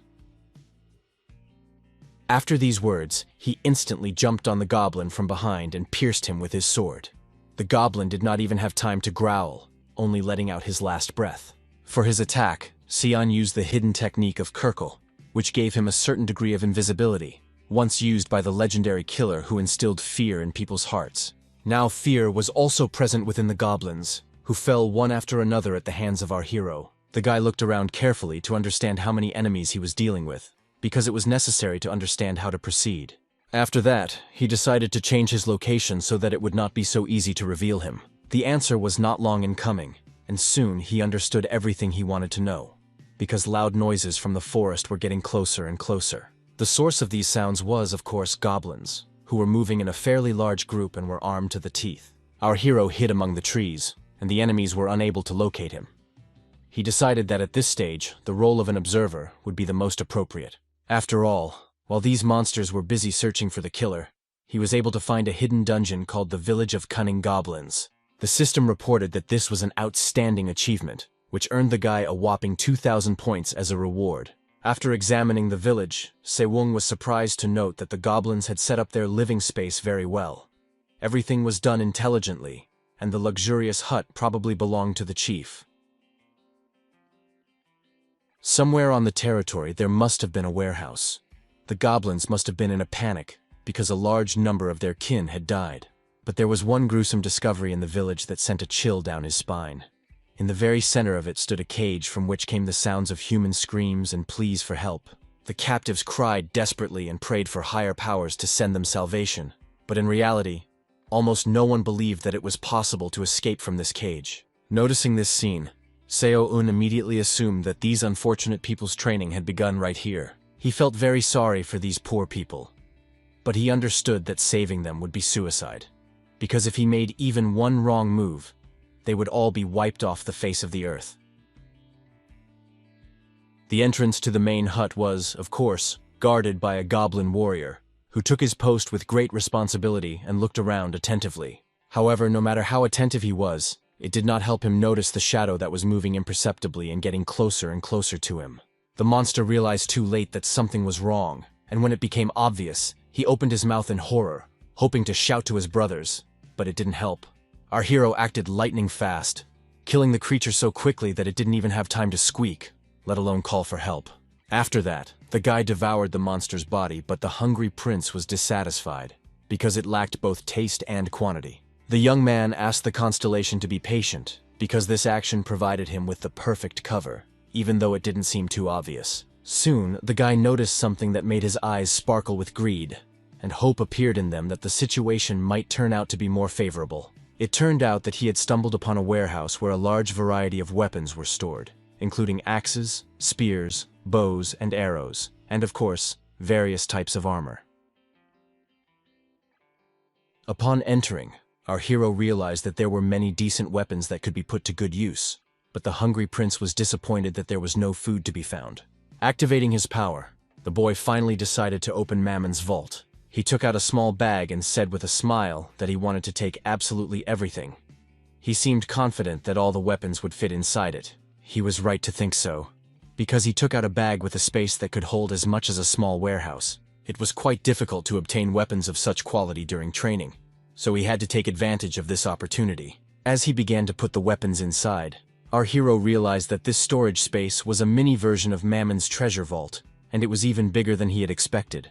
The crouching raven frowned discontentedly upon hearing this comparison, but Seon hastened to add that the bag was only a poor version of his storage space. Soon, the boy's attention was drawn to a strange wooden chest that seemed out of place among the weapons, and he immediately became interested in what was inside. Opening the wooden box, Siwoon discovered beautiful glowing balls inside, which were mana stones. They looked like very large pearls that shimmered in the sun, and the find was incredibly useful. Turning the stone in his hands, the boy realized that a brilliant plan was beginning to form in his head, one that would help him deal with the goblins. Meanwhile, one of the chief goblins decided to teach his unlucky soldiers a lesson for failing to eliminate the threat, and proving themselves useless. This was the goblin chieftain, whose name was Kokongak, and he was extremely angry that his servants had still not been able to find the intruder. For this, he decided to punish the useless monsters who were unable to carry out his orders and ensure peace and safety in the village. The beaten creatures quickly ran to the exit to avoid getting even more bruises, and the chief shouted after them that they should bring the boy to him, and he also demanded some kind of person for dinner. Anticipating a hearty snack, the chief thought only that his subordinates had gotten completely out of hand, and their level could no longer guarantee safety. His thoughts were confirmed by a male voice coming from right behind the chief goblin's back. It was Se-un, who had once again gone unnoticed. Genuine fear was reflected in the chief's eyes, because until that moment, no one had ever been able to enter his dwelling unnoticed. But that had changed, because Siwoon had not only gotten inside, he had complete freedom of action in relation to the chief, and he intended to take full advantage of it. So, without hesitation, our hero attacked. His speed and agility were impressive and left his opponent no chance of survival. The enemy's sword wounded the goblin right in the neck, releasing a huge amount of bloody spray, which caused the monster to freeze in fear. Stepping aside to avoid getting dirty, Siwoon said that he had no time to explain his actions to the enemy. The goblin was interested in only one thing: how some kid could get so close to him without being noticed. It seemed impossible to him. In turn, our hero asked if he was really standing in front of a famous monster, because the leader's reflexes were pretty quick. Grinning in response, the chief goblin realized that the man standing before him was extremely dangerous, as he had cut his throat without hesitation. So, instead of engaging in combat, the chief began to scream like a small child, trying to attract the attention of his guards and call them to his aid. Snapping his fingers, Seoun smiled slyly and said that it was too late and that it was unlikely that anyone would come here to save the leader. This information not only frightened the goblin, it threw him into a state of panic and deprived him of the ability to think clearly. And when everything around him began to explode, the leader decided that nothing in this world could save him anymore, and he was not far from the truth. The village turned into a living hell, filled with all-consuming fire that spared no one. When the leader saw this through a broken window, he couldn't hold back a scream of horror, because it was difficult to accept what had happened to his village. Se-un was helped in carrying out his plan by mana stones, which were literally ore saturated with mana and could be used in various ways. One of the most powerful ways was to turn them into bombs, and our hero took advantage of this property. He enchanted the stones and placed them throughout the village, which led to total destruction. Listening to this story, the chief could only grit his teeth in anger. He considered his village impregnable, but some boy was able to destroy it. Anger overwhelmed the monster, so he mindlessly rushed at the man, hoping to kill him and take revenge for destroying the place he had built his entire life. Seo-un had expected such an attack, so he reacted quickly and parried the blow, managing to wound his opponent again and draw blood. But the goblin was not going to give up. It was not for nothing that they say a cornered beast is the most dangerous, because the monster attacked with such force that our hero could not help but be amazed. Soon, the fight came to an end, and Chief Kokongnak fell to the ground, his life ending right in the room from which he ruled his domain. Since the young man managed to defeat the famous monster, his personal merit points increased significantly. The system also reported that, in addition to this, he had received Kokongnak's spiked bat, only it was more fragile than one might think. Smiling, the young man remembered that according to the rules, he had to defeat 1,000 goblins at the main gate of the dungeon. The fire helped him a lot, so soon the system sent a message that our hero had flawlessly completed the hidden dungeon called the Village of Cunning Goblins. Thanks to this, an outstanding achievement was obtained, and as a reward for it, many personal merit points were credited to Seun's account. Anticipating a hearty and delicious meal, the hungry prince looked at the young man with bright, sparkling eyes full of hope and expectation. Not wanting to keep the constellation waiting too long, the young man devoured the monster's bodies, increasing his agility and intelligence by several points. The system also informed the hero that a small amount of internal energy and mana had been absorbed into the dantian and the circle. The hungry prince was very pleased with what was happening. He looked at the well-prepared huge dish and wanted more. Seun realized that the well-cooked dish referred to the entire village, which the constellation hinted at devouring. There were more than 1,000 goblins, and the young man understood that if he used his gluttony power on each of them, it would never end. Taking pity on the young man who was racking his brains over what to do, the hungry prince strengthened his gluttony and raised it by 1 level. Now his gluttony allowed him to devour many corpses at once and get more nutrients for it. Seunu really liked the fact that he could absorb nutrients in larger quantities. This option was just perfect for him. So now, with his new power, he easily devoured the entire village of cunning goblins and fed his insatiable master. When the fangs of gluttony descended on the village, chaos ensued. For Seon could not have imagined that he would ever witness such power. It seemed as if the huge mouth was devouring what was left of the still-burning village, everything disappearing. Buildings, corpses, even the trees that grew around the perimeter.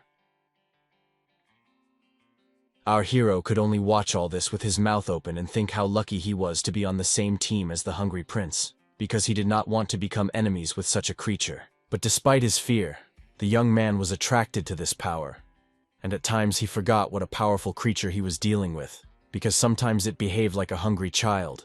In the end, the guy devoured more than 2,000 goblins, and his personal characteristics increased by 10 points. In addition, a huge amount of internal energy and mana was absorbed, and Seun felt as if a real fire was burning inside him. Power literally flowed out of him. It was everywhere, inside his body, flowing through his veins along with his blood and filling every cell of his body. Soon, the system reported that the hero had successfully created the 3rd circle of mana using the Black Tower's training methods. This allowed the young man to use 3rd-level magic, and the Black Tower's methods also increased Seiyun's destructive power. The guy couldn't help but be pleased with the fact that they were only in the second chapter of training, and he was already in the third circle. In addition, he set a tower record and accomplished an impressive feat, for which he received an additional 100,000 points. This stunned the young man. He did not expect his achievements to be valued so highly.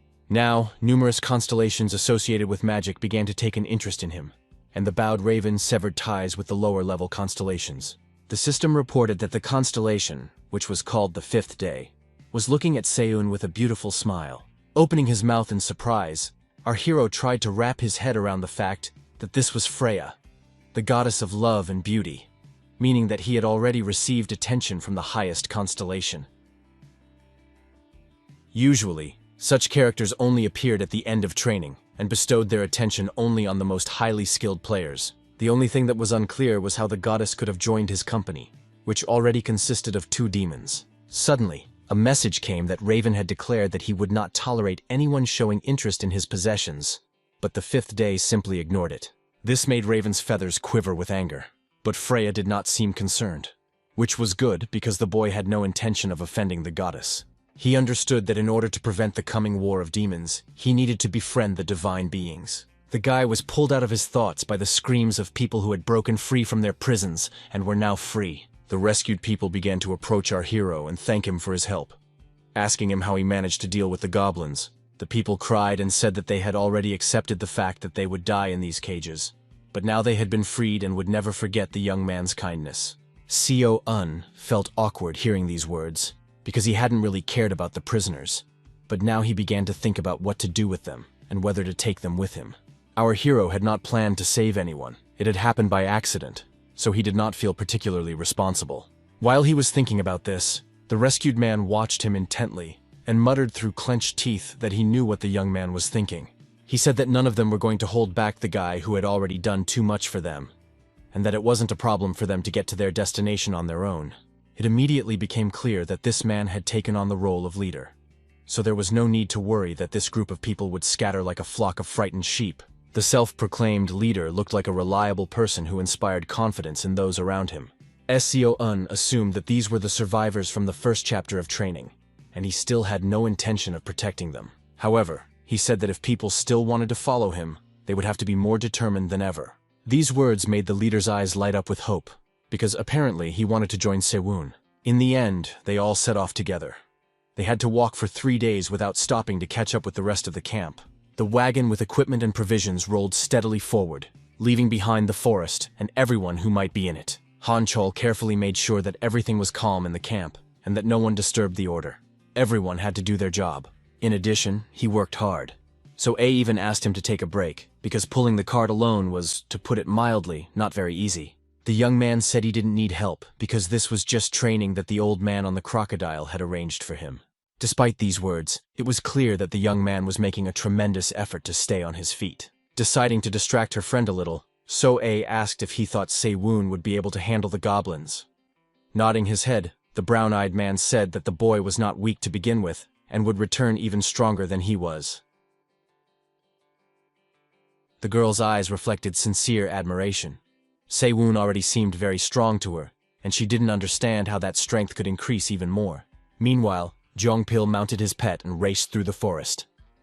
For the first time, he was so serious. When Soa noticed the expression on the boy's face, she was frightened, for it expressed concern, fatigue, and genuine anxiety. Finally, the poor guy was able to get up from the resurrected monster, and as soon as his feet touched the ground, he threw up. Healer Han Yul immediately noticed this. She urged people not to panic and said that she would examine the boy right away. She touched his head with her hand, and a soft light burst from her palm, enveloping the patient. It did not burn, but gave off a soothing warmth.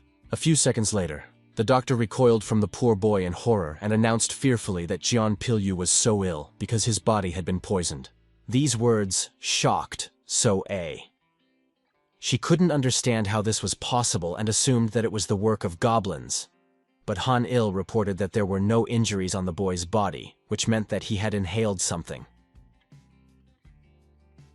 But when she smelled the odor coming from the victim, everything fell into place, and the girl was horrified by her own thoughts. Han Yul reacted quickly and immediately ordered everyone to wet a cloth and cover their mouths and noses with it, saying that there was poison in the air. These words seriously frightened everyone who heard her order, because no one could have imagined that the situation was so serious. Unfortunately, the doctor's words were soon confirmed. Some people who decided not to obey her began to suffer from severe suffocation, and after a while, foam began to come out of their mouths. The system sent a notification that the bloodied lion was announcing that it was time to make a choice, because there were too many patients. After reading this, Han Yul was horrified. She thought she had finally become a real healer, and now she was being forced to choose who would live and who would die. Clutching her trembling hands anxiously, the girl began to think about how much she wanted the man who had once helped the wounded to be with her now. Suddenly, the Vault of Greed opened, which meant that Si-woon had found a way to help in this situation. A skill called Breeze was used, so the girls immediately froze in place when they felt the touch of a light breeze. This spell was used in the Green Tower. It was not very useful in battle and was more often used in everyday life. The red-haired sisters were the first to realize that it was thanks to this wind that it became easier to breathe, which meant that the poisonous fog was dissipating. Continuing to control the breeze, Si-woon quietly said that he could not have imagined that these toxins would spread so far. When the other members of the camp saw the young man, they began to shout excitedly that their leader had finally returned and would now solve all their problems. Even John Pill joyfully raised his head and gave a thumbs up, showing how happy he was that his friend had returned, who could have saved him from suffocating to death. Opening the Vault of Greed once more, our hero took out the antidote, a detoxification spell from the White Tower, which was supposed to neutralize the poison. Although treating poisons was Marbus's specialty, the young man decided it would be much faster if he helped. When he finished helping John Pill, he noticed the joyful voice of So-ah, who kept talking about how he had finally returned. He arrived earlier than expected, only because Han Cheol had left clues that helped him find the group of players. Looking behind the young man, So-ah cautiously asked who Se-woon had brought with him, as there was a whole crowd of strangers standing behind him. After this question, the leader of the strangers stepped forward, bowed respectfully, and introduced himself as Il-jung. The man explained that Se-woon had saved their lives, and now they wanted to follow their savior and join his clan. It was clear that the young man himself was not very happy about all this. He probably understood perfectly well that new people meant new responsibilities. So-ah, on the other hand, was more welcoming, surprising everyone, especially Il-jung, by extending her hand. She smiled broadly and said she was happy to welcome those who were willing to work hard for the common good, because such people were always valued. The leader of the newcomers was so surprised by this warm welcome that he decided to ask again if they were really being accepted into the camp. Nodding her head, the girl said that if Se-woon had decided to accept them, then they were welcome members of their group, after which she asked the guys to bring clothes for the new arrivals. Everyone began to bustle about and look for clothes made of skins, which had been made in advance and now came in handy. While the others were bustling about, So-ah approached our hero and expressed sincere surprise that he had brought people here. He replied that they were strong enough to be useful. After that, the players saw a system notification informing them that they had successfully overcome the poisonous fog challenge and earned 1,000 points each. They continued to complete one task after another, with the poisonous fog test followed by a balance test. After that, the players successfully completed the acid swamp test. Then Han Cheol distinguished himself by successfully tracking down a pack of red bears, after which they were all neutralized, and everyone who participated in the trial received 2,000 points. Rewinding all these successful missions in his head, our hero thought only about how, before he returned, he had to risk his life to go through all this. But now everything had changed dramatically. Not only did no one die, but the guys were getting stronger with each battle. Thanks to this, Se-woon had the opportunity to explore hidden dungeons at any opportunity. Thanks to the guiding crystal, the guy learned their location even before the regression. But even if he found the dungeons, he couldn't conquer them because he didn't have enough strength. But now he could easily handle it on his own. The hungry prince also benefited, as his gluttony attacked entire villages and satisfied his insatiable appetite. The mouth of this constellation was so huge that sometimes even Se-woon was horrified by it, wondering how his patron had not yet devoured the entire world. When they destroyed the insect incubator, the hungry prince praised the taste of these creatures' fluids, saying that he liked their bursting texture. Se-woon understood that if things continued as they were, they would reach the fourth circle faster than planned. All these thoughts were interrupted by a familiar voice, which put our hero in a state of shock. It was John Pill, who, for reasons completely unknown, decided to look for our hero and somehow managed to find him. despite Siwoo's desire to remain undetected. The blonde guy said that he had been scouting and found traces of his good friend, as much as the young man didn't want to admit it. But John Pil had a talent for surveillance.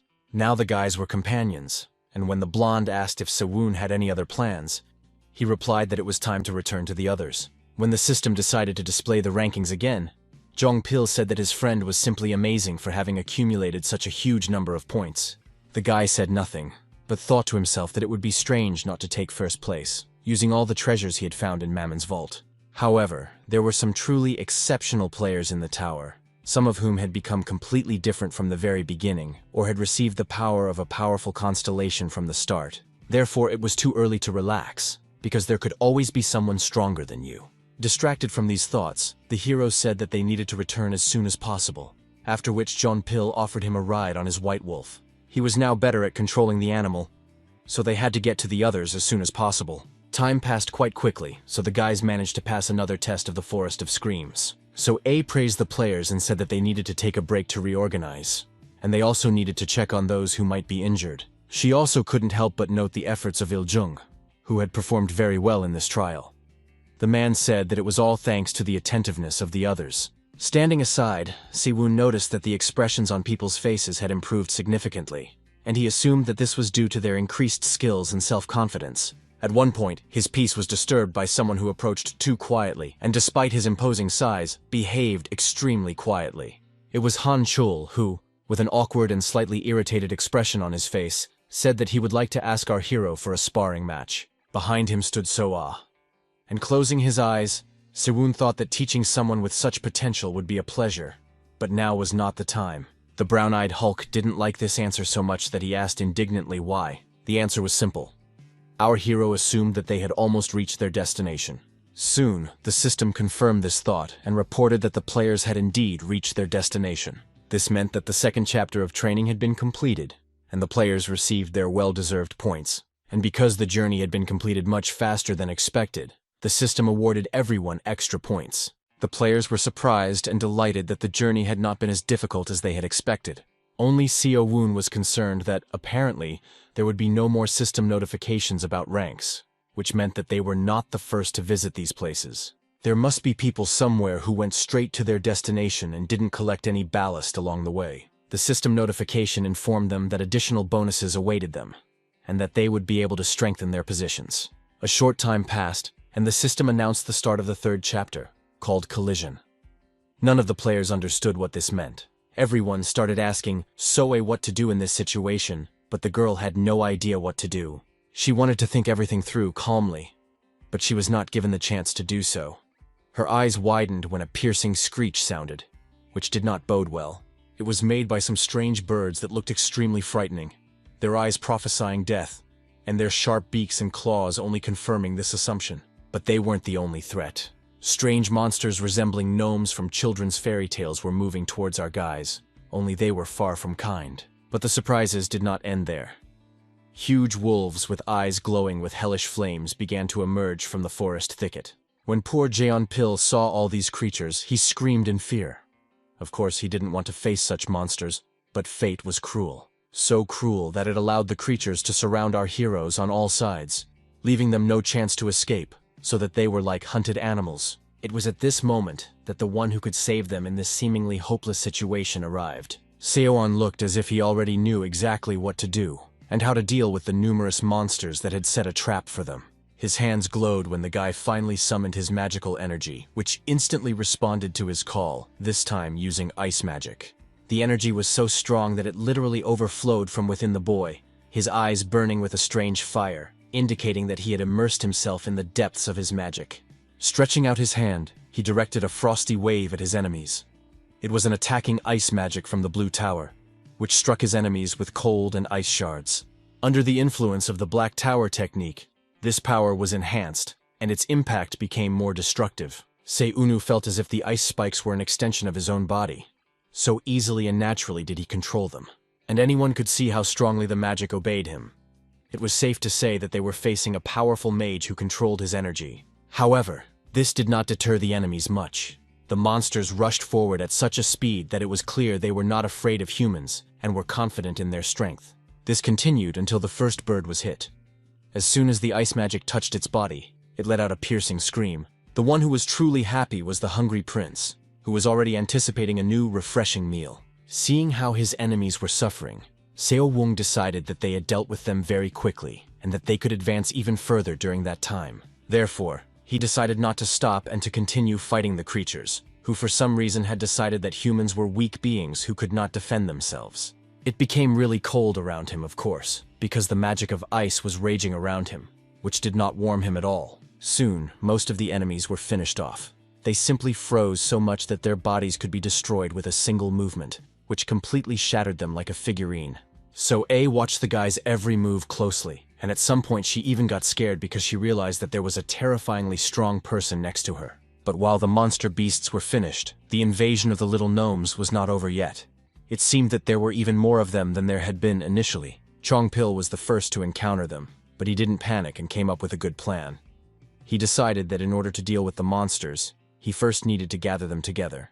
When they were all gathered together, Siwoon intercepted them and successfully directed his magical power at them, freezing them in place. Seeing the frozen little people fall to the ground, our hero concluded that they had practically finished with this invasion. He understood that they were doing quite well, which meant that if they continued at this pace, they would be able to go quite far. The essence of the third chapter of training was survival, and only half of the players who reached the destination were able to pass it.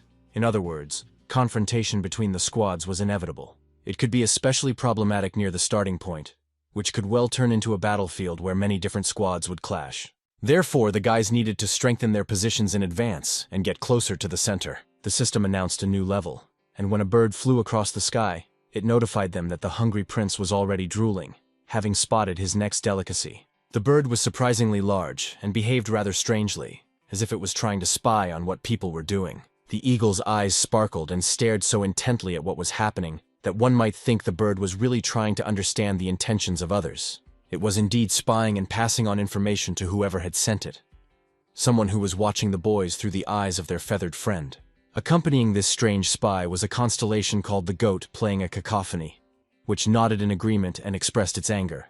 Holding a musical instrument resembling a flute in his hands, the fair-haired stranger said that he now understood that these people truly deserved the attention of the gods. The goat playing cacophony was eager to immediately perform a terrifying melody for them, one that expressed confusion. That's exactly what his ward did, except he didn't understand why his master was so angry at these people, who seemed to have done nothing to provoke his wrath. He began to play surrounded by monsters, and the melody, which caused a strange feeling of despair in humans, was insanely liked by these creatures. It seemed to calm their restless souls. But that was only at first glance. In reality, after a few minutes, the monsters' eyes lit up with hellfire. They heard the call of the music and knew what God wanted from them.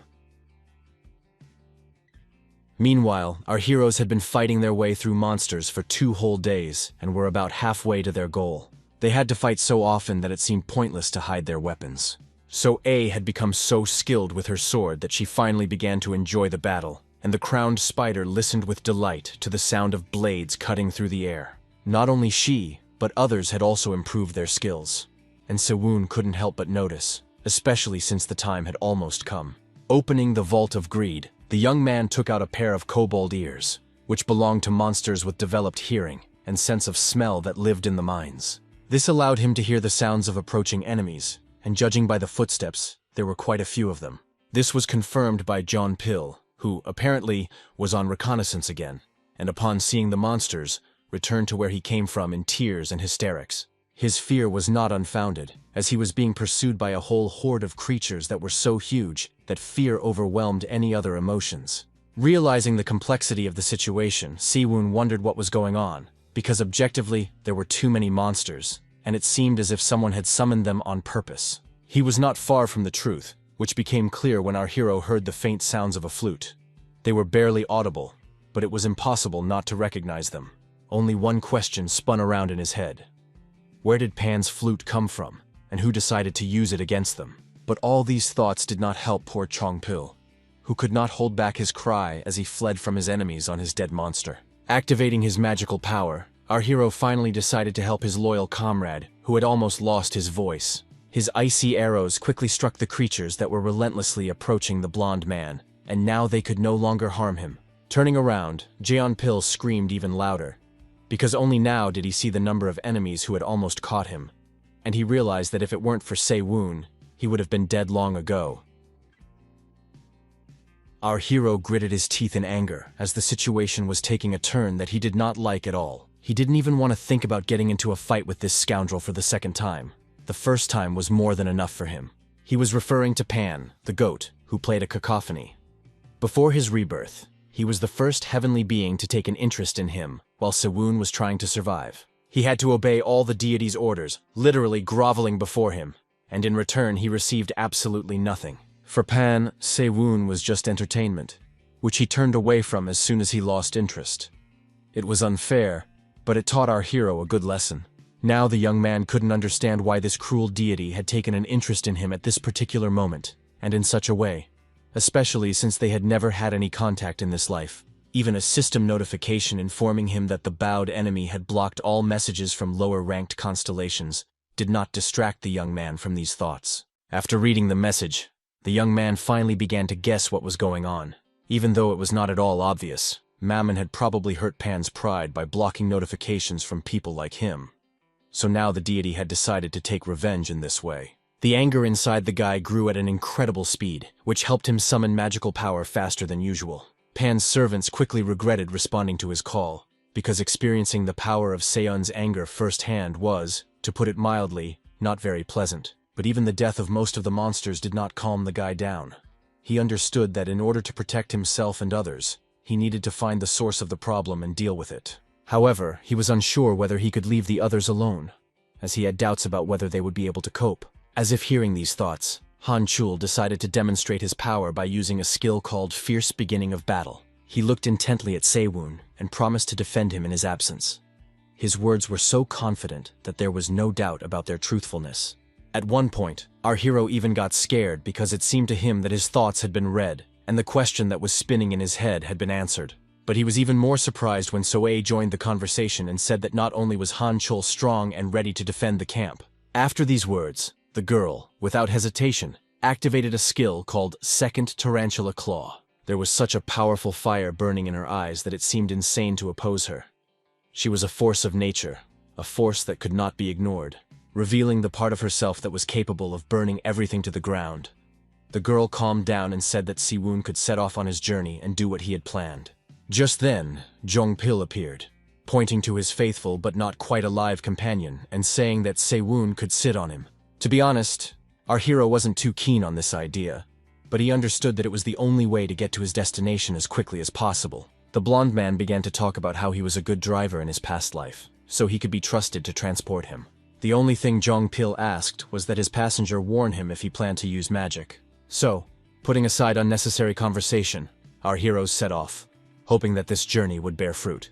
Evening fell, and the forest began to look eerie, for it was impossible to predict what lurked in the shadows of the trees. Taking Pan's flute in his hands, the stranger touched it with his lips, preparing to play the melody that would summon the evil creatures once again. This time, the Minotaurs responded to the call, walking one after another as if spellbound by the song played by Pan's servant. Se-woon immediately understood what creatures they would have to face this time. There were only 5 Minotaurs, but in terms of strength, they were similar to the famous monsters. The scoundrel who summoned them smiled broadly, his smile expressing nothing good, and asked in a nasty voice if Se-woon had decided to come early. This monster-like man said he thought the guy would want to play with his children a little before showing up in person. Looking at the one who could hardly be called a human being now, our hero concluded that he had abused the power of the constellation, and this had led to physical transformations. Such changes suggested that this character had sacrificed a significant part of his life force to control monsters on such a scale. The constellation goat, playing a cacophony, smiled slyly at Se-woon and shifted its gaze to someone standing behind the boy. After that, the strange player shouted that everything had become clear to him and that he would do what the gods so desperately wanted, after which he ordered his loyal followers to attack. The Minotaurs instantly came to life and really began to advance. It was even strange that such powerful creatures obeyed someone's orders. The young man understood that the whole crowd wanted to pounce on him, which meant he had to act before they got close. His ice magic obeyed him better with each use, so the young man was not even surprised that a moment later, his enemies were already frozen. But his triumph only provoked a burst of laughter from his enemy, who couldn't believe that anyone was capable of such a thing. Stomping his foot like a little child, Seon's opponent began to stomp loudly on the ground, which looked extremely strange. It turned out that he was calling a huge worm, which soon responded to the call and burst out of the bowels of the earth, nearly knocking Siwon off his feet. To deal with this creature, it was necessary to open the Vault of Greed, because looking at the creature's mouth, it was obvious that it would not be easy to deal with it. Our hero activated a power called Earthquake, and decided to see if it would help him in this situation. It was a basic spell of seismic magic from the Yellow Tower, sending a pulsation through the ground, engulfing his opponents. The power worked as intended, because soon the giant worm began to scream and convulse in severe pain. Seeing this, Goat, who was playing a cacophony, flew into a rage. He sincerely wished for Seon to be consumed by horror, and his minion planned to carry out this task. His lips touched the flute, and for the villain, the whole world around him lost its meaning. There was only him, his master, and the terrifying melody that sent shivers down his spine. The music had a strange effect on the Minotaurs. Their eyes began to burn, and their nostrils flared wide, trying to take in as much oxygen as possible. The music grew louder and louder, causing the monsters' bodies to twist as if they were going through withdrawal. They needed fresh blood, and they needed it immediately. The creatures began to enter Berserk mode, a skill once used by the Red Fang Camille. It was unclear how to defeat creatures in such a state. Even Raven understood the complexity of the situation, as he had temporarily returned the borrowed weapon to the young man. The bowed Raven wanted this goat to be dealt with as soon as possible, so now Seon once again held the legendary sword in his hands. Smiling, the guy said that he would gladly use the weapon and do everything not to disappoint his patron. The first Minotaur was already approaching, swinging his huge fist, already anticipating how he would crush the weak human's skull. The young man reacted quickly, realizing that the sword of Taiji would help him fend off this attack, because by absorbing the enemy's strength, it would be possible to repel it. He was right. It really did help take one of his opponents out of action, thus preventing his attack.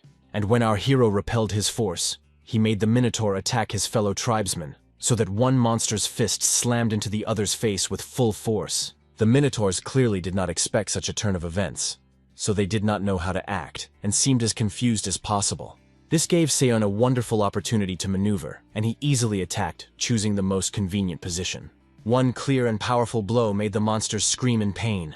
They were completely confused, and unable to defend themselves properly. Looking his opponent straight in the eye, the guy loudly and clearly declared that anyone who dared to stand in his way was finished. And the Minotaurs really believed it, because everything indicated that they were far from being in a leading position in this battle. It all ended when our hero decided to unleash a torrent of magical power on his enemies, which literally tore the creatures to pieces. This spectacle made Kozul's servant, who was playing a cacophony, open his mouth and just watch as his followers rapidly perished. Tears even flowed from the eyes of this insensitive creature. Apparently the loss of his comrades had struck his heart, if it had remained inside his altered body, of course. Seon could check this right now. He approached his enemy and touched his fragile neck with his impeccably sharp sword. Now everything was over for Pan. The goat, playing a cacophony, cried out in bewilderment, and the constellation angrily ordered his subject to stand up immediately. But he couldn't do it. Seeing his enemy's weakness, Raven demanded that he be killed immediately, and the sacred sword returned to him. Seon understood that Pan's subject was already unconscious, but something still bothered him. Although he understood that he could not stop, he had to finish what he had started, and finish off the scoundrel. All this seemed absurd to the young man.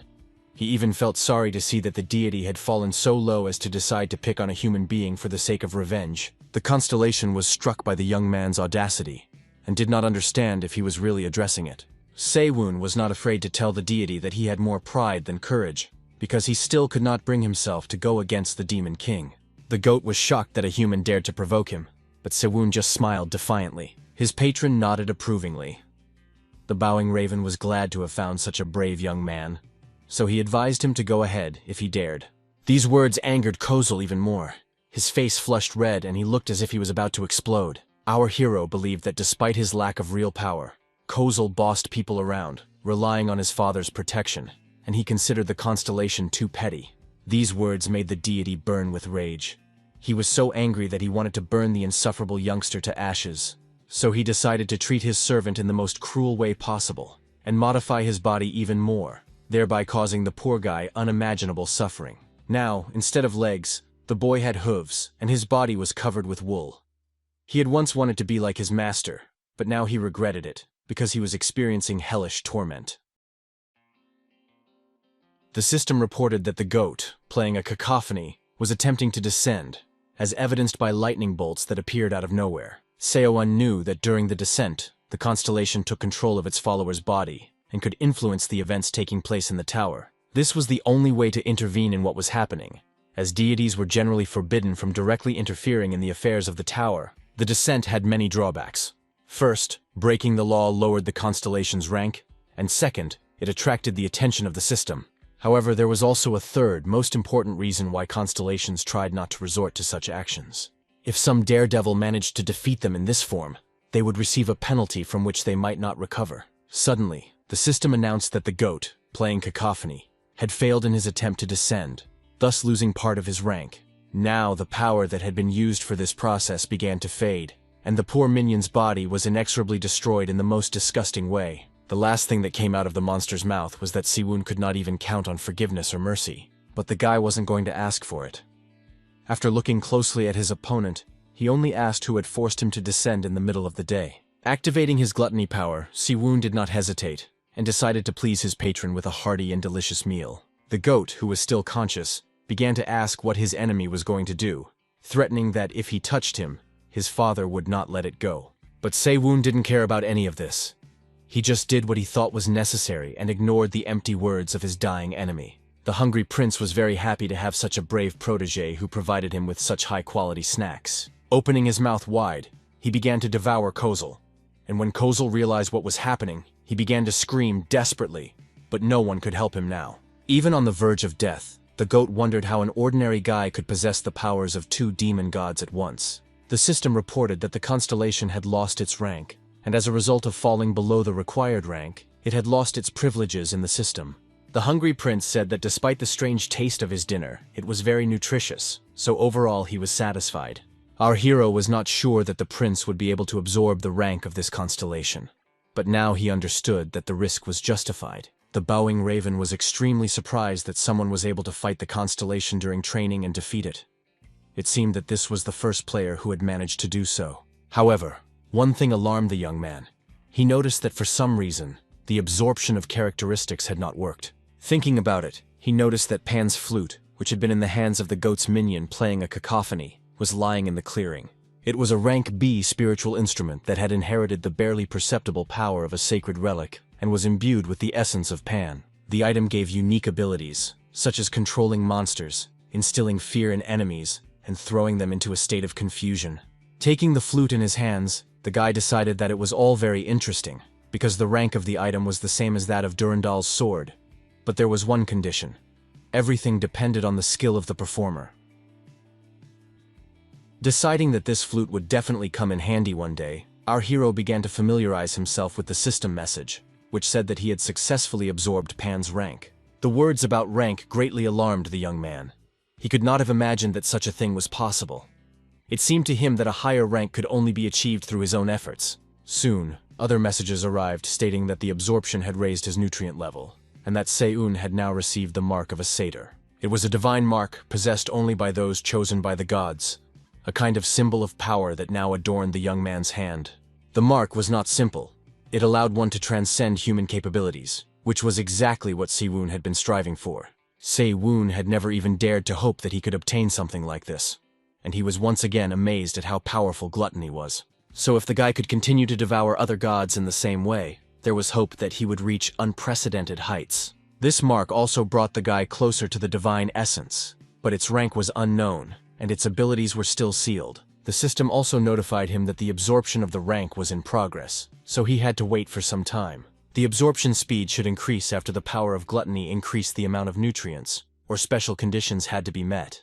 This was not a problem, as Siwoon had already planned to use gluttony at any convenient opportunity. So what was originally an act of revenge against Pan turned into a pleasant bonus. It was time to return to camp and check how well the guys had done on their own.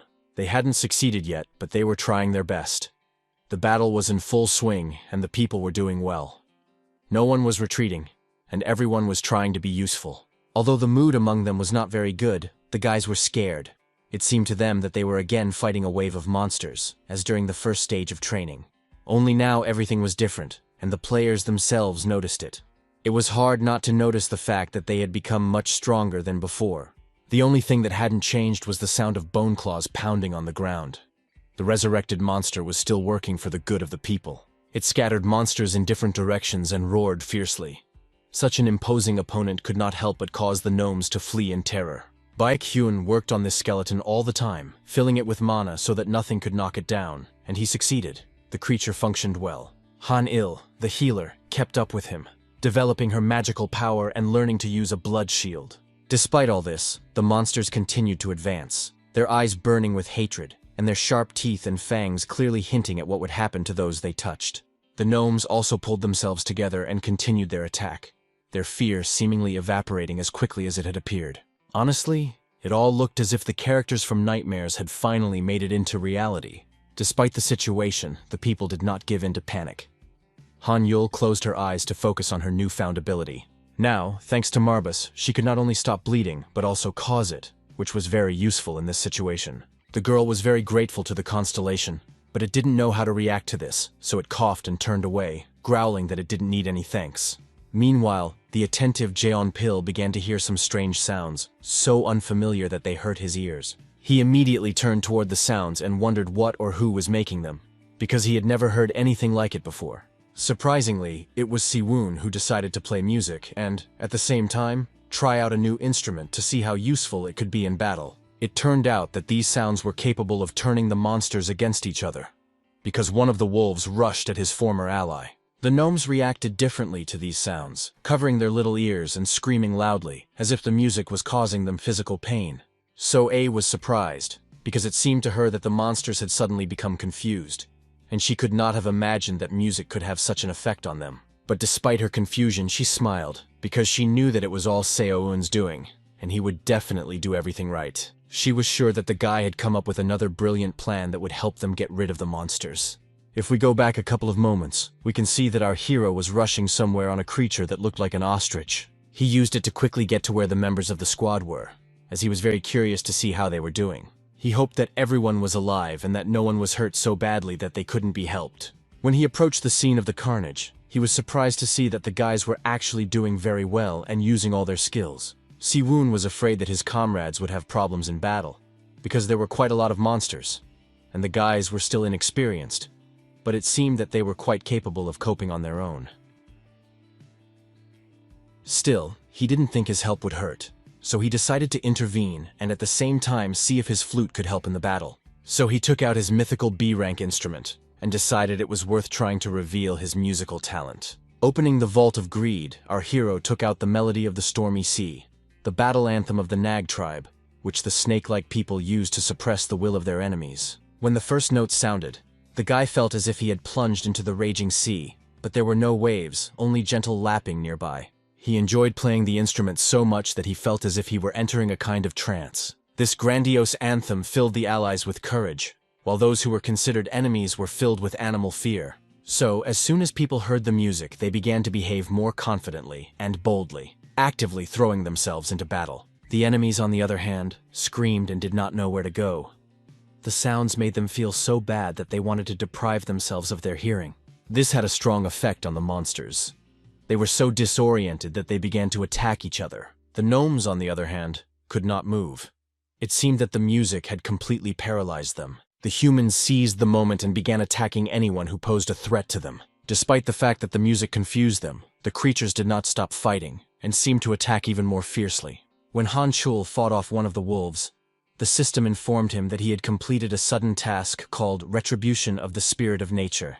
Noticing this, Sewung smiled and thought that now Pan's plans would definitely never come to fruition. So our hero finally calmed down and decided to go to the other end of the clearing.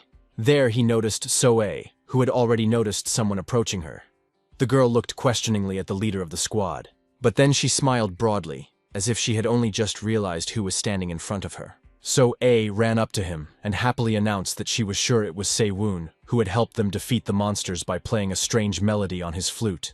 Our hero replied that the guys would have managed without him, when suddenly he realized that someone else was approaching them. Someone the guy clearly did not want to see right now. He put his arm out in time to prevent an unwanted hug from Jong-pil, who declared that he had always believed in his friend.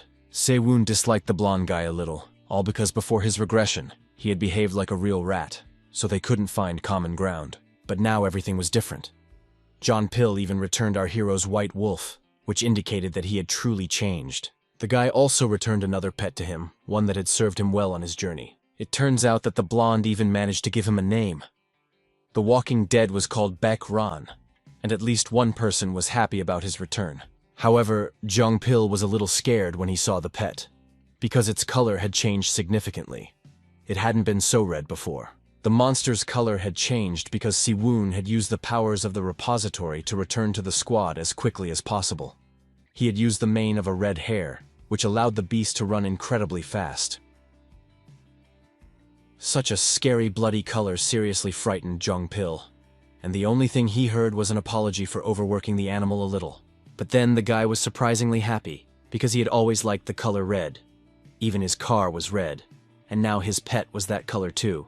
The color change wasn't the only problem. Si-woon regretfully informed him that the monster might soon fall apart, because he had overloaded it too much. Before Jong-pil had time to get upset, someone approached him, wanting to look at the monster and, if possible, use his powers to help. It was Baek Hyun, who had already been dubbed a skeleton specialist. He was really good at it, so the nickname was quite fitting. Taking the creature's paw in his hands, the scientist realized that its bones had become even stronger, despite the fact that it was really worn out. The problem was that there were no muscles, and the bones took the entire impact. Hearing this, Jong-pil began to praise his red ran, and the scientist confirmed his words, adding that the monster had an amazing bone and joint structure. Seo-woo was getting tired of listening to all this, so he approached Soa and said that they could set off if everyone was ready. The guys were supposed to reach their destination in about a day, so many of them were eager to find out what awaited them next. It is worth noting that the carriage was simply amazing. It rode smoothly and everything worked as it should. The sisters did a great job. However, not everyone was lucky enough to ride in the carriage like kings. As usual, Jong-pil was sent to do physical activity. Together with Seo-woon, they climbed a high mountain to survey the valley and see if they were moving in the right direction. Ahead, there were only huge rocks and no land. Soa approached the boys and asked if they should set up camp here. Si-woon nodded affirmatively and said that it would be much easier for them to defend themselves with a cliff behind them. This cliff also separated the third stage of training, and our hero understood that no matter how skilled a player he was, he would not be able to overcome it. He knew that most of the players would clash with each other at the entrance to the zone, so once his guys set up camp, passing the third stage would be practically guaranteed. At least, that's what Seo-woo wanted to believe. But no one could know for sure how it would actually turn out. After all, there had already been Pan's unexpected intervention, so who could guarantee that the other constellations, who harbored resentment towards Seo-woon, would not do the same? They could order other camps to attack our guys.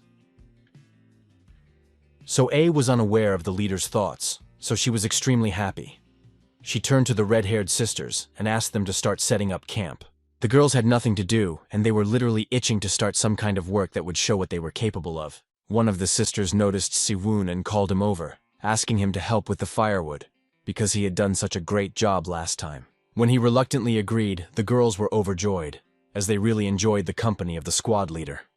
They were joined by Jong-pil and Han Chul. Soon, the system announced that the third chapter was beginning, in which a clash was supposed to take place. The guys read the messages carefully, one after another.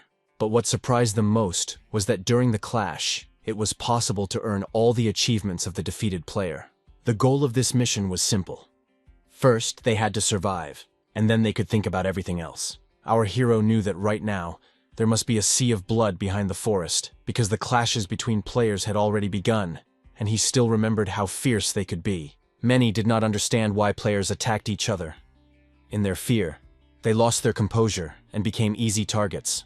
Others, those who were more cruel and dispassionate, had no problem dealing with such naive victims. People begged for mercy, hoping that they would be spared, shouting that it had been extremely difficult to get here. These words only provoked those who had already tasted human blood, who had learned what it meant to kill with impunity. The screams echoed over the forest for a long time. It was all so terrifying that it seemed unreal, but it was reality. The most cruel survived, those who did not shy away from shedding the blood of their own kind. Good people are the first to die. Now this saying was believed even more. One of the guys moved more quietly and cautiously than the others, paying attention to even the slightest movement of leaves and the quietest sounds. The constellation that was his patron was called the Sullen Gray-Haired Old Man.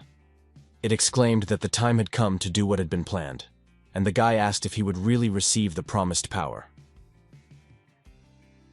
The old man became even angrier, asking why some person was making him repeat the same thing over and over. This little tantrum had an effect on the young man, so he smiled and said that he would start his work right away. His plan was to destroy the one who had caused trouble for many constellations and people, and as collateral damage, he planned to deal with his entire clan. The constellation hurried him and demanded that the dark-haired young man show everything he was capable of, wanting confirmation that he had chosen the right person. The brunette's veins bulged on his forehead with irritation. He remained silent, but he was outraged that some old man had decided that he now had a personal slave to boss around. At first, he obeyed only because this creature had given him the strength to survive in the most difficult moment. But now the old man was interfering in everything and giving orders about absolutely everything. Clenching his weapon, the guy barely restrained his anger. He decided that as soon as he was done with all this, he would definitely regain his strength and move as far away from the constellation as possible. Passing through the thick forest, the players discussed how their opponents had gone very deep, and it was unclear how they had made their way through the monsters. One of the group members noticed something important as he caught the leader's attention and asked him to look where his hand was pointing. Everyone froze in anticipation. No one understood what was happening or how it was possible. They had stumbled upon an entire fortress built by other people, and it was simply amazing that someone had accomplished such a feat in such a short period of time. The brunette asked his constellation in horror what it all meant, but they just muttered that they had to attack anyway. This order angered the guy so much that he could barely hold his tongue. Everyone understood that their attack could end very badly. Raising his spear, the brunette tried to sound confident as he ordered his minions to hurry to the cliff, right where their enemies were. Noticing that his companions had gained a little more confidence in their abilities, he pressed even harder, saying that they would simply push their foolish enemies right off the cliff. But they couldn't even get close, because they ran into a barely noticeable barrier that protected the approaches to the enemy camp. The guys literally banged their heads against the wall, trying to move forward, but no one could advance even an inch. When they finally realized that an invisible wall was blocking their way, they stopped and wanted to figure out what was going on and how to overcome this obstacle. They examined the barrier, which was clearly woven from magic, and thought only about who could have created something like this. Of course, their opponents had already learned of the arrival of the unexpected guests and reacted quickly, sending their arrows at the villains. Opening the Vault of Greed, Seyun decided that it was time to finally let these people feel the power of his wrath. So he constructed the magical circle of protection of Carmelder.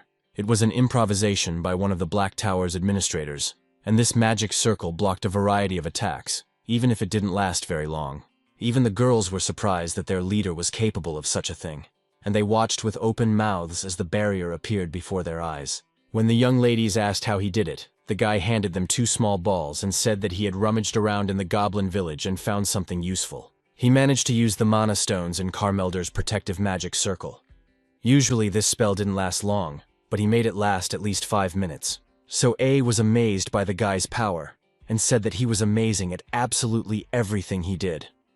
The girl even joked that sometimes it seemed to her that Seyun could see the future. Clearing his throat awkwardly, our hero said that they needed to order the attack quickly, because his defense would not be able to hold out for long. So soon the girl began to give orders to prepare for the attack, and all members of the camp were on alert. They began to bring out the devices that the red-haired sisters had managed to build, and it was time to test them in battle. The girls were very clever, so they quickly realized that catapults would be the best weapon while under siege, so they built them. Now everyone understood how wise and correct this decision was, because it was much easier to deal with enemies this way. Even though the enemies were well armed, they couldn't do anything against the huge stones flying at them from above. And when explosive devices were used, the guys completely regretted following the brunette, who was sure that they had found easy prey. The red-haired sisters were delighted, incredibly happy that their devices were so useful for everyone's protection.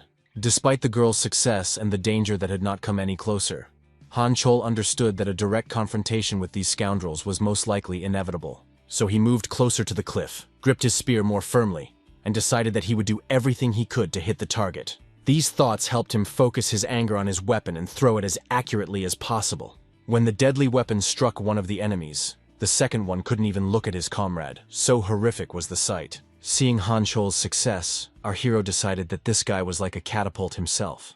So he realized that it was time to show his abilities. This time, he decided to use the power of the fireball, which had been increased in accordance with the magic of the Black Tower. So, after a few seconds, thanks to Siwoon, a real fire broke out. But it was completely controlled by the guy, so it posed no threat to the camp. But he was deadly dangerous to his enemies, knocking them back with a powerful explosion. Despite this, the leader of the villains ordered them to break through the barrier at all costs.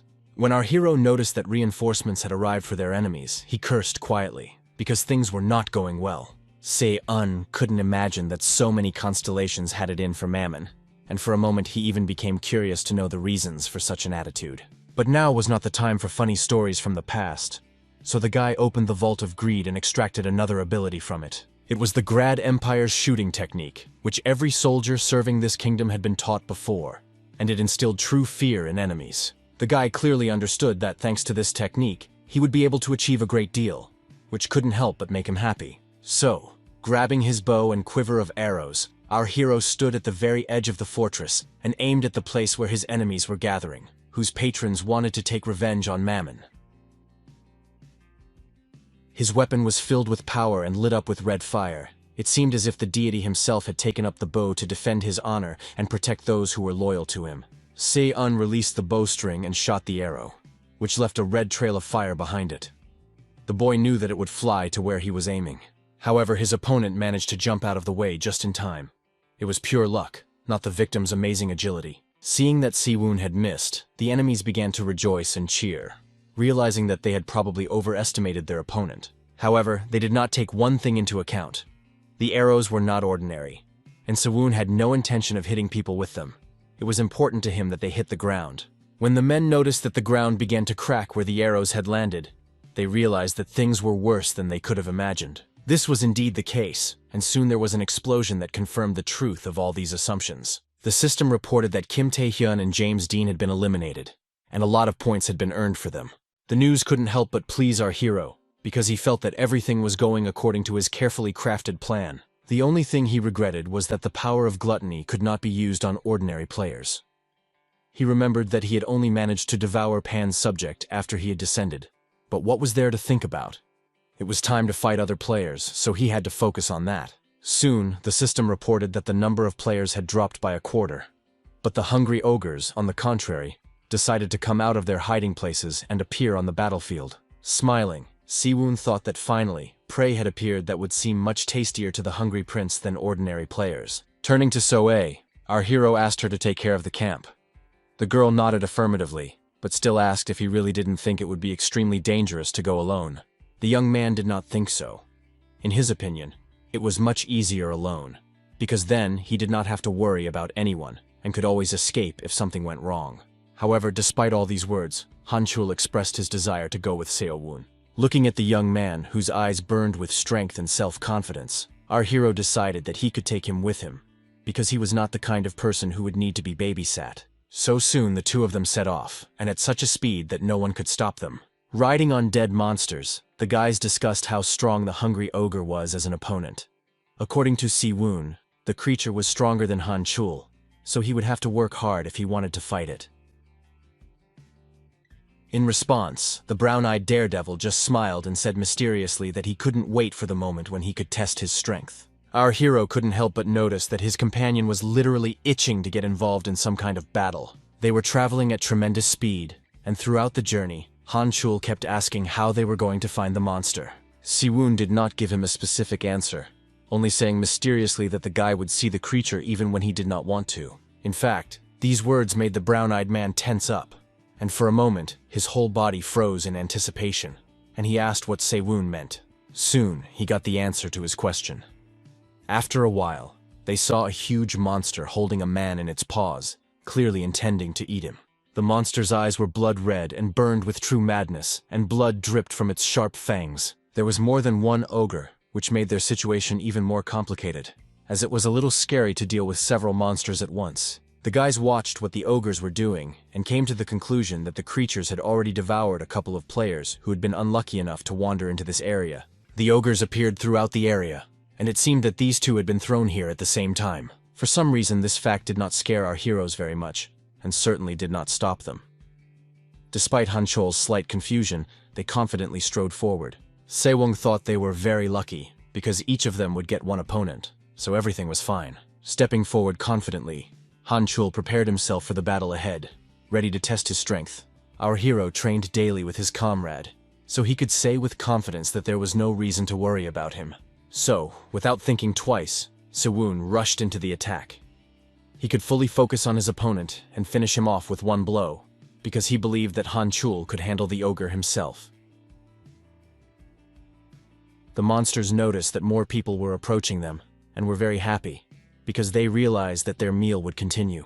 They anticipated eating their fill of soft human flesh, the taste of which they enjoyed so much. These thoughts literally drove them crazy and pushed them to rash actions, such as attacking an enemy whose strength they did not know. Not only were the ogres gluttons, but the hungry prince also announced that he was hungry, and literally drooled when he looked at Seon's enemy. The hint was so obvious that the guy immediately rushed forward, responding to this call to action. Opening the repository of greed, our hero extracted a skill called Camilla's dagger technique. This ability was possessed by only a few, and was usually used to deal with large monsters that were resistant to standard attacks. This was exactly what our hero needed, as he wanted to deal with an unusual opponent in a short period of time. Wielding his sword, he rushed into the attack, hoping to feed his hungry constellation, which always demanded more, as soon as possible. As it turned out, he only managed to scratch the ogre, but even this minimal damage angered the creature so much that it growled. The monster immediately began to turn its head, trying to understand who had dealt it such a vicious blow. But soon the blow was repeated, and this time it was not a scratch, but a rather deep wound right on the bend of its arm. Se-un liked Camilla's dagger technique very much, because it allowed her to inflict considerable damage and strike at tendons and blood vessels, which helped to gradually deal with enemies. Delivering one blow after another, our hero planned to cut open all of his enemy's veins, killing him so that he wouldn't even realize what was happening. Moving at incredible speed, the young man made every effort to put his plan into action as quickly as possible. He was incredibly pleased that by simply opening the vault, he could use techniques that had been honed over decades, if not longer. All these efforts led to the enemy's defeat. He was unable to remain standing due to significant blood loss, which he did not immediately notice because the wounds were minor. Soon, the system sent a notification that the hungry ogre had been defeated. This was confirmed by the sound of the heavy monster falling to the ground. It seemed as if the earth shook under the weight of the giant. As a reward for his victory, our hero received the ogre's horn. He didn't quite understand what it was, or what it was for, but since it was being given to him, he had to take it. He was pleased that his merit points had increased by a whole 10,000, and for doing it alone, he received another 5,000 points. In addition, Seon received the ogre's tendon, but all these gifts, to put it mildly, did not cause him any excitement, because he considered them insufficient. Meanwhile, the hungry prince was only thinking about how to fill his stomach and was greedily eyeing the loot. With all this exciting fighting and evaluation of rewards, our hero completely forgot about Hanchul, and now he was curious to know how he was doing. The ogre he had caught was 100% sure that very soon, without any extra effort, he would have a real feast. Hanchul was not going to prove anything to anyone with words.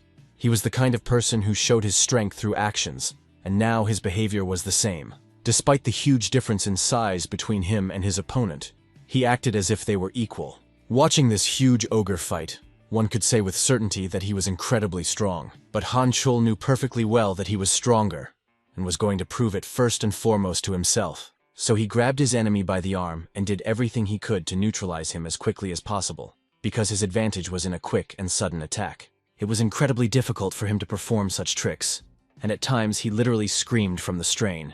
But he did not stop. When it seemed that the tension was so strong that it could crush Hanchul, he made a sudden move and managed to throw his opponent over himself. The brown-eyed man knew he was capable of many things, but even he was surprised at how large an enemy he managed to throw over himself. Still, he understood that in order to surpass Seowon, he would have to try very hard, perhaps even jump above his head.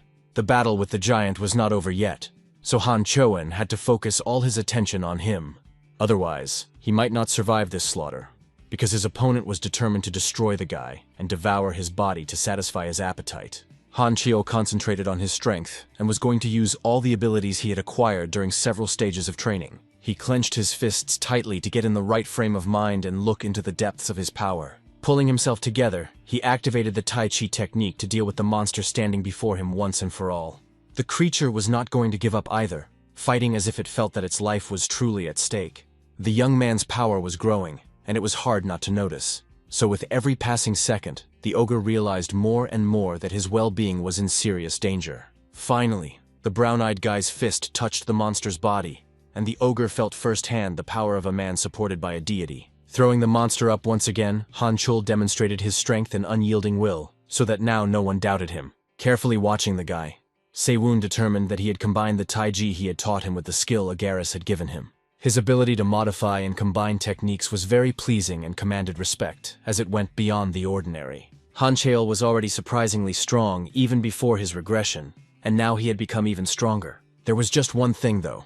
Looking at how tense his face was, it was clear that the energy expenditure was quite significant. So Sewun suggested that the guy drink a potion that would help him increase his energy and bring his body into balance. After the brown-eyed man drank the potion, our hero winked at him and said that now they were capable of defeating all the hungry ogres.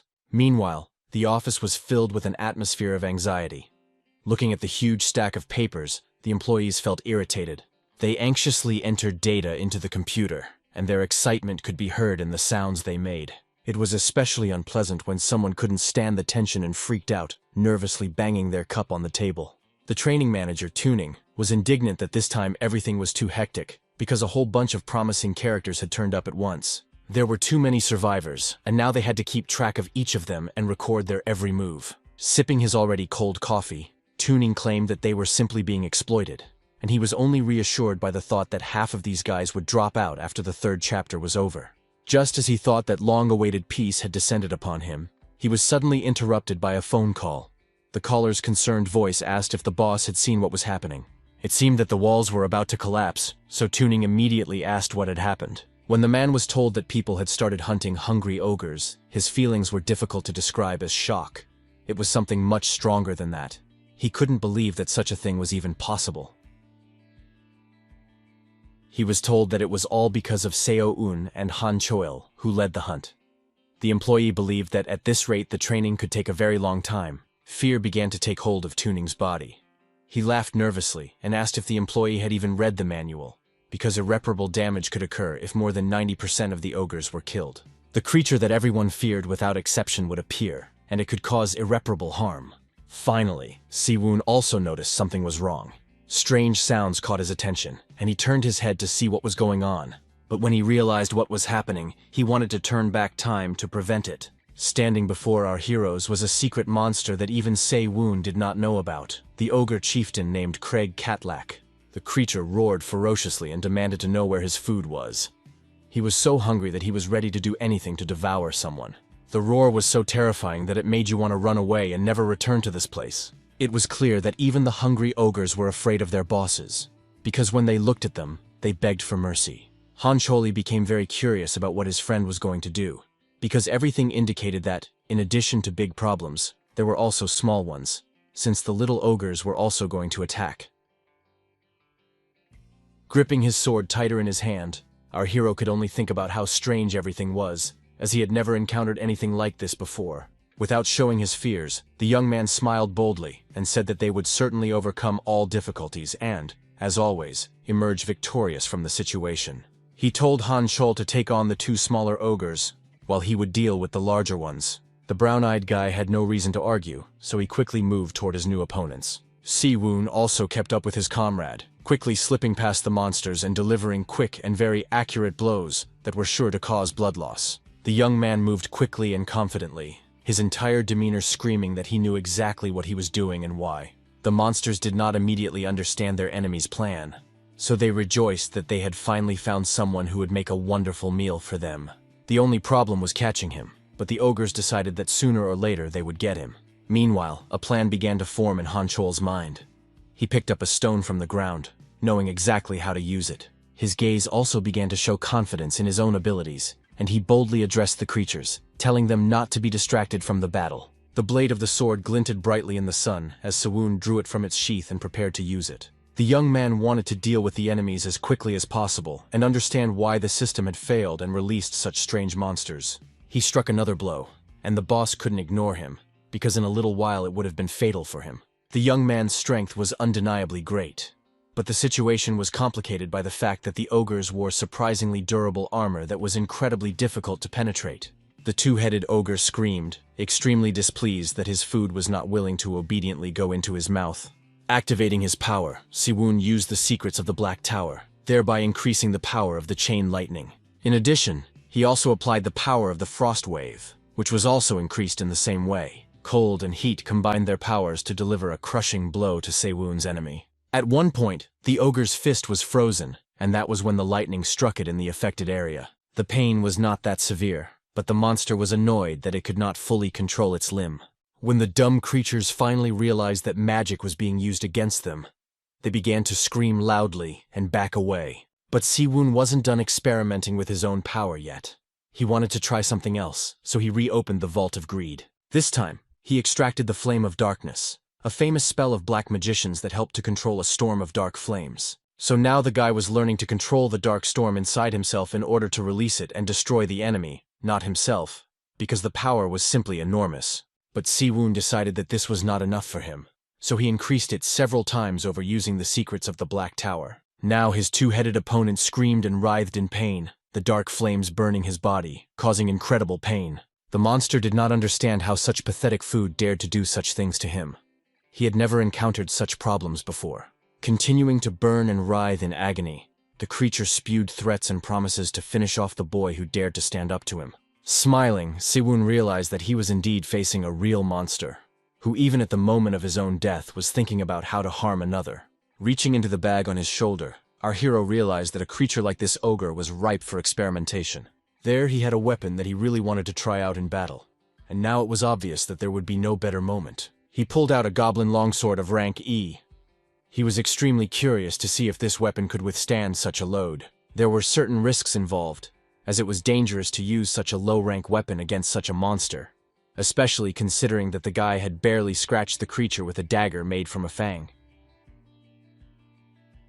Opening the Vault of Greed, the guy took out the poisonous blade of Hrunting, with which the hero Beowulf slew Grendel's mother.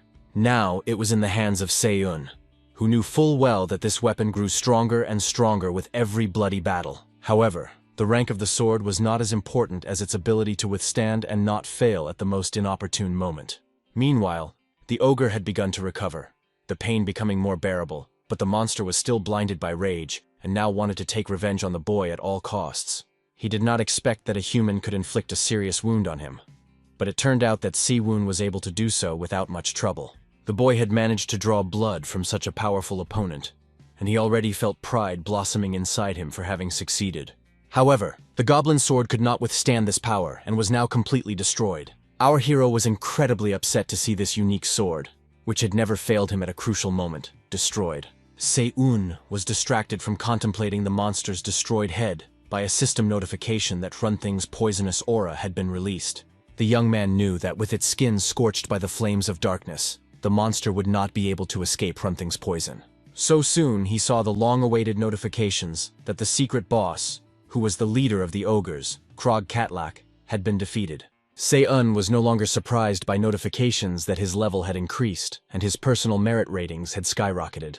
Not wanting to keep the hungry prince waiting, our hero let the power of gluttony consume the ogre leader. The constellation muttered that it was a real delicacy, stuffing his belly so full that his eyes almost popped out of their sockets.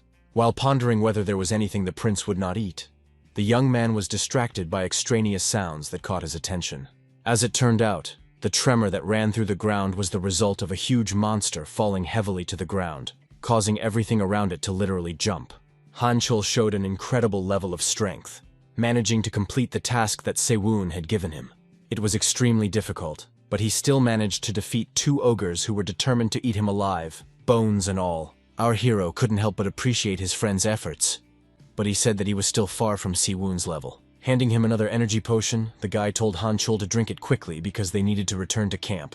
But when the next message arrived, he literally froze in place, his mouth agape, truly shocked by what he read. The system announced that the ogre chieftain had been defeated for the first time in the tower's history, so this achievement allowed the entire camp to move on to the next stage of training.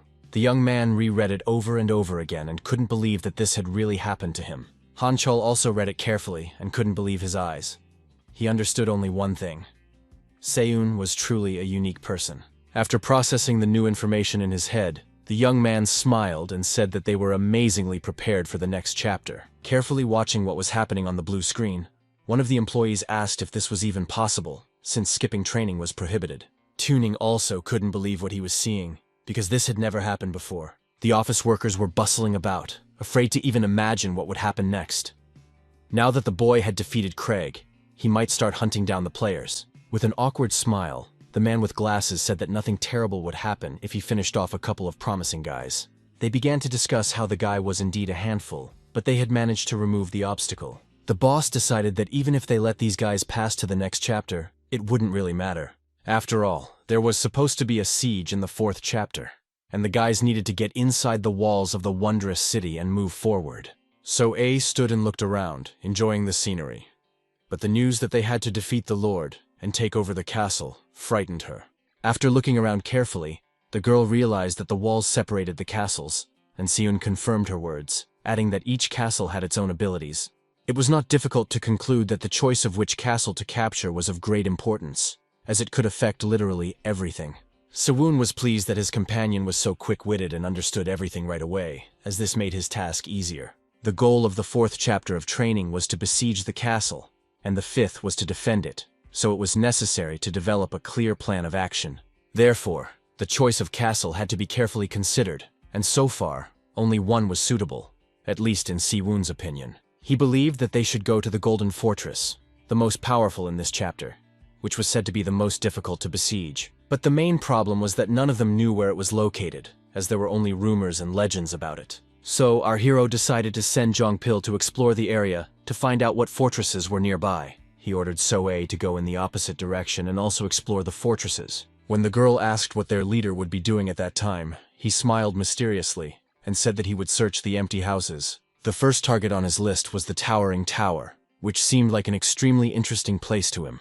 Remembering the rules of the 4th chapter of training, our hero knew that each squad could only occupy one single fortress. However, there were loopholes in the rules, because no one forbade taking treasures without capturing the fortress.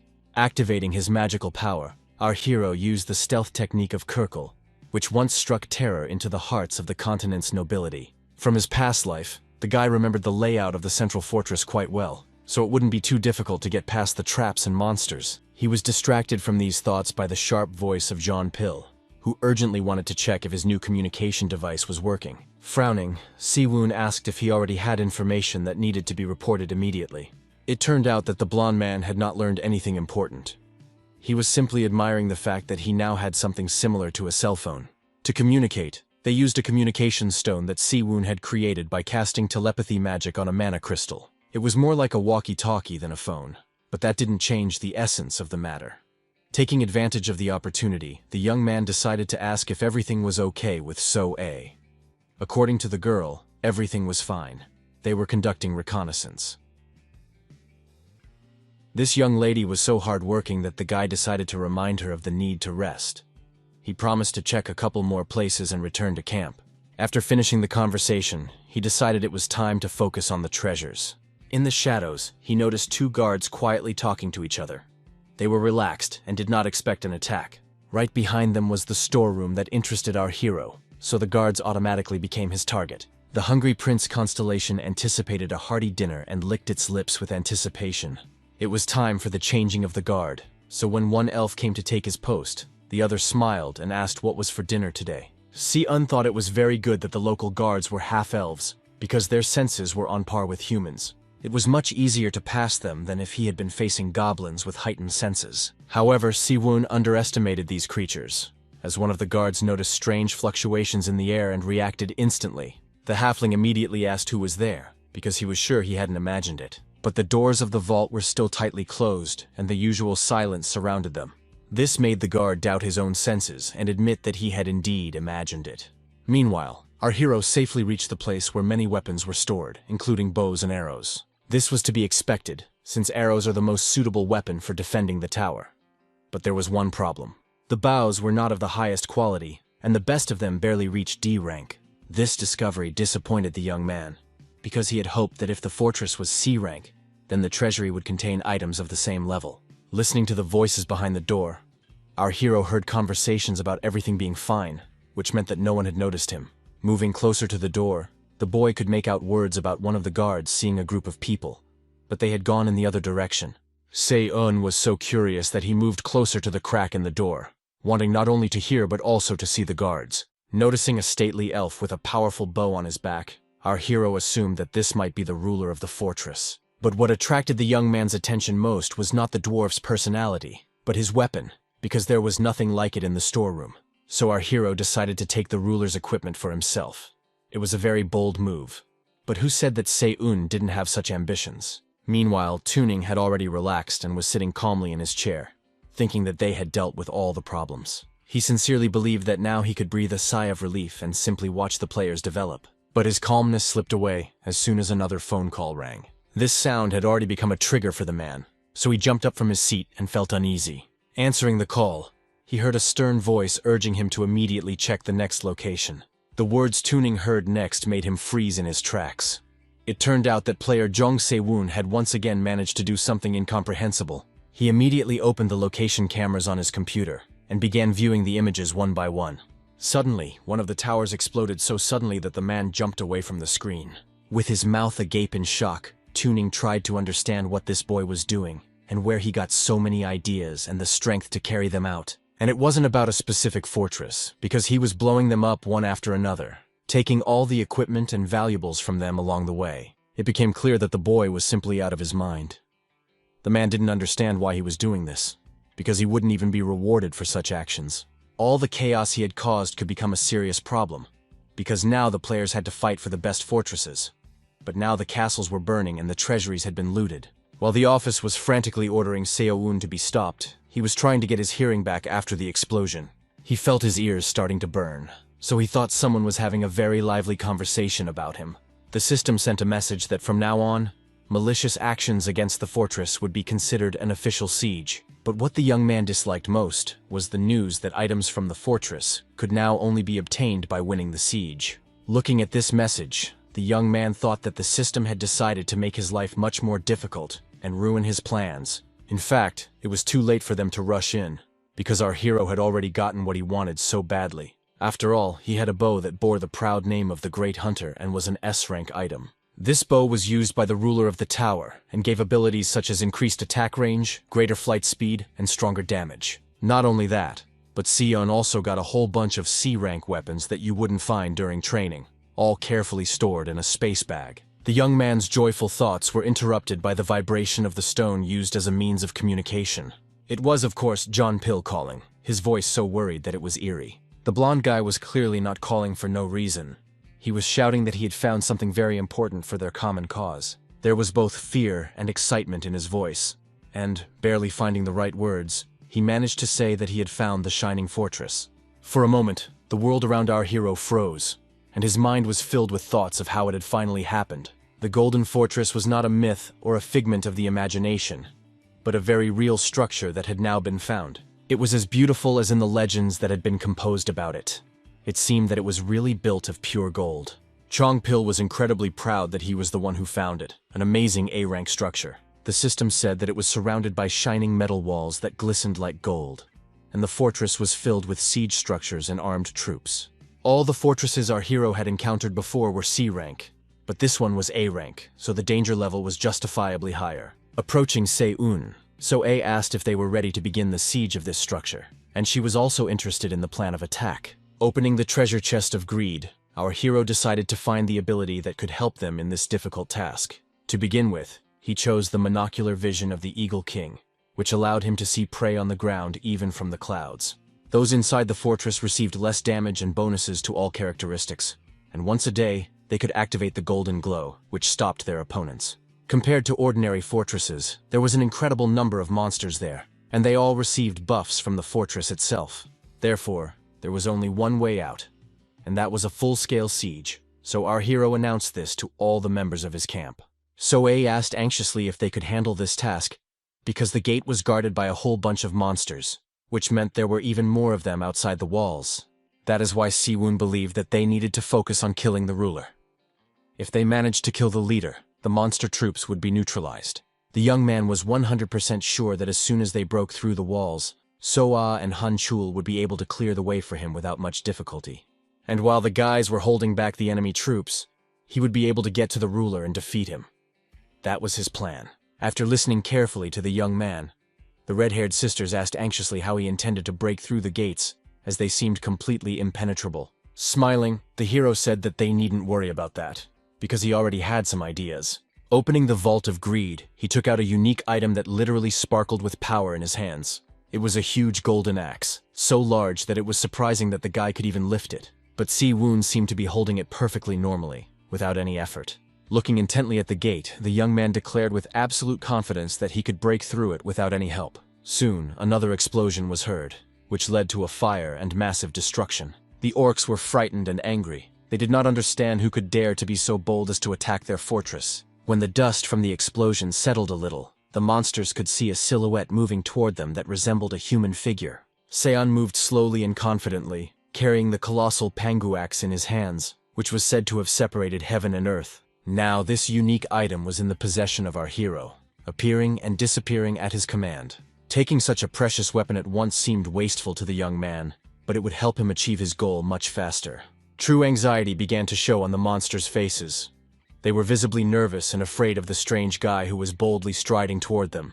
However, the commander ordered them to gather immediately, so the warriors obeyed him and rushed into the attack, shouting threats and death wishes. They called Sewon a despicable creature who dared to destroy their precious gate. But the people were ready to fight their enemies. Han Chol, for example, was eagerly awaiting the start of the real fun. His blow was so powerful that the orcs were seriously frightened when they felt the ground shake. They had clearly never encountered such force before. They worked together with So-A, who deftly jumped onto the guy's shoulder to push off an attack from above. Swinging her sword, she activated a skill called Second Tarantula Leg and rushed into the attack. The orcs looked at her with a mixture of fear and admiration, thinking she was a true goddess of war.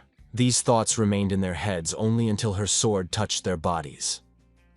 When that happened, they realized that it was all over for them. So-A moved very quickly, her legs finally keeping up with the rest of her body movements, and she found her balance. The girl was full of enthusiasm. She was ready to defeat the ruler and was confident that Seon's plan could be carried out very soon, and they could delay the enemies to open the way for him. To be honest, the guy didn't even expect everything to go so well and smoothly. Apparently, his guys had really grown in skill. He couldn't help but be happy about it, because now the whole job wasn't just on him, and there were people he could count on. So now he could focus entirely on his task and start searching for the leader to finish him and his henchmen off. The orc guards noticed our hero's advance and immediately began shouting to the others to stop him immediately. But how could they stop someone whose strength was comparable to a natural disaster? They didn't understand how to stop this hurricane that was relentlessly moving towards them, as confirmed by the explosion. Watching Siwon's performance in battle, the red-haired sisters decided not to fall behind and used their tools to take direct aim at the monsters. Placing a huge stone in the catapult they had built with their own hands, the girls said that Siwon could safely run forward while they covered him. Han Eul also decided that she shouldn't lag behind the others, so she activated her blood-stained shield and decided that she would try not to let the enemies get close to her sisters. Meanwhile, Han Cheol managed to turn a serious task into entertainment and arrange a race with the monsters who dreamed of devouring him. Watching all this, Sewon couldn't help but smile. He had thought that the difference in strength would be very noticeable, but now he realized that he had greatly underestimated his comrades. But despite all the successes, the fortress was still a place where there were too many orcs. They were barely holding their positions, so they needed to find and defeat the ruler as soon as possible. So the young man pushed forward with even greater effort until his feet brought him to a large hall. There sat a creature whose mere appearance sent a nervous shiver down one's spine. The ruler was clearly expecting Seyun's arrival. Sitting calmly on his throne, the orc said that even though he was facing an enemy, he couldn't help but recognize him as a remarkable warrior who deserved respect. Wiping the blood of his enemy from his face, the young man boldly asked if the ruler of these lands was indeed sitting before him. Rising from his throne, the orc said that although there was little joy in fighting a weary enemy, he was ready to fight. He was obliged to defend the fortress that was home to many, so he had no other choice. So the king of the glorious orcs, the ruler of the Golden Garden, moved toward the uninvited guest, whom he could not refuse in the final decisive battle. After carefully examining his opponent, Se-un realized that his weapons and armor were no match for those of the other orcs. Durandal's sword would have come in handy right now. Watching the orc ruler approach with confidence, the boy began to curse Mammon for not wanting to return his sword. The ruler took the first blow, deciding that he would not allow this boy to set the pace of their battle, so he swung his weapon with all his might. Se-un stepped back at the very last moment, another centimeter, and his head could have easily been severed from his body. He literally saw the blade rush past his face. The ruler demanded that the boy demonstrate all his abilities, since he wanted to claim this fortress so badly. Our hero wanted to do just that. He parried one blow after another, but he couldn't counterattack yet because his opponent's onslaught was too strong. A plan began to form in his head. He understood that he needed to use his mind, not his strength, because only then could he emerge victorious.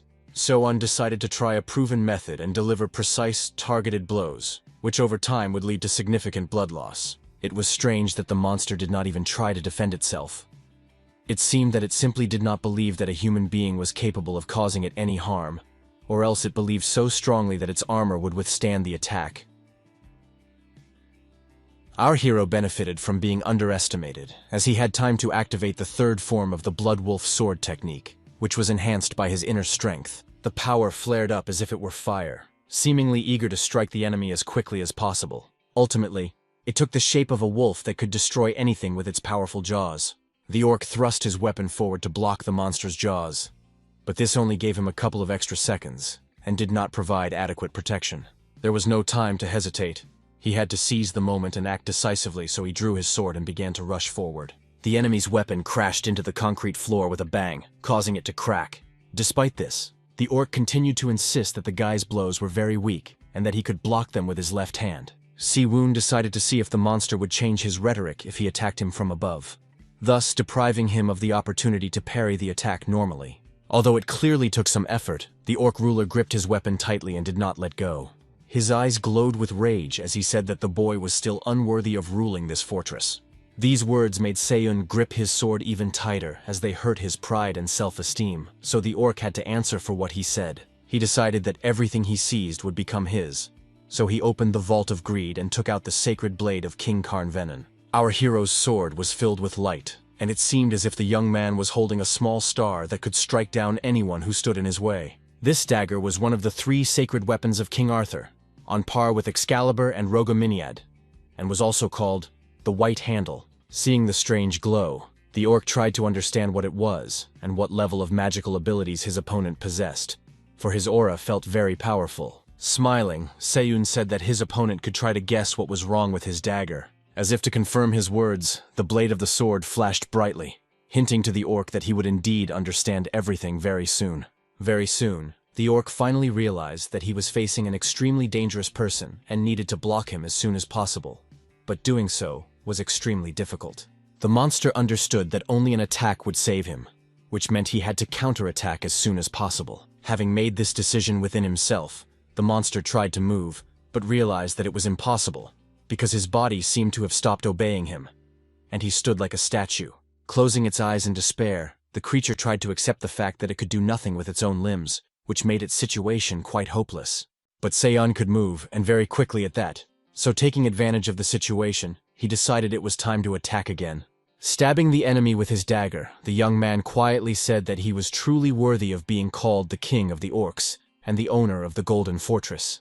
This time, the young man managed to pierce his opponent's shiny armor, so the blade went deep into his flesh and left him no chance of survival. The system sent a notification that the ruler of the Golden Castle had been defeated, and a new level had been successfully achieved. In addition, the hero received a golden halberd and golden armor of glory as a reward. However, his bone dagger was completely destroyed and literally shattered into tiny pieces. Looking at what was left of it, Se-wu felt very sorry for this weapon, because it had served him well. He remembered that it was the very first weapon that Changsok had made for him, which made it even more valuable. Exhaling, the young man decided that there was no need to mourn it too much, because the dagger could not serve him forever anyway.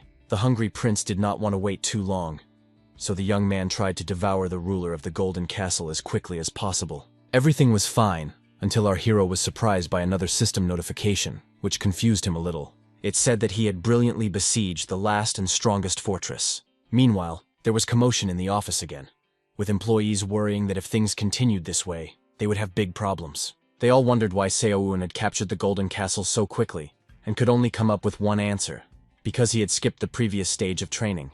One of the employees was 100% sure that the other constellations would express their indignation about this.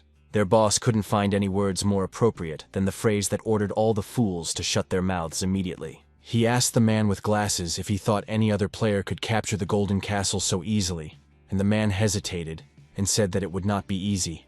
The gentleman believed that the pass had nothing to do with it, because in his memory, only one player in history had been able to capture the lock, and moreover, Seo-eun was the first to conquer it.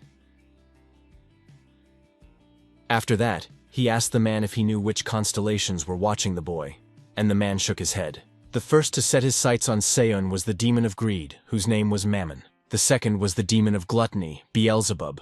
Such was the company that gathered around this boy. This information surprised the employee so much that he couldn't hold back a cry of astonishment. Finding confirmation of this information in the documents, the man asked if most of the demons of the 7 deadly sins had refused to sign contracts, but that wasn't all.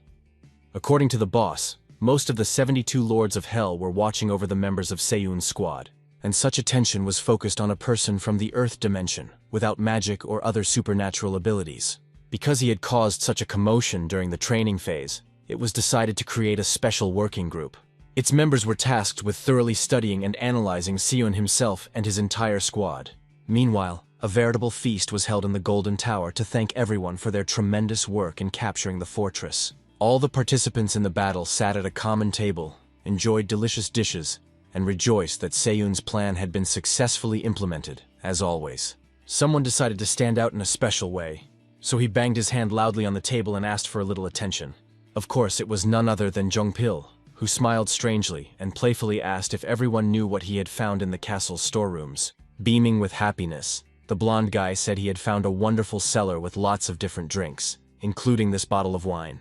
The guys were surprised and, of course, delighted, because they hadn't drunk anything like this in so long, and in general, they hadn't been able to relax properly in what seemed like an eternity.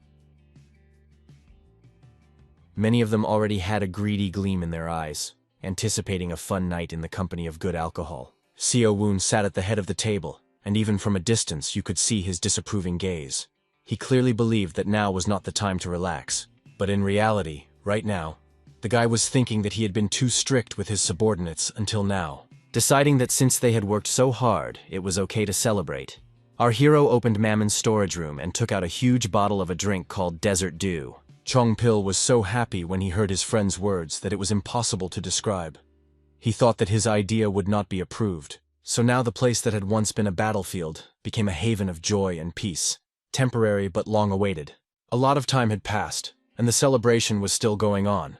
But Si-woon had already started yawning and feeling extremely exhausted. But the guy really enjoyed all this, because he hadn't been able to relax for a very long time. The system announced that there were 62 hours and 10 minutes left before the start of the last chapter of training, called Defense. It was time to slowly start preparing for the next stage, so rest took a back seat again. Celebrating was all well and good, but it was time to get to work, so now the guys were already carrying logs at full speed despite their slight hangovers.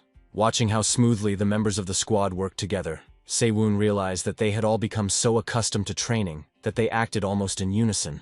Our hero was distracted from these thoughts by a voice saying that he also wanted to help with the restoration of the castle. It was Baek-hyun, and looking at him, Se-woon thought how lucky they were to have this guy on their team.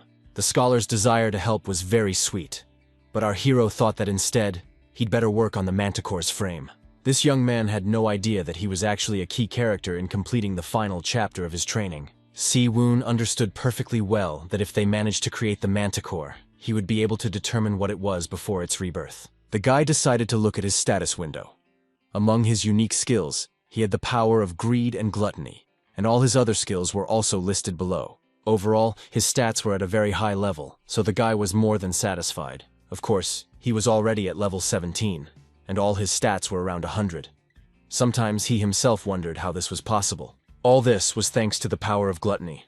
The Hungry Prince really helped our hero a lot, because devouring enemies brought in quite a lot of points. Next, the guy decided to look at the personal points ranking.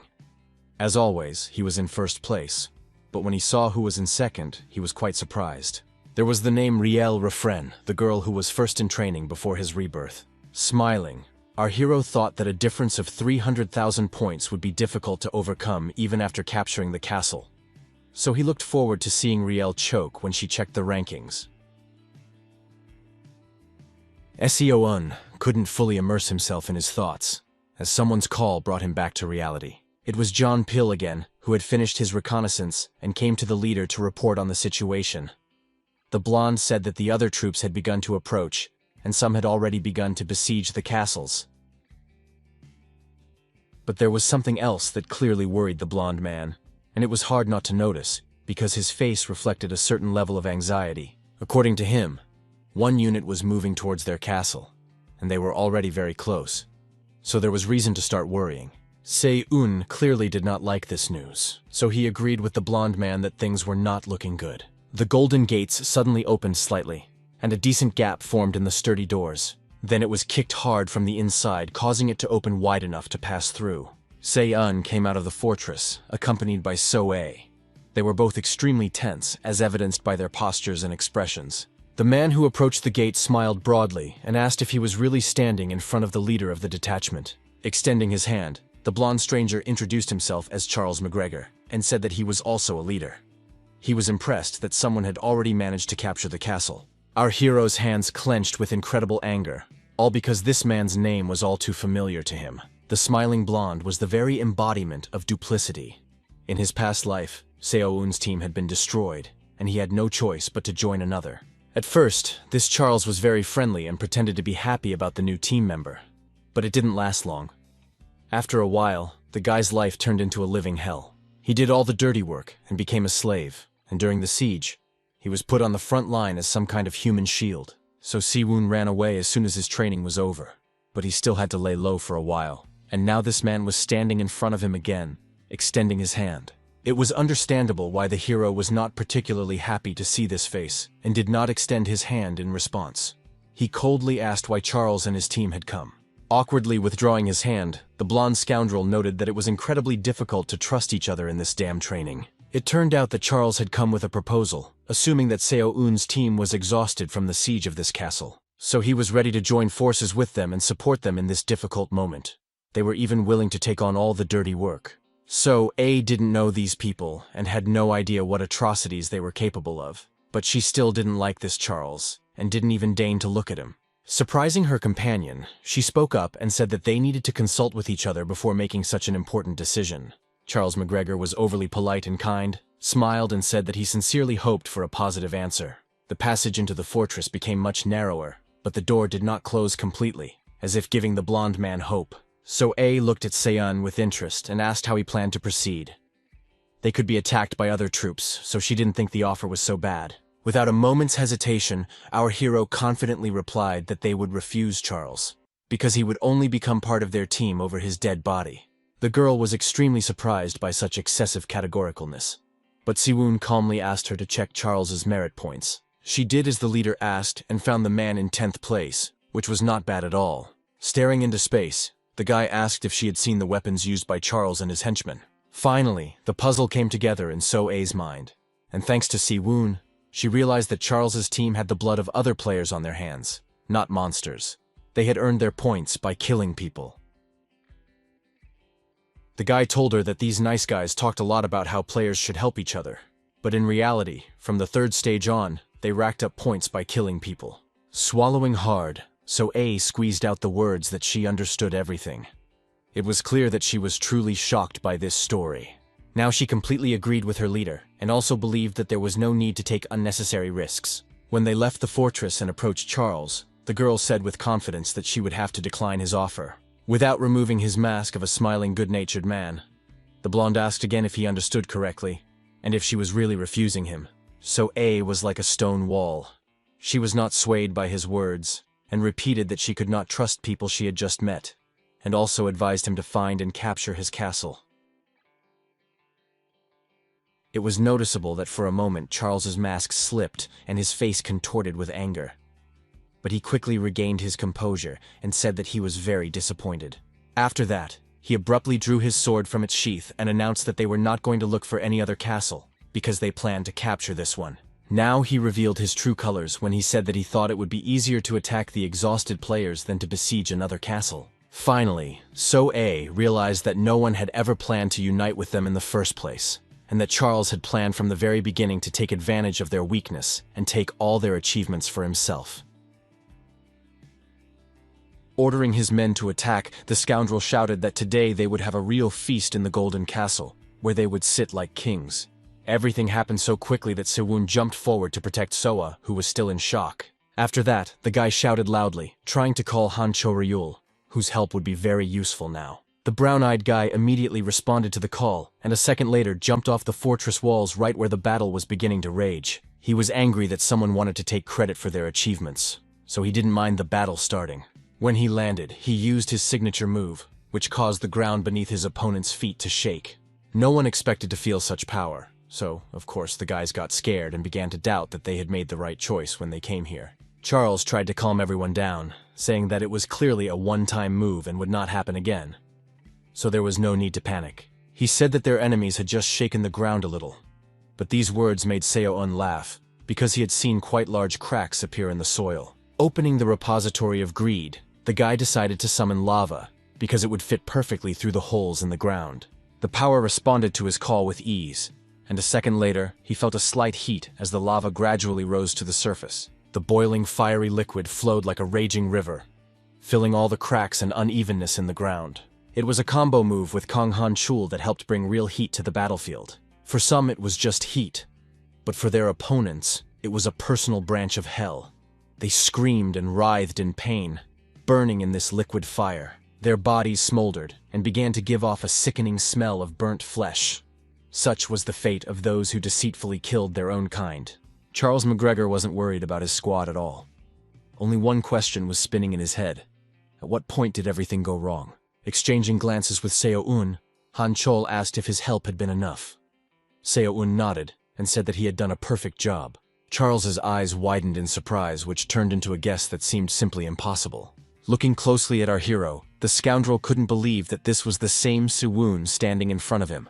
It simply couldn't be. When he finally realized that he had messed with the strongest player, he fell to his knees and literally begged for mercy, because he understood that he was powerless against this guy. Watching the bodies of his henchmen burn, Charles screamed and begged not to be killed, promising to do whatever Siwon and So-A wanted. But all these words meant absolutely nothing to Siwon, because he knew perfectly well what a vile creature was sprawled before them. Seeing that no amount of persuasion would work, Charles began to get angry.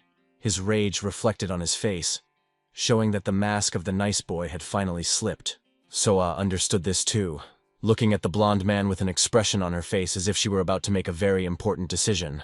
Charles noticed this too, so he tried to pressure the girl by throwing himself at her feet and apologizing for wanting to attack them. She was disgusted to hear all this talk about how the blonde man was thinking about the welfare of his team. She understood that it was her turn to think about those who remained within the walls of the fortress.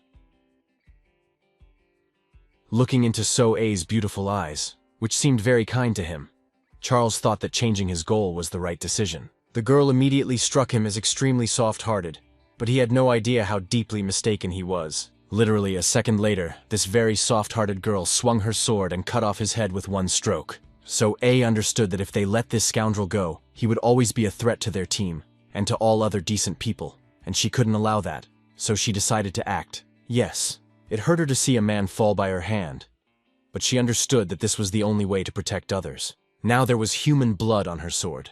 She felt sorry, but she understood that there was no other way. She kept telling herself that nothing was more important than the squad, and these thoughts really helped her cope with what had happened.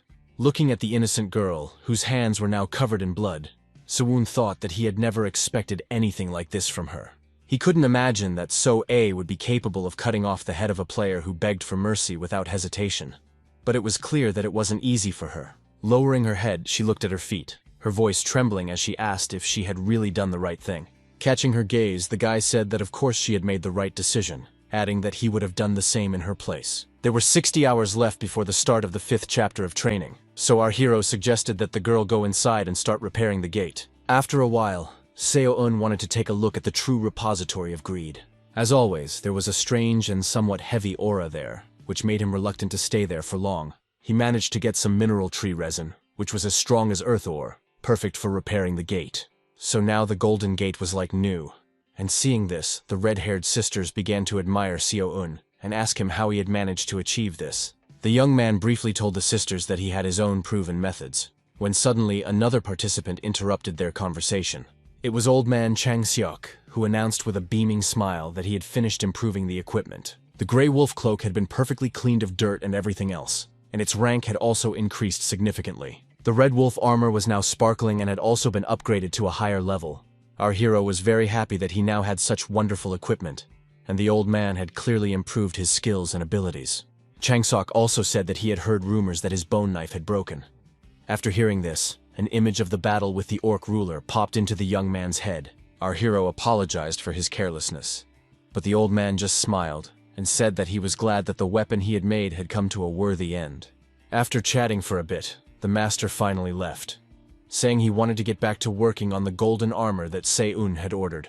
Watching the man leave, the young man thought that the weapons they had found in the castle would suffice for now, but he was upset that Durandal's sword would probably never return to him. Now it was time to think about what to do next, because the period of defending the fortress would soon begin. Siwoon decided to call his dear blonde friend, who was standing right in front of him the next moment. When Jun-pil heard that they wanted to borrow his pet skeleton, he was not very happy, because last time they had not treated it very carefully. But then he came to his senses and said that Siwoon could of course take it, because he was the one who had given it to him. Looking at the guy and his pet, Siwoon realized that the skeleton was a reflection of its owner, which was quite amusing. However, Jong-pil-yu did not have to go with him, as Siwoon politely informed him, which, to put it mildly, upset the blonde, because he was already looking forward to a new adventure. He almost cried when he complained that Siwoon always left him at camp and never took him along to have fun. It was strange, but the young man's persuasion began to affect our hero. He himself did not understand why, but now he felt awkward because he had not paid attention to his friend. So 5 minutes later, the two guys were riding the wind on a red skeleton monster, and Siwoon himself didn't quite understand how he had been persuaded to do it. They passed one of the castles that our hero had previously robbed, which had now been captured by a group of people. Siwoon realized that in a way, he had even helped those people, because after his raid, it wasn't difficult to capture the castle, but it was unlikely that they would find anything valuable there. Holding onto his companion's shoulders, Jong-pil finally decided to ask where they were going. Siwoon irritably told him to try to guess for himself. When the blonde man realized that they were most likely going to the dungeon, where there was a whole bunch of monsters, he shouted and said that in that case, he wanted to get off. But it was too late. Siwoon smiled and said that they had already arrived. The blonde guy expected to see something gloomy and scary, but instead, they were greeted by beautiful waves crashing on the shore. The place was truly picturesque, and for a moment, Jong-pil even thought that his friend had joked, and they had simply come to relax by the water. Smiling slyly, the young man even called Siwoon a true romantic for bringing him to the sea, but our hero immediately said that this was not the case at all. He said that there was a cliff in front of them, which they had overcome, and it was very unexpected to hear this. The blonde guy didn't even immediately believe that it was really the same cliff they had managed to cross at the end of the 3rd chapter. He didn't understand how it was possible. Putting these thoughts aside, Jong-pil became cheerful again, and said that he would not mind catching some fish for dinner to make a spicy fish soup. Adding a mysterious tone to his voice, Siwoon said that this task would be extremely difficult. Opening the repository of greed, the young man activated his magical power, and impressive lightning bolts ran through his hands. This was necessary in order to later use the lightning spear, which could be created thanks to this power. The lightning spear belonged to a series of combat spells from the Purple Tower, where they had figured out the best way to pierce enemies. The blonde man felt uneasy when he realized the power he was facing, his face contorting into a nervous laugh. Sion paid no attention to him, focusing on his power, then hurling the resulting lightning forward. His power was increased by the techniques of the Black Tower, so all that remained was to wait and see the effect. A bright flash illuminated everything around, reflecting off the sea. And for a moment it seemed as if our hero had created some kind of magical portal to another world. When the lightning struck the water, strange sounds came from the depths, and a few seconds later, a creature resembling a sea serpent from children's horror stories emerged. Jong-pil was speechless. He did not expect to see the embodiment of nightmares before him, a character whose existence he wanted to deny with all his heart. Si-woon, on the other hand, was very happy because he understood that what he had expected had happened. They had found the source, and the source was, to put it mildly, not the friendliest. A huge sea serpent with razor-sharp teeth did not seem like a cute little animal you would want to befriend. But in addition to the serpent, there were also aquatic monsters that were supposed to appear only at the beginning of the 5th chapter of training. Now, Si-woon knew that these creatures would emerge from the sea. Now, some details that he had not understood before became clear to him, but now they would help him make plans for the future. The sea depths attracted the attention of the bent crow, who now stared intently at them. It was no surprise, because there was one of the demons of the 7 deadly sins ruling the kingdom of demons, among other things, and the legendary creature called Leviathan was hiding there. The system announced that there were only 10 minutes left before the start of the 5th chapter of training, which consisted of defending the fortress.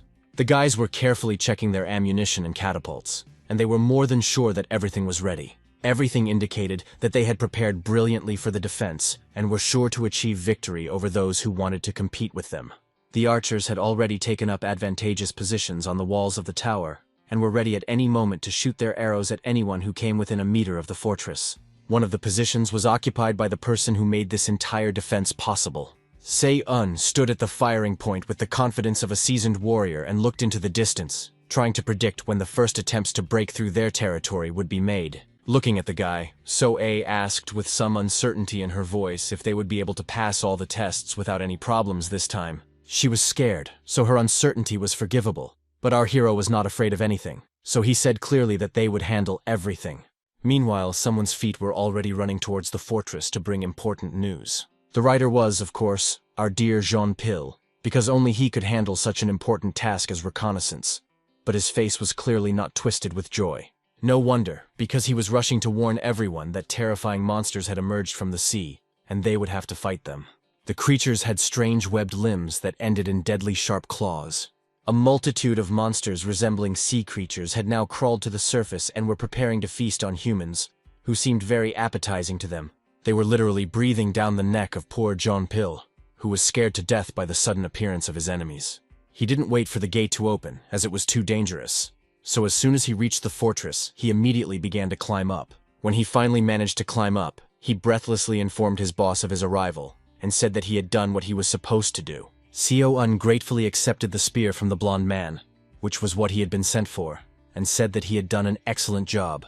This spear served as a huge arrow, which our hero placed in his bow and aimed to start shooting at the uninvited guests. After firing, our hero noticed something was wrong, and when he examined the weapon, he realized that small but noticeable cracks had appeared on it. But that didn't stop Se-un from loading another powerful arrow and preparing to shoot. After that, he decided to open the Vault of Greed to envelop the weapon with magical power and make it even more deadly. The young man activated a power called the Bloodthirsty Demon Spear, and the whole world turned red.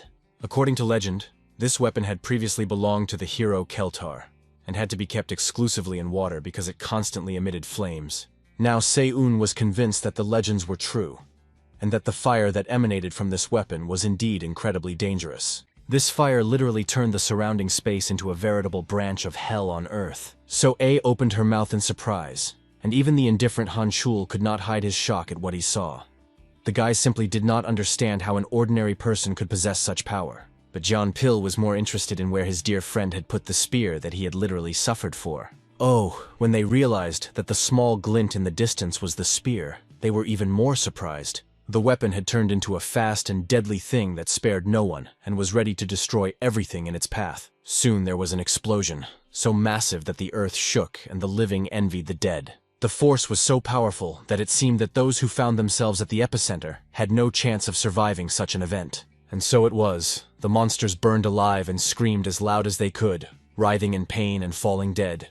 Their death was not easy. They suffered and went mad from the sounds of their own screams. At that moment, they regretted their decision to attack this fortress. It was unbearable to watch. Even though So-a understood that these were her enemies, she did not wish such a terrible fate upon them. Looking at the flames that were still burning, she asked herself one question. How could a single blow destroy 100 enemies? The realization of how many living beings had died in a single moment frightened So-a and brought tears to her eyes. But she quickly pulled herself together and said that it was not yet time to rejoice. because they had to defeat the monsters that were approaching the castle gates. So the archers got ready, took up their battle positions, and shot arrows at those who were lucky enough not to burn alive, but instead met a more merciful death.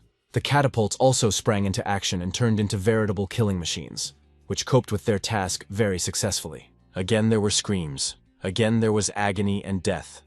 The monsters died from the arrows, but at least they did not suffer as much as those who burned in the hellish flames summoned by Seyun. Seeing how skillfully the guys were doing, our hero said that they could hold out without his help from now on. These words frightened So-A, and she asked if the leader was leaving. Looking at the girl, our hero smiled mysteriously and said that he was counting on them to show him their strength. So-A felt a rush of warmth inside. She was pleased that the young man trusted them so much that he was willing to leave an entire fortress in their care. Looking at the dying flames, the girl said that he could completely rely on them. Our hero decided to go into battle with one goal in mind: to feed the hungry prince and improve his stats. He carefully examined the area to see if there was anything left that was suitable for consumption, then marked the entire battlefield near the cliff with the power of gluttony. Soon, the prince's hungry teeth were eager to devour all the monsters that suited his taste. The first to go into his mouth were the sea lizard and the green naga. But devouring them did not give him many points and did not greatly improve his stats. The hungry prince was happy that he could finally end his fast and greedily swallow his prey. But Seyun did not understand why the increase in characteristics was so insignificant. In response, the constellation began to complain that it was tired of eating the same thing. Realizing that his patron was too picky, our hero began to think about where to find new snacks for him. Immersed in these thoughts, the guy decided to try a new skill called Lightning Wave, directing all of its power directly at the dead monsters. After that, the bodies of the creatures looked like figures burned from the inside out, completely charred. But the esteemed hungry prince highly appreciated the variety of dishes that ended up in his stomach this time. Inside Seyun, there was complete confidence that the main creature would soon appear, because he had killed so many of its minions that it was bound to crawl out in the near future. He was very surprised by the message that said the number of monsters had fallen by more than a quarter. Before he had time to analyze this thought, he was distracted by the sound of claws scraping against stone as someone's huge paw climbed upward. This was the very monster Sewun had been waiting for. Now before him stood the enraged tyrant of the sea, known as Darakon, the final boss of the 5th chapter. The smaller monsters did not fade into the background either. They continued to attack, and most of the team was busy neutralizing them. At one point, Han Yul stepped forward, activated her power, and used Poison Shield to protect her comrades. But in addition to protection, it also posed a deadly threat to the creatures that were unlucky enough to be too close. They literally choked on their own blood.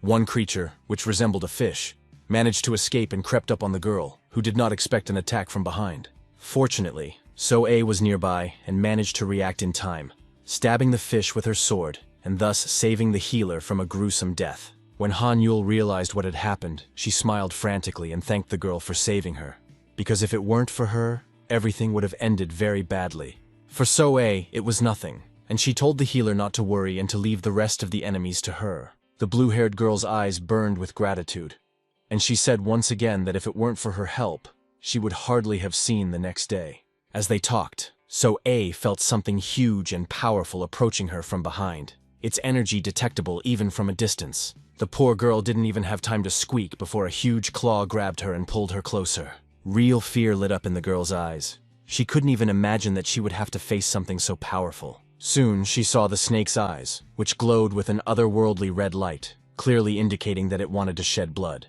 As it turned out, there were several monsters, and they were so big and disgusting that she wanted to scream in fear, like a little child. The fear inside So-A could not disappear, because these creatures looked very powerful, and she understood that defeating them would be extremely difficult. Han Chul, on the other hand, looked as if he was facing a couple of pathetic pests, not creatures capable of tearing them apart with a single movement.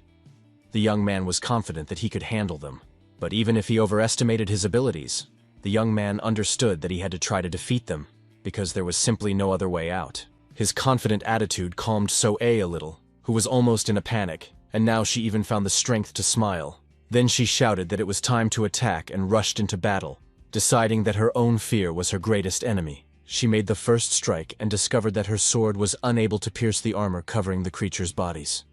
It became clear that physical attacks would not do much damage to the enemies. Han Chol began to exert maximum effort, his fists hitting the monsters so hard that it seemed to him that they could turn them into mincemeat. But after a few such blows, he realized that they were not working, that it was all useless, and did no harm to the monsters. Jumping back, the guys began to think about their next move, because it was still unclear how they could defeat their enemies. It was absolutely clear that they would not be able to achieve anything with conventional attacks, because the monsters felt completely safe around them. The only way out that So-A could see was to go to the castle and regroup, because otherwise they could get hurt. But then something unexpected happened. They were helped by a force they had completely forgotten about. A revived manticore, the strongest creature that could sweep away everything in its path with a single paw, joined the battle. So soon, the first enemy, which looked like a large swollen toad, said goodbye to life, literally cut in half. Seeing this, the snake became so enraged that it literally went berserk and began to hiss loudly, warning of the blow it was planning to deliver at any moment.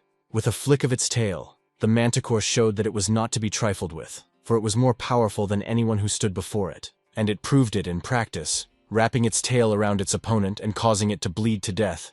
The manticore showed that it was capable of doing unimaginable things. So A opened her mouth in surprise once again, unable to believe that a dead creature brought back to life by a scientist would come to their aid.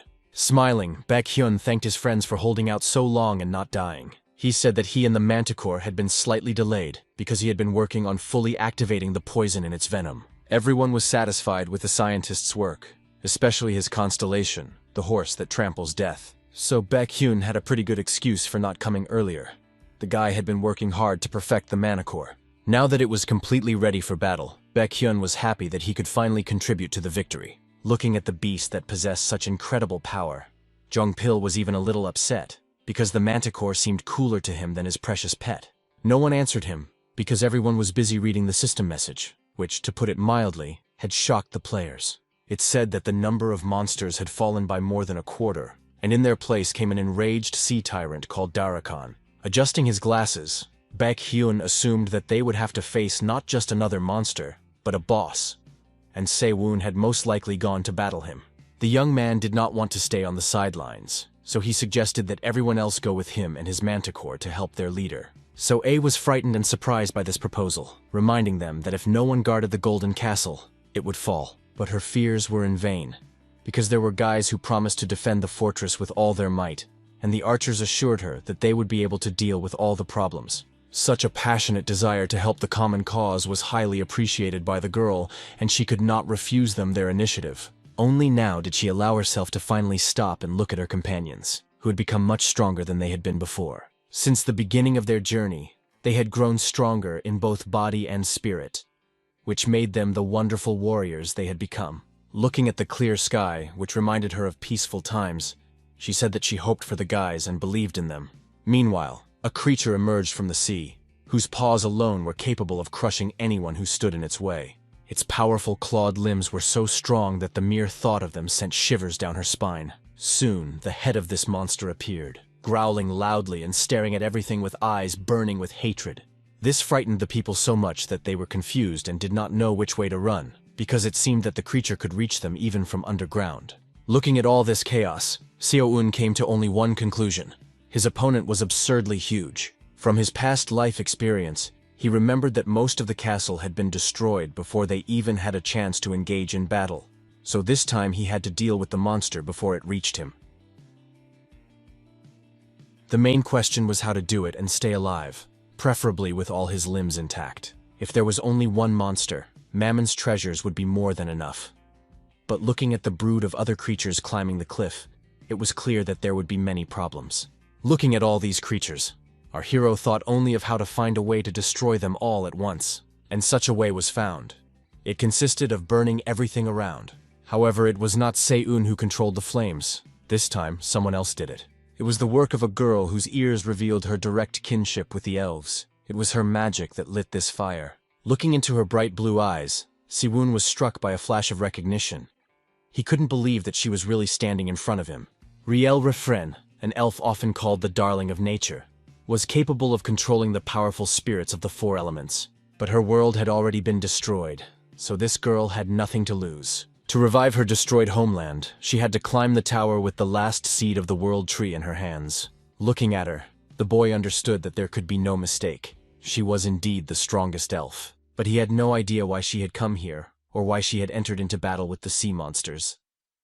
Se-woon remembered that in her previous life, she had not been so independent. But now it didn't matter, because if she was trying to burn the enemy, that automatically made her an ally. Looking at the whole situation, Riel Refren had only one thought. If she had such an opportunity, she simply had to take advantage of it. So now she was here, thinking only about how to deal with the disgusting sea monsters as quickly as possible. Seeing her excessive zeal, the fifth-day constellation felt sincere pity. The goddess wanted the girl to think at least a little about her own well-being. But the elf thought only of defeating the boss, because otherwise she would not be able to regain her first place. The fifth day looked at her with sympathy. Se-un was a little surprised that Riel had caught the attention of the goddess herself, who was now smiling, finding the guy's jealousy rather cute. Her eyes burned with fire. She could not bear defeat, could not take a secondary position that would bring her no benefit. She was determined to find the Garden of Eternity, which, according to legend, was supposed to be somewhere in the tower. She needed to plant the seed of the world tree there in order to resurrect her lost family. The goddess tried to comfort Riel, saying that she was doing a great job, but these words could not stop or slow down the elf. She knew she had little chance of success, for she was the bearer of the last seed of the world tree, so she had to accomplish her task. The elf felt the burden of being the last hope for her race, so it seemed to her that she was not doing enough. The spirits of nature she commanded were not the most benevolent creatures, so they constantly suggested that she burn her enemies alive or bury them in the ground. This was Riel's first time fighting such huge monsters, so she wasn't too surprised when she discovered that the spirits were consuming too much mana. She wasn't sure she could handle the boss on her own, as she had no previous experience with such a task. Despite the elf's intervention in the battle, our hero had no intention of standing aside, and he carefully wove his spell into her magic. This did not go unnoticed by the girl. Her eyes widened when she sensed the foreign interference. Even her spirits were alarmed and began to ask who dared to do such a thing. At that moment, Se-un emerged from the haze of magical light, determined to show that he too had the right to fight the boss. Everyone was extremely surprised to see that a human possessed such power. Usually humans were mediocre and their abilities were of no interest. Riel realized that it was the breath of nature that had been used, a power that enlivens forests and fills spirits with energy. Only elves knew about this unique spell, so now she was even more combative, and with a harsh tone in her voice, she asked how a human could use elven magic. Looking closely at Ruel, our hero asked if that was really the most important question on her mind right now. After all, at the moment, it was really only a secondary concern, as the monster was rapidly approaching. The fair-haired elf only now noticed how close the monster had come. Despite its size, its speed was simply astonishing. Looking at this creature, it was extremely difficult to believe that it was really so huge, because it seemed simply absurd. Without looking at Riel, our hero asked if she had also come here to fight the boss, even though he already knew the answer. Smiling broadly, Se-woon asked why they shouldn't join forces and take on such an impressive opponent. Analyzing the situation, the girl realized that this guy could have attacked her while she was vulnerable, but instead, he deliberately restored her strength. So for now, she decided to believe that he had no ulterior motives and agreed to his proposal. Although, looking at the creature's burning eyes, getting involved with her didn't seem like such a good idea, because she inspired real horror that made her body break out in goosebumps. And when the boss roared, all these feelings intensified tenfold, because his roar shook the ground, and the guy's hearts pounded like crazy. The system reported that the enraged tyrant of the sea, Darakan, had let out a dragon's roar. The next notification said that an all-consuming horror seeped into the soul of everyone who heard the roar. The boys really felt all this. They literally froze in place, unable to move their limbs, so overwhelmed by panic that they became powerless in the face of the enemy. Gritting his teeth in anger, the young man began to think about how his body had stopped obeying him at the worst possible moment, because now he needed to strike, not stand there like a statue. He tried with all his might to move at least one of his arms, but he could barely do it. But after some time of fruitless effort, his arm finally gave way, and his fingers began to bend slowly. As it turned out, it was all because of the satyr's mark, which partially freed the guy's body from these shackles. Soon, our hero even managed to raise his hand, after which it was announced that the first ability of the mark, called Fear, had been released. The satyr mark absorbed all kinds of fear, and the more it fed on this feeling, the stronger it became. Looking at the glowing pattern on his hand, Se-woon thought that he had no idea that this mark could be so useful. The sudden glow blinded Riel for a second, and she covered her eyes with her hands and wondered what had caused such a strange light show. When she realized that the horror was gone, and her ability to move had returned, there was only one question in her mind. What kind of power was capable of doing such a thing? She was distracted from these thoughts by Se-yoon, who said that from now on he would be counting on her. Then he took out a strange melee weapon called compressed dwarf minerals. Without thinking twice, the guy rushed forward, his determination simply astonishing, especially given what had just happened. The girl was extremely indignant that her new ally had decided to attack so abruptly. She was convinced that it would be better to agree on a plan of action first, and then rush into the thick of things. But it wasn't that simple, especially when the monsters began to fight back, directing the flames of their anger at Se-yoon. Watching all this, Riel frowned, because she hated recklessness more than anything else in the world. Rushing into battle without a clear plan seemed to her to be the greatest folly. Therefore, in order to at least somehow protect this fool, the girl decided to send Sylph to clear the way for the guy, and the spirit was only too happy to do so. When our hero saw a strange green fairy next to him, he was surprised, because he did not expect her to help him in any way. She seemed powerless against such an enemy as a fire-breathing creature that was larger than a multi-story building. Our hero knew that if he did nothing, they would fall victim to the creature's fiery breath. So he saw no better option than to open the Vault of Greed. Se-woon took out the Copper Club of Hercules, which Hephaestus had made for him specifically to perform the 12 labors. Meanwhile, the monster continued to spew its flames, clearly hoping to get rid of those who wanted to take its life as soon as possible. Inside, Riel was once again overcome with all-consuming fear.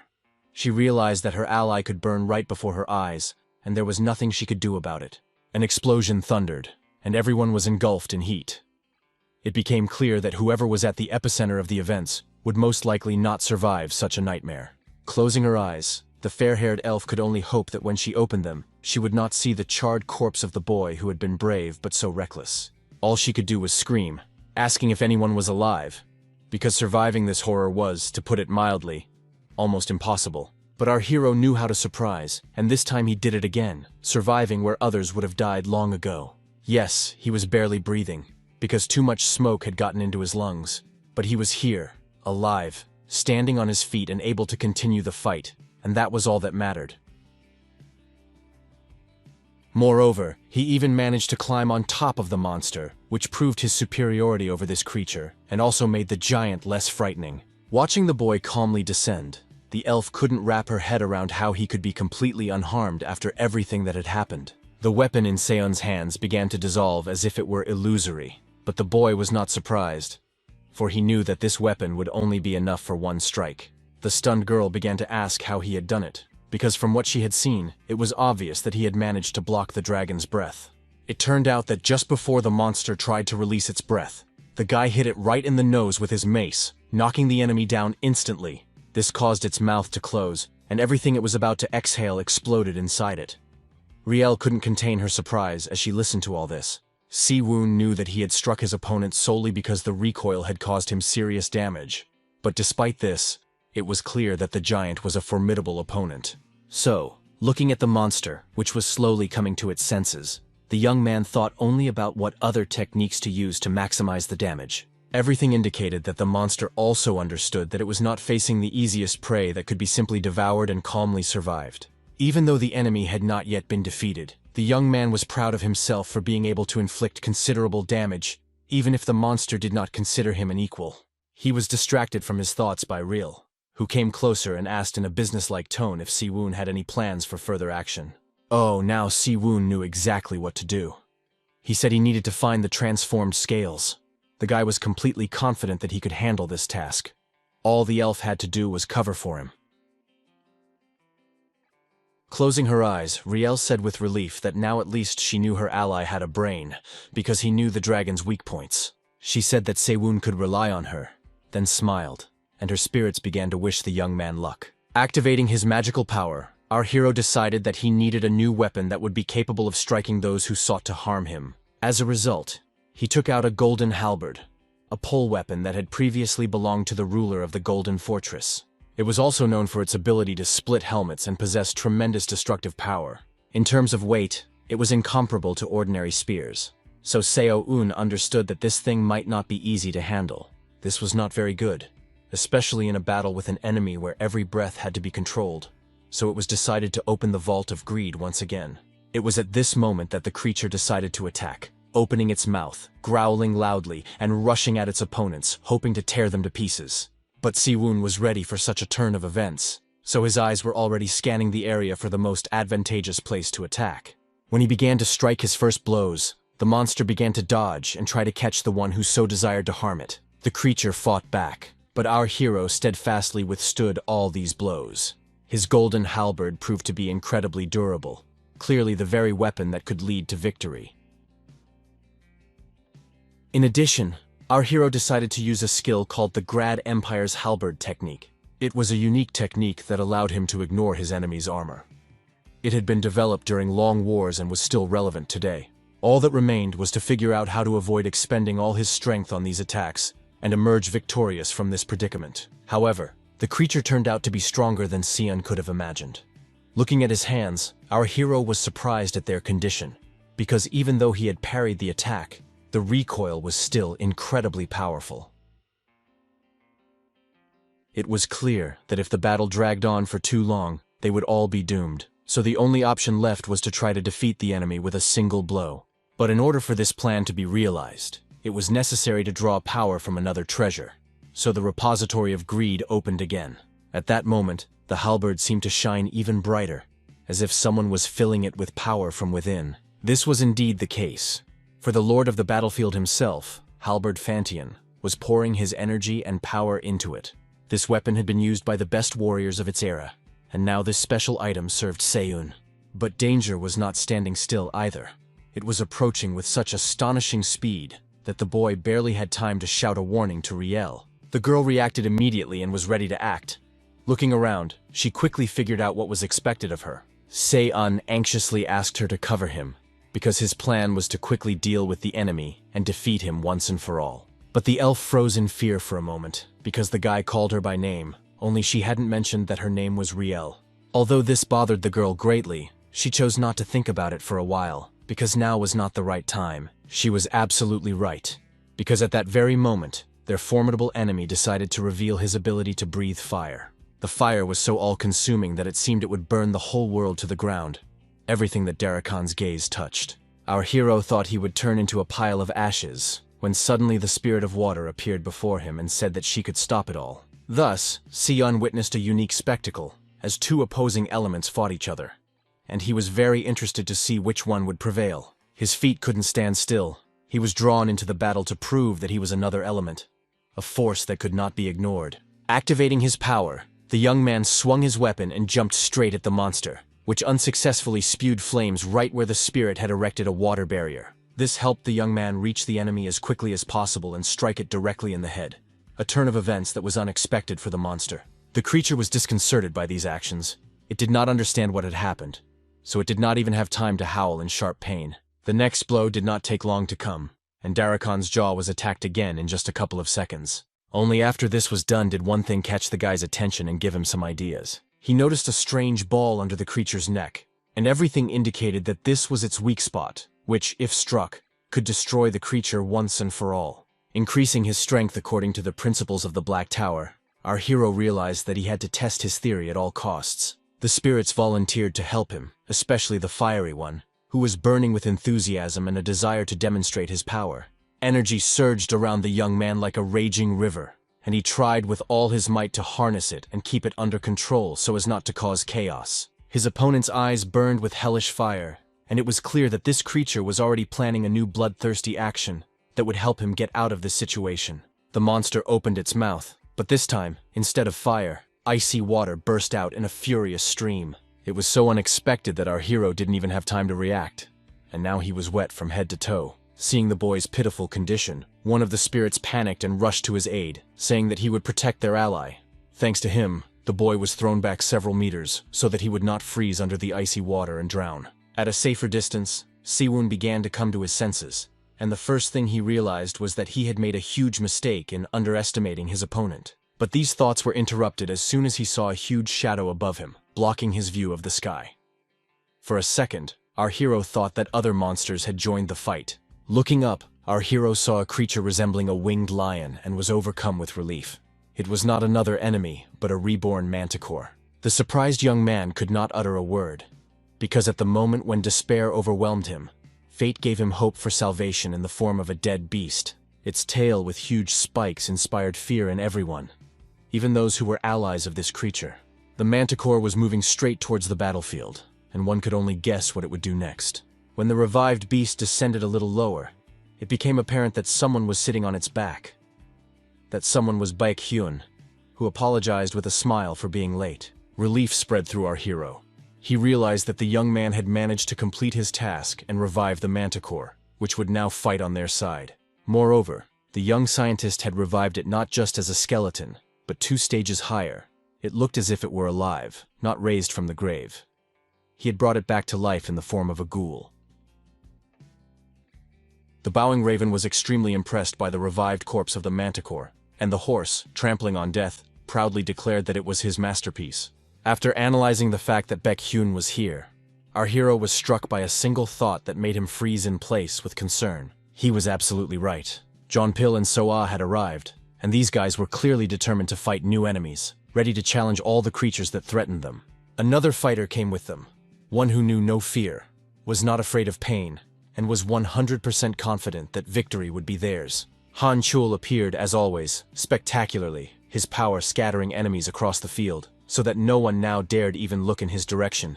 Glancing at Sewon, he apologized for taking so long, saying that the horse could barely move its dead legs, and that it was surprising that it was able to carry Han Chul at all. The conversation was interrupted by So-Ah, who smiled and said that no matter what, they were all here now, and all they had to think about was how to defeat the huge monster.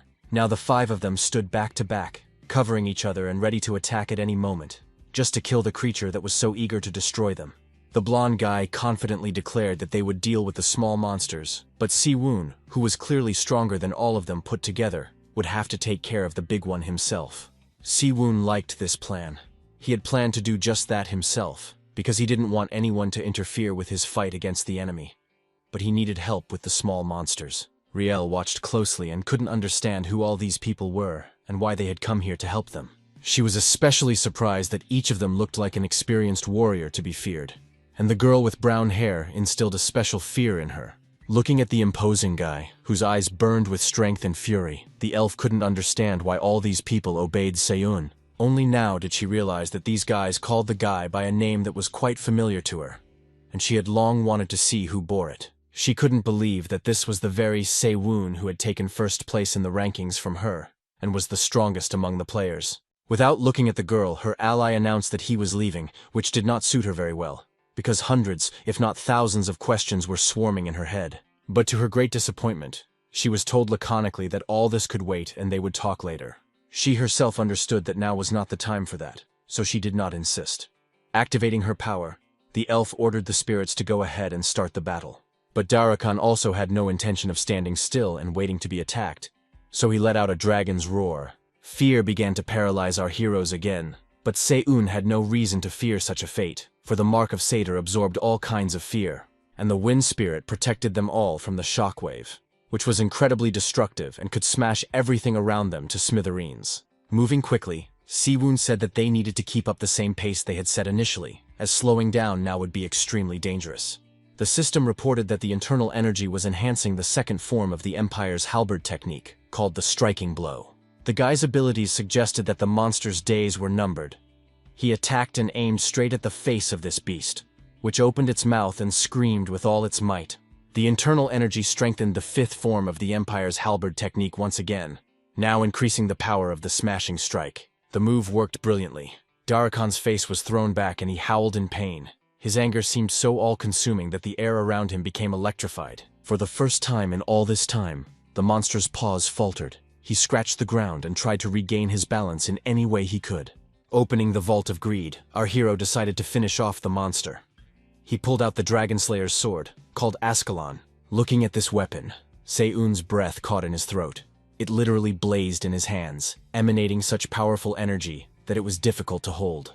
No wonder, for it was the legendary blade with which St. George slew the dragon, a weapon that symbolized triumph over evil. Smiling, The guy whispered to himself that this long training was finally coming to a logical conclusion. He then drove his sword into Darakon's neck, and the system sent him a notification that he had defeated the boss of the final stage of training, the enraged tyrant of the sea. Blood spurted out like a fountain as the system congratulated Seyun on successfully completing his training. Of course, the guy's level had increased, and his personal merit points had gone up.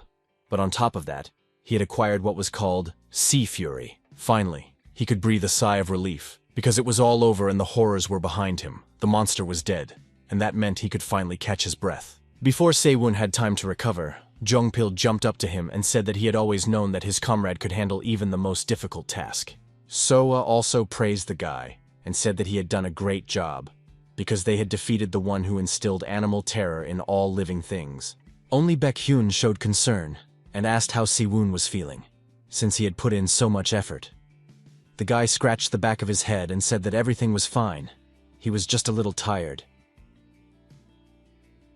In fact, he was much more than just a little tired. That damn Mark was sucking all the energy out of him. A few seconds later, loud voices could be heard.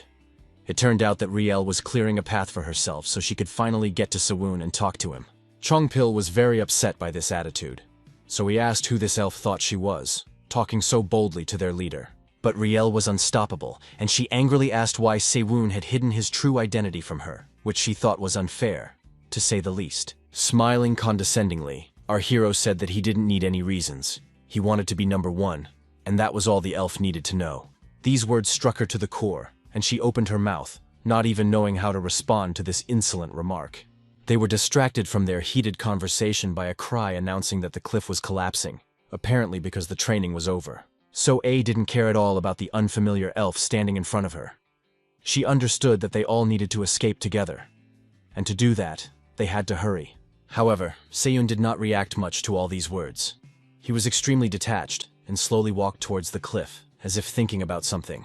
Then he turned his head and, with a mysterious smile, said that he was counting on his squad, and that he still had unfinished business. These words alarmed Soe. She didn't understand what their leader was talking about or what he was planning to do. His actions were always too mysterious. But the guy didn't go into details or explain anything. He just started walking forward, moving further and further away from his companions, looking at this impulsive young man, from whom you never knew what to expect. Soa could only wonder what was going on in his head and how fast his thoughts were moving. Meanwhile, in the depths of the water, Mr. Sharks was informed that the players' training was over, and events were unfolding very rapidly. Moreover, his servants informed him that the humans had managed to kill almost half of the monsters, which made them extremely dangerous opponents. Shark's eyes lit up. He was so angry that he could barely contain himself. But all the shark-like monster said was that the vile humans could become a serious problem for them. But he was glad that the other half of the creatures had survived, because usually humans were less capable, and there were only a couple hundred left, not as many as there were now. The silhouette of a fiery woman with incredible strength flashed through his mind, and Sharks thought that this was the first time something like this had happened since her. While such important matters were being discussed, the little fish swam calmly about its business, not even thinking that it might be in any danger. But when it noticed the giant shrimp, its mouth opened in a silent scream of horror. Even Sharks noticed this, and asked what was going on, and why the sea creatures were so agitated. The shrimp reported that a human had somehow ended up in their depths, which was why everyone was extremely concerned. At first, her master did not want to jump to conclusions, but simply assumed that some poor soul had simply fallen off a cliff.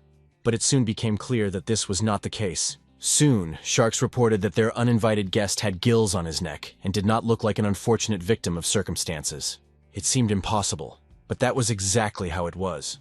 Seo-un had deliberately jumped into the sea to visit the monsters he had never seen before. Thanks to the repository of greed, our hero was able to acquire the gills of a mermaid. These creatures resembled humans, but the lower part of their bodies looked like fishtails. Si-woon always thought that Mammon's treasures were his real salvation and help in any situation. It was incredible that there was a tool that allowed him to breathe underwater. Looking at the sea creatures, he thought about how far he still had to swim to reach the nest of those he was looking for, because he couldn't stay unnoticed for very long. These thoughts led him to think that perhaps he should check the items he had received after defeating Darakon. Then he discovered an A-rank necklace with a precious stone, which was created from the concentrated energy of the deep sea. It increased all stats by 10%, increased affinity with the water element, and reduce damage taken from enemies. In addition, it significantly increased the ability to resist fear and enhanced the effectiveness of all abilities based on fear. Sewon noticed a strange pattern. He gained abilities related to fear, but in his past life, he had no combat abilities, and constantly struggled with this terrible feeling. So perhaps in this life he was being compensated for all his suffering. But he was distracted from these thoughts by an extraneous sound. The system reported that a hidden dungeon, the deep spawning grounds, had been discovered, and the guy was credited with an outstanding achievement for this. As a reward, he received 10,000 points, which was a very good result. A smile lit up the young man's face as he realized that he would finally be able to fight those he had been looking for. Monsters whose power was very great. The snake sitting in the seaweed, literally a meter away from Sewon, saw him approaching, and they came to life and hissed happily, as if sensing that their prey was very close. The fish reacted in a similar way, except that they radiated not interest, but obvious panic and fear. Looking at the beautiful coral reef, Sewon realized that this place really existed, and now he simply couldn't take his eyes off it. But after looking around carefully, Sewon realized that this place looked as if it had nothing to do with Leviathan. He realized that it was most likely just a monster lair, but since there was a dungeon in front of him, it would be foolish to pass it by and not clear it out. By strengthening his abilities with his inner power, our hero also increased the elasticity and strength of his weapon, which now should not let him down. Narrowing his eyes slyly, Sewon realized that an idea had already formed in his head about what could be effectively used as an arrow. It was the very weapon he had stolen in the 4th chapter, and now the time had come to use it against his enemies. So, opening the Vault of Greed, the young man took out a staff with a golden ball, which was to serve a great purpose. This staff had once belonged to the Monkey King Sun Wukong, and it possessed the unique ability to freely increase and decrease in size at the will of its owner. Now it was important for Sewon that the staff shrink and take the form that our hero had imagined in his head. Now the staff resembled an arrow, which was exactly what the young man wanted, to obtain a unique projectile that could be fired from his crossbow. Squinting, the young man began to peer into the distance, hoping that he would hit the target and that his plan would work as intended. When the arrow was released, it pierced the depths of the water with a flash. It seemed as if the laws of physics did not apply, for it flew so fast that it seemed as if the water offered no resistance. The young man sincerely believed in his own strength, and that the items from the Vault of Greed would help him achieve his goal. Cutting through the water, the weapon moved quickly and along a clear trajectory, just as Sewon had wanted.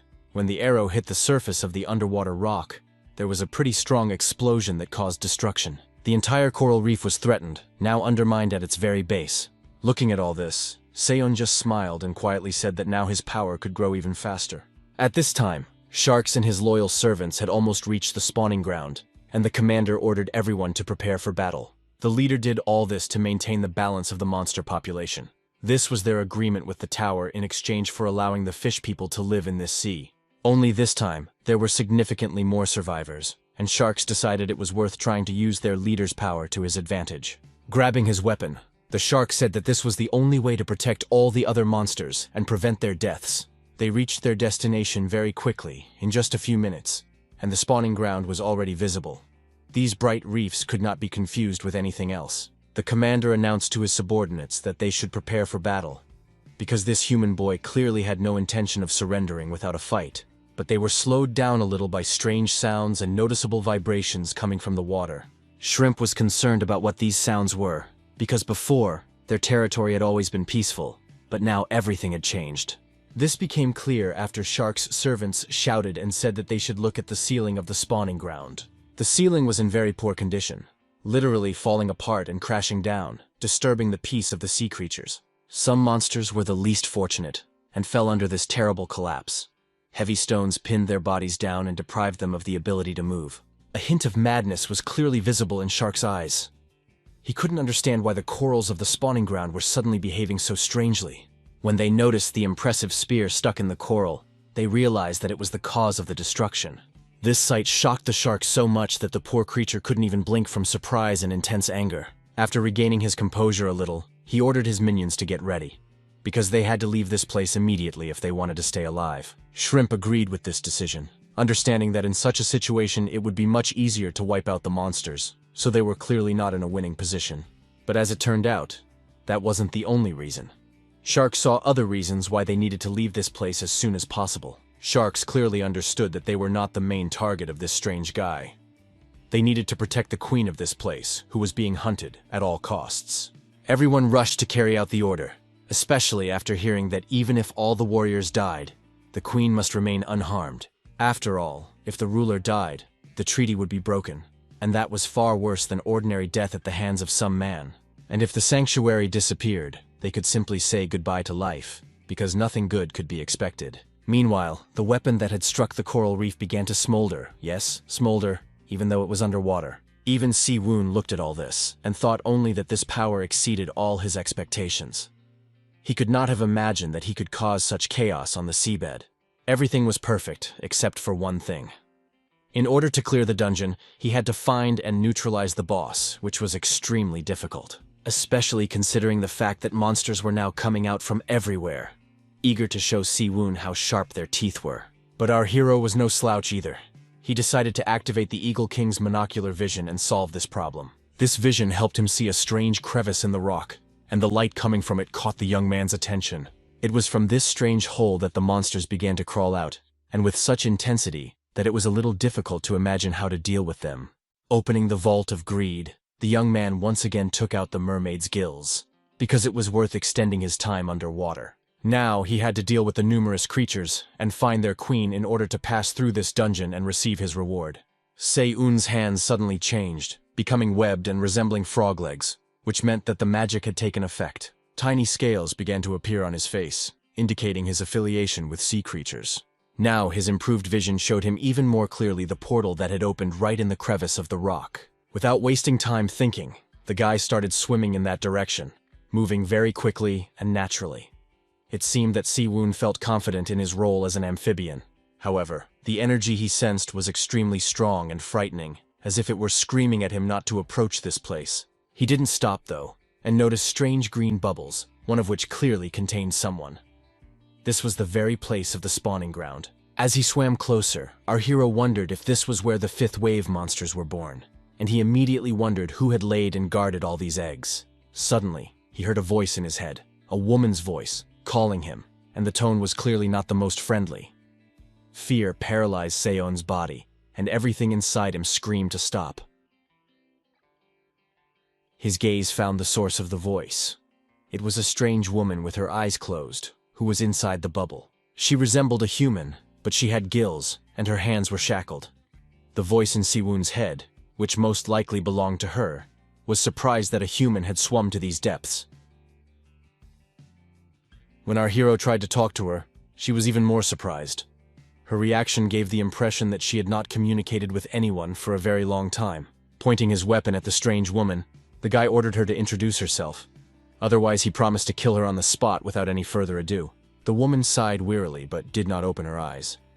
She said that the young man was too impatient and asked him to listen to her story first. She began her story by saying that she once ruled the Shining Sea, which was on the 40th floor of the tower. She devoted all her strength to maintaining peace in her territory, doing everything possible to protect the monsters from the tyranny of the constellations and the carnage wrought by the players, but a demon envied her and cast a curse on her. The question immediately arose in Se-eun's mind as to what kind of demon had done this to her. The woman promised to tell him, but only on the condition that the young man help her remove the curse. But our hero was not satisfied with these conditions. He demanded to be told first where the demon who dared to do such a thing was. This demand seemed so bold that the lady opened her cloudy eyes and looked closely at the boy. After that, she decided to say that her captor was in the east, where the fish people worshipped him. The news pleased Se-eun, for he could not have imagined that he would learn the location of Leviathan so easily. He could have simply killed the woman, but instead he decided to ask what he would get in return for freeing her from her curse. Our hero was not a naive boy who didn't know what he wanted. On the contrary, it was absolutely clear to him that he should get the most out of this situation. Covering her face with her thin hands, the poor woman began to moan and say that life had been too unfair to her. Smirking, our hero was finally convinced that this was all the work of some demon. All that remained was to find out which one and where to find it. Se-eun was already an experienced player who had seen a lot in his lifetime, so it was not difficult for him to expose the skilled liar. The young man had read about the queen who ruled the Shining Sea in a history book before his return in time. She was a cruel tyrant who had flooded everything around her with blood. She was called Dea Bacandel Estrocha. More than anything else in the world, this woman craved power. So she exterminated other races, and even attempted to seize the throne of the constellation that protected the sea. But in the end, she was defeated by one of the constellations, and was banished from the tower for eternity, for all her evil deeds. Now she pretended to be innocent, and begged to have the curse that kept her in the depths lifted, promising to lead the boy to untold treasures in return. Opening the vault of greed, Seon decided that he would do everything in his power to get this deceiver to talk. He took out the City Empire's method of torture, which was used in the Empire's underground prisons to extract information from enemies. So now he was 100% sure that he would make the queen talk, whether she wanted to or not. Realizing that her enemy was determined to get what he wanted at any cost, the woman became frightened and begged Seon not to rush into using brute force against her. These words made everything around them tremble, as if some inexplicable energy was bursting out of the crevice. Somewhere near the coral reef, someone was very upset and asked how such a thing was even possible. Looking at the fish swimming by, the creature asked if all this was really created by the same man who was chasing the monsters. Shark's eyes were so wide that it seemed as if they were about to pop out. He clearly did not know what to do next, because all his plans had collapsed in an instant. He clearly understood that the queen was in great danger, so he had to immediately come up with some kind of plan to help keep her safe. One thought came to his mind, so he immediately rushed to carry out his plan. When he reached the crevice, Shark smiled broadly, because he already knew what he had to do to protect the queen and neutralize the guy. The shark approached them just as Si-woon was about to agree to pull the captive out of her magical bubble, which was restraining her body and powers. Shark shouted loudly, demanding that the guy stop immediately, because he could make an irreparable mistake. At some point, Si-woon's hand trembled and froze in place, and doubts began to arise in his mind about whether he was doing the right thing. Turning around, he looked at Sharks and tried to guess what this monster was thinking, and whether he should listen to him. As he swam closer, Sharks noticed something strange. In fact, it was not a human standing in front of him, but a mermaid. Only these creatures had long since become extinct. At that moment, the queen begged the young man not to pay attention to the crazy shark. She had already given Si-woon everything he had asked for, and now waited for him to fulfill his part of the agreement. But the guy just smiled strangely.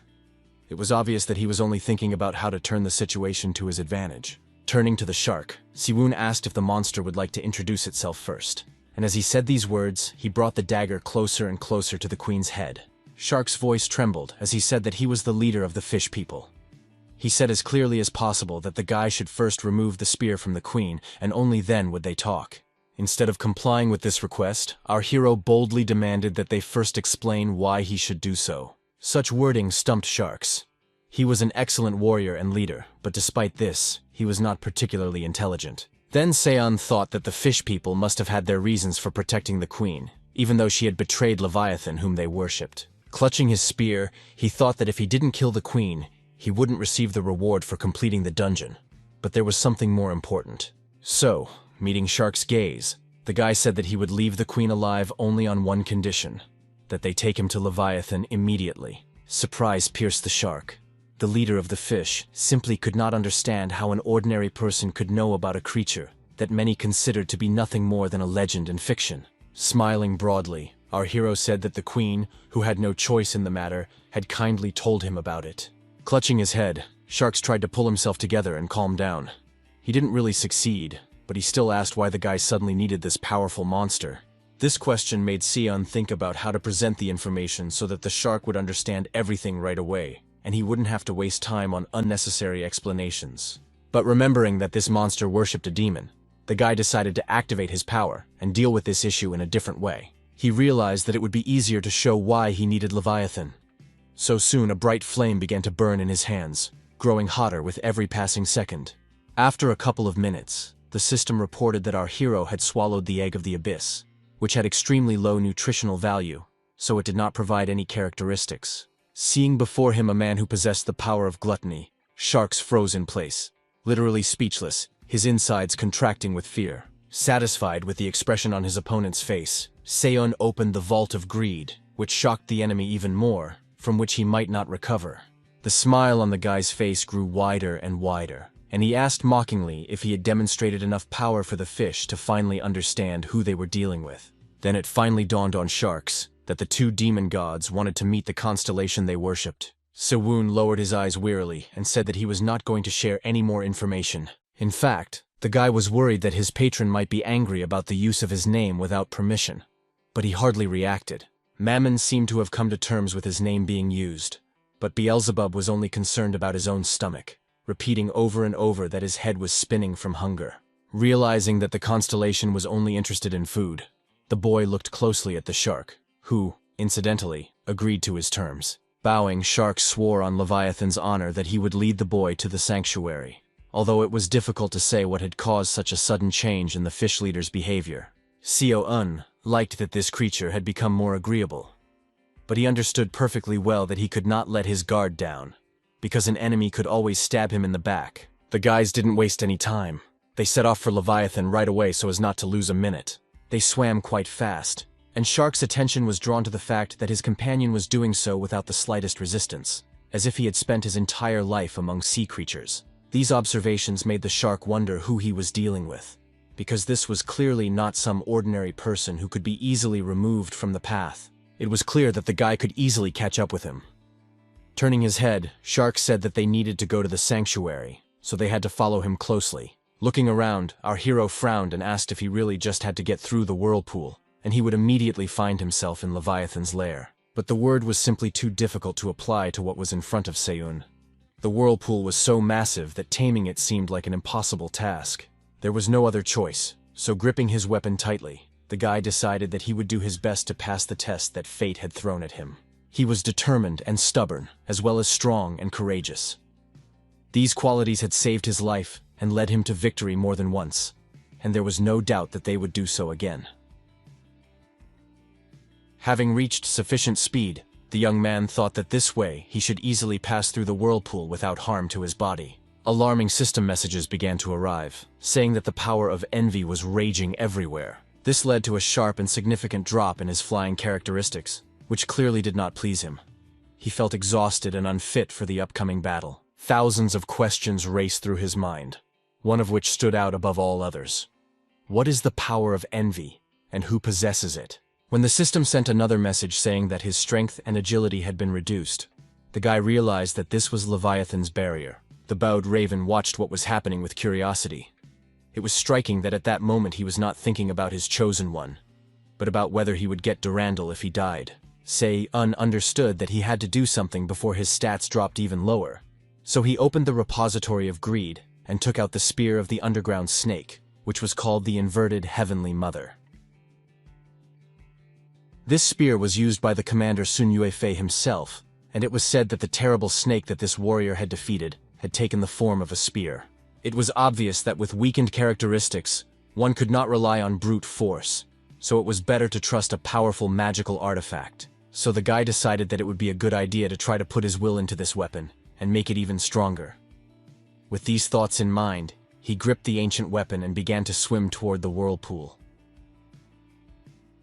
Shouting, our hero decided that he would break through this place no matter what, because his escape from the dungeon was at stake. He held the spear in his hands, but it seemed to him that it was a living creature that bent with every slight movement of his hand.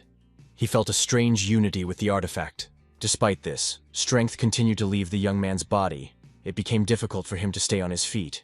It seemed that his life force was completely draining away. His only point of support was the spear, which seemed to ground him and help him stay afloat in this terrifying whirlpool. The serpent that lived inside the spear, or was the spear itself, opened its eyes and behaved as if it were truly a living creature. Its slithering body maneuvered between the waves created by the whirlpool, and it seemed that nothing could shake this ancient snake. Suddenly, the snake squeezed Seyun's hand so hard that it hurt, and the boy began to fear that he would be pulled forward, right into the center of the whirlpool.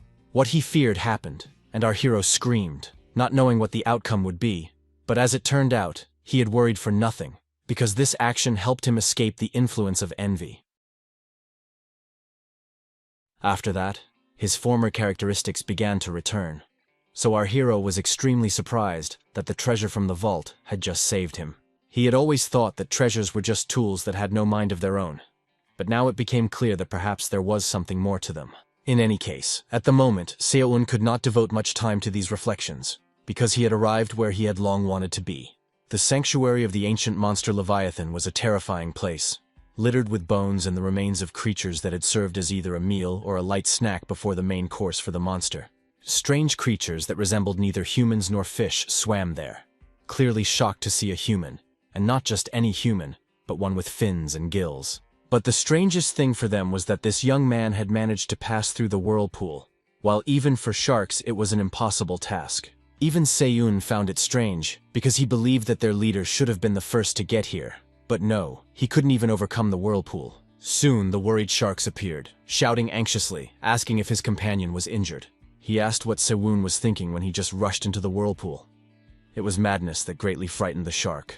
Our hero calmly asked if that wasn't the entrance, to which he received the answer that he had broken through a whirlpool filled with the power of hatred. In response, the young man reminded him that he had 2 demonic deities on his side. Scratching the back of his head, the shark said that he already regretted underestimating him.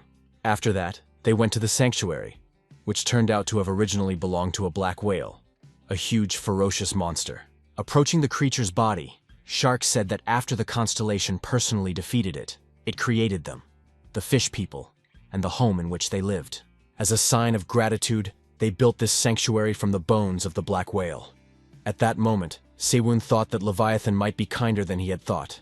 The hungry prince thought only of what the bones of a black whale would taste like if cooked for a long time, and the bowed raven was clearly a little disappointed that the boy had survived and the sword would not belong to him alone. Smiling, the young man thought that his constellations were too selfish, but he understood them, because he was similar to them in that regard. The boy was distracted from these thoughts by Shark's voice, who excitedly announced that they had arrived at the sanctuary. Before them was the heart of the black whale, filled with the incredible power of the constellation, and an extremely powerful aura could be felt in this place. Shark said that if you put your hand on it, you could hear the words of the constellation, which would stir everything inside you. Coming closer, our hero looked closely at the heart, overcome by some inexplicable anxiety and awe before the ancient power. When his hands approached, the heart shone even brighter, and its beating became much more distinct. It seemed that there was something alive in front of the guy, something that sensed his presence. Seo-un's eyes widened when he heard words in his head saying that he had managed to break through the ancient power of the mighty whale. The hero's head began to ache as if he had a severe migraine, and the voice continued to say that there was a very interesting person standing in front of him. The voice was unbearable to listen to. It felt as if his head was about to burst and his brain would spill out. Blinking to get rid of this feeling, Seo-un came to his senses a little, but then froze again, because now he was standing in front of the very creature he had been searching for so long. His body froze, and everything inside him began to tremble because he finally felt what the difference in levels meant. Leviathan looked at the guy and said in his unpleasant voice that he couldn't believe that someone would actually come here to take his power. The voice was so piercing that it made everything inside Seo-un freeze with fear. He understood that he would either hold on or die the most terrible death imaginable. The mark on his hand began to pulsate, but the hero knew that he had only one option: to win the monster over to his side, because only that would help him carry out his plan. The sea serpent's eyes widened in surprise when he noticed a faint glow around the young man's palm, from which a strong magical power emanated. It was the mark of the satyr reacting to the divine character. It turned out that the characters of the sacred constellations, which had been sealed with a mark, were partially awakening and could resist external influences. Our hero was extremely surprised, because he realized that another seal of the sacred mark had just been removed, which caused a strange thrill inside him. Leviathan did not understand one thing. How could an ordinary player in the tutorial carry a sacred mark? Now it became clear that the raven and the pig had not shown interest in him for no reason. The snake's harsh words made Raven frown, but the hungry prince forgot everything when he heard the word pig. He wanted someone to cook him an animal. Lowering his eyes, Seo-un decided that he needed to introduce himself to such a powerful enemy, so he named himself without hesitation. The snake hissed that he didn't need to give his name, because the guy clearly knew who he was. He was interested in why the man was looking for him, and had accepted this reckless challenge. Realizing that they didn't have much time, Seo-un decided that there was no point in delaying the inevitable, and that he should get straight to the point. So, without thinking twice, He blurted out that he would like to ask the demon of envy for cooperation. The beast's heart beat faster when he asked if the guy really wanted to become his follower. Our hero said that was true, but besides that, he wanted to borrow something to climb the tower. Leviathan's mouth stretched into a smile. The hero standing before him seemed very bold, but that even amused him. Looking at the young man, he understood that he was waiting for him to simply give him his power, but the serpent was not like other demons. The stooped raven began to suspect something, so he stared intently at Leviathan, as if ready to pounce at any moment. The serpent expected such a reaction, but then the young man continued to speak, offering something in exchange for the creature lending him its power. When the monster realized what the boy had taken out, he was speechless for a second, because he had not expected anything like this. In Se-un's hands was a precious stone that had been taken from the queen's nest, a special item that could safely be considered priceless. In other words, it was the treasure of Leviathan, the dream of all treasure hunters. And now our hero promised to return the Dark Lord and the sea creatures back to the tower, a statement that was loud and extremely intriguing. The monster immediately asked where Se-un had gotten this item, and he simply replied that he had taken it from the nest. Leviathan asked another question, wondering if the monster, Estracha, was still hiding. But the guy didn't give him an answer. He intriguingly said that he had heard that with this treasure, the temple could be rebuilt. Leviathan was surprised, because this information could not be found in the tutorial. Se-un boldly said that none of this mattered, and Sharks was horrified, because he couldn't imagine anyone daring to speak to the constellation like that. But surprisingly, the snake told the shark to calm down, after which his servant instantly fell silent and didn't dare say another word. Then the monster turned back to the young man and said menacingly that even the highest level players couldn't even raise their heads in front of him. So Se-un was clearly not an ordinary person. He added that he wasn't sure about the pig, but the crow clearly recognized this and agreed with his every word. The bird didn't comment on this, but only hid behind his back and began to cough awkwardly. Leviathan said he agreed, but he had some conditions. After these words, he asked the guy if he knew about the existence of a certain Rushipo. Se-un froze, and his eyes widened involuntarily. Surprise and anxiety completely consumed his mind when the serpent said that he must destroy this creature. The young man's head was clearly aching from Leviathan's anger, which prevented him from understanding why someone from their own generation of demons was so hated. Rushipo was a demon of arrogance, rumored to be the strongest and most famous constellation among the 7 deadly sins. It was the very constellation that had followed the Guild of the Dark Spirit Sword before the guy's return. But then everything changed, and he began to refer to the guild he had previously supported as nothing more than a piece of trash. Now he and his minions looked down on the players, and if the poor guys started to resist, they were mercilessly killed. Se-un always wanted to know what these guys were mad about, but now he didn't have time to ask about that. The monster liked that the guy didn't refuse him, so he promised to give the young man the strength to help him keep the treasure. After these words, an amazing power enveloped the boy's body. It seemed to him that his body had become weightless, filled with such energy that it took his breath away. The magic penetrated his skin and filled every cell of his body. At one point, the guy thought he couldn't take it anymore, but then relief came. He understood that right now he had a unique opportunity to gain power that was incomparable to the sacred power of Satiros. The system reported that the demon of envy, Leviathan, had recognized our hero, and that his desire for the treasure of the deep remained in force. The guy was also informed that the power of envy could be used with the help of the treasure of the deep sea. Now, it was clear that the demon had finally granted his power, because he sincerely asked Se-un to take his children to the blue sea so that they could live there. The request seemed so sincere to the young man that he could not even find the words to give a worthy answer. He simply met the gaze of his newfound ally, and everything became clear. The sea splashed carefree and the waves crashed against the shore. This picture gave a feeling of peace and serenity. It was so quiet that even the wind did not dare to disturb this idyll. Not a single leaf on the trees stirred. The spirits anxiously asked their mistress if she was going to continue, because they were already bored. The fair-haired elf did not answer, but asked if her friends remembered the young man with whom they had gone against Drake. Her winged friends immediately said that they remembered the young man very well, especially his delightful scent. So it turned out that Riel was sitting in a tree and looking thoughtfully into the distance, only because she was waiting for this mysterious stranger with whom they were supposed to meet. The fairies were very amused by this answer, and immediately began to ask if their friend really liked this Se-un. But the blonde irritably denied everything. She was waiting for him for a completely different reason. She had to make an important decision that would determine her future. This guy, without knowing it, had trampled on her goal of becoming #1 in the player rankings, which made her plan even more fragile than it had been before. But the fifth day constellation tried to calm the girl down and prove that there was no need to see Seo-un as an enemy, because everything could be arranged differently. To be honest, Riel herself didn't know what to do, but she knew one thing. She had to check whether this guy was really worthy of being called the best among all. She already understood that he had demonstrated a level of skill she had never seen before, and the battle with Drake was proof of that.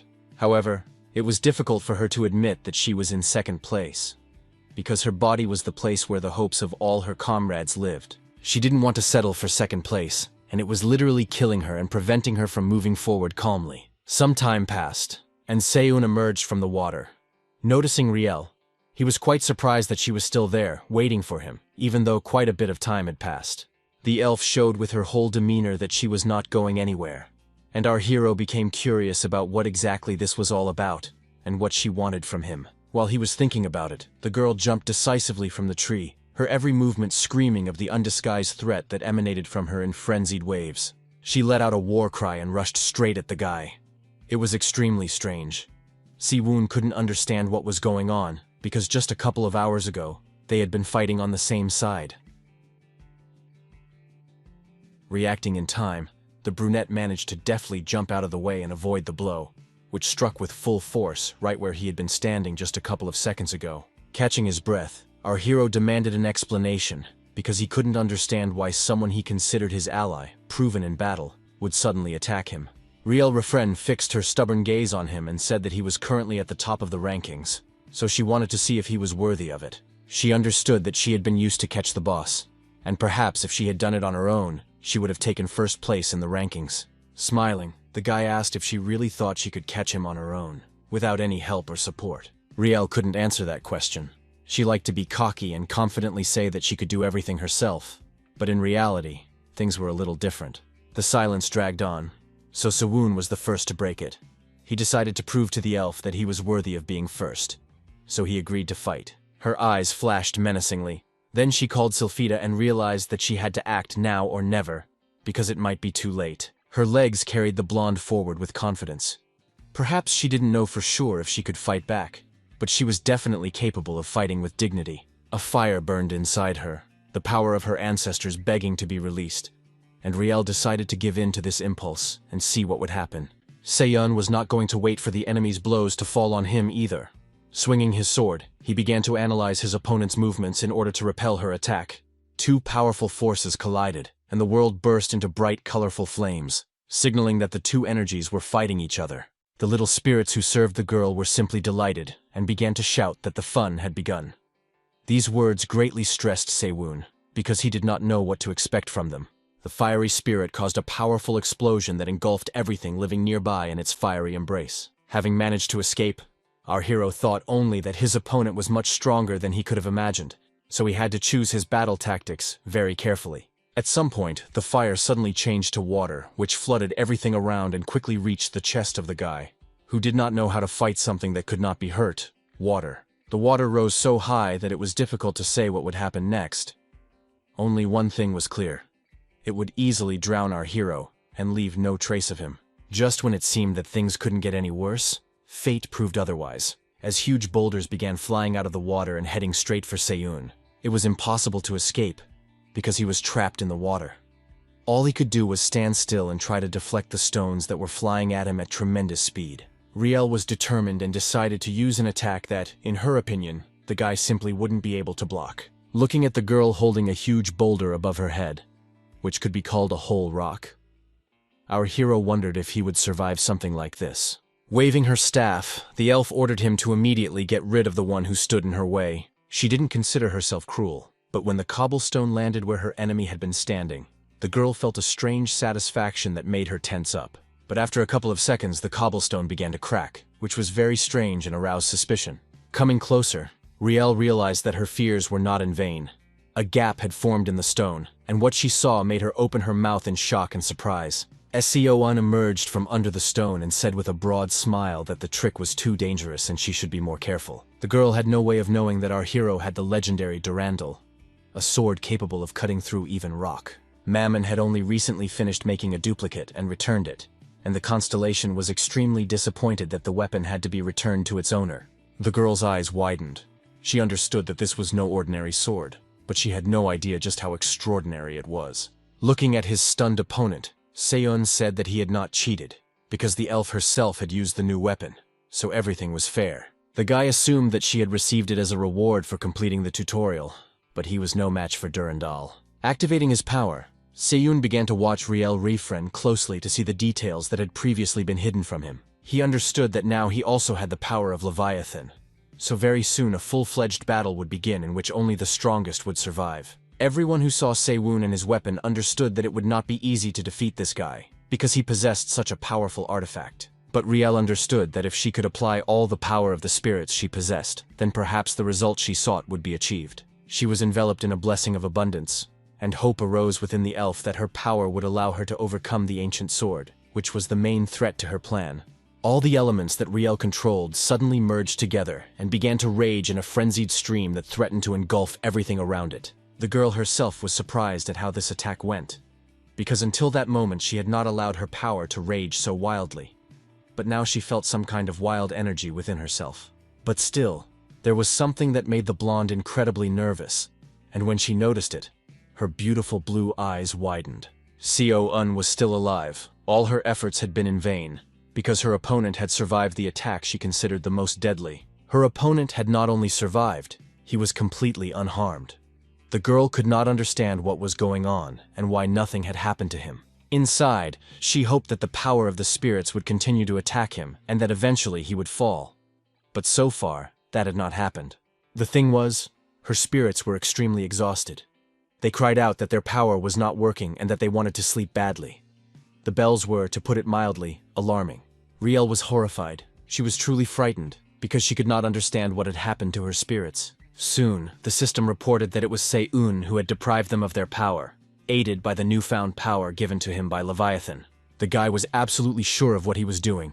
Power was surging around him, and all he had to do was channel it in the right direction. As a result of his actions, the spirit of the earth and the spirit of the wind were completely stripped of their power and no longer posed any threat. Meanwhile, Riel felt more and more clearly that her strength was leaving her body. She was weakened, as if someone had literally sucked the life energy out of her. Her opponent, on the other hand, was alive and energetic, and with every passing second he was getting closer and closer. Suddenly, the guy jumped up and quickly ran towards the elf, who had rashly decided to test his strength. Swinging his sword, he struck a blow, hoping that it would be devastating and discourage Riel from any desire to rebel against him. The girl was confused. She understood that a mortal danger was approaching, against which she could do nothing. At that moment, thoughts arose in her head that she had overestimated her own strength.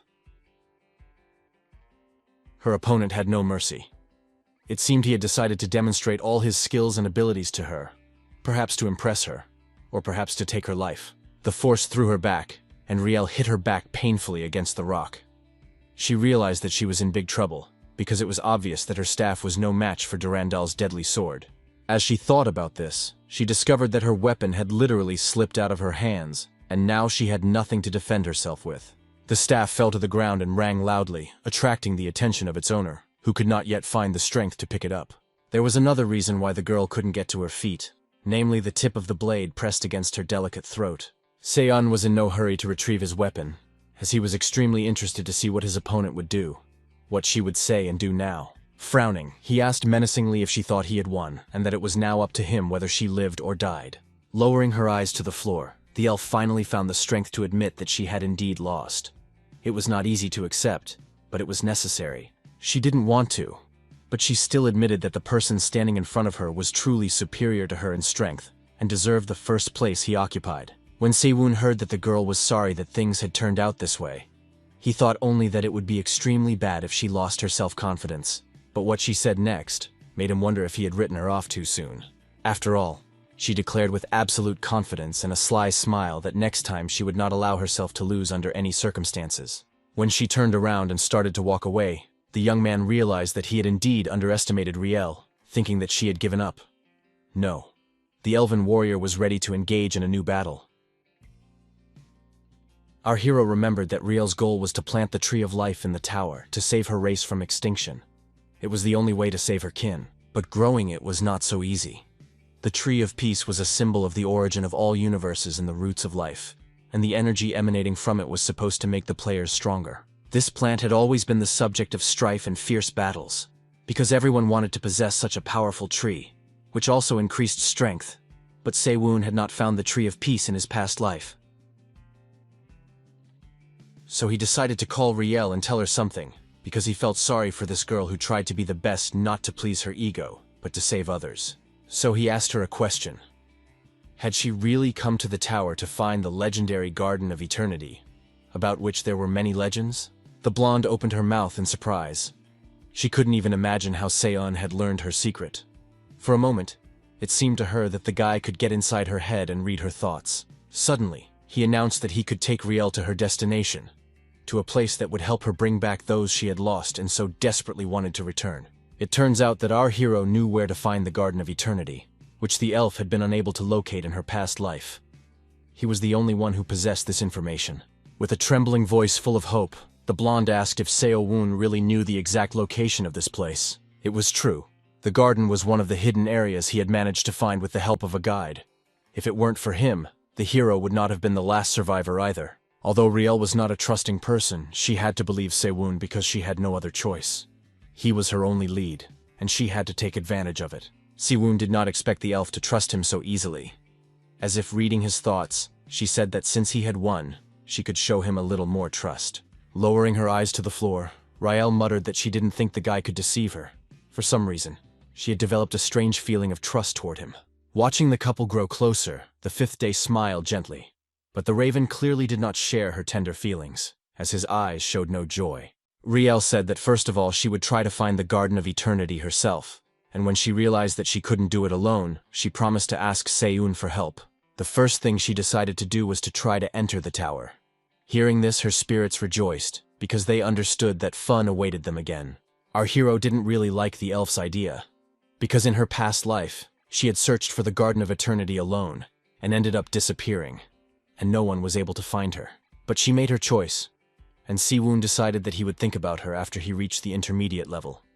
For now, he had to deal with the tutorial. As it turned out, players who completed the tutorials received rewards based on their level of achievement, which was a huge plus. Since the reward was paid depending on the player's merit rank, it varied each time and could increase significantly. For example, the staff that Riel used was also a reward for second place in the ranking. So now the guy was extremely curious about what reward he could get for first place, which he had taken. The system informed him that he had passed all the tutorial tests and could now take the tests in the Great Tower, entering through the first floor entrance. So now the young man stood right in front of that very door and wondered whether it was worth taking this risk and chance, but in the end, receive a great reward. After updating the player's personal merit rating, the system displayed Sewon's points, which he had earned with blood and sweat. When the young man saw the message that he was in first place in the tutorial's personal merit rating, he was not surprised or happy at all. But then the system added that the guy had achieved the highest result in history, which meant that his reward was increased.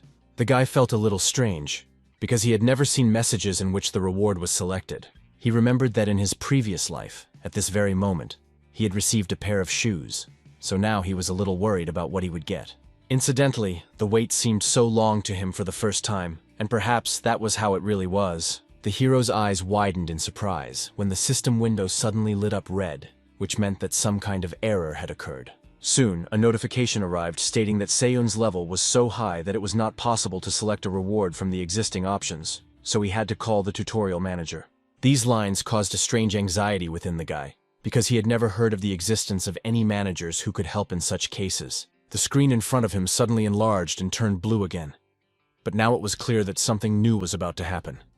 Something that no one had ever encountered before. At some point, our hero began to guess that the system window had turned into a portal, and this was confirmed when a man emerged from the blue rectangle.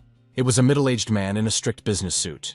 He coughed nervously, so it was clear that he was also nervous and did not quite understand how to act. But when the man stepped out of the blue light, his face suddenly lit up with joy, and he said cheerfully that he was glad to see the player named Jong Sewon. Skeptically eyeing this gentleman, Sewon thought that he had guessed about the existence of tutorial managers, but did not expect to see one of them. The unfamiliar man couldn't stop admiring the fact that standing before him was the first person in the history of the tower to reach such heights. So he solemnly declared that he had personally prepared awards for just such an occasion, and was ready to present them to the young man. But our hero was smart enough to know that managers were too unreliable to trust.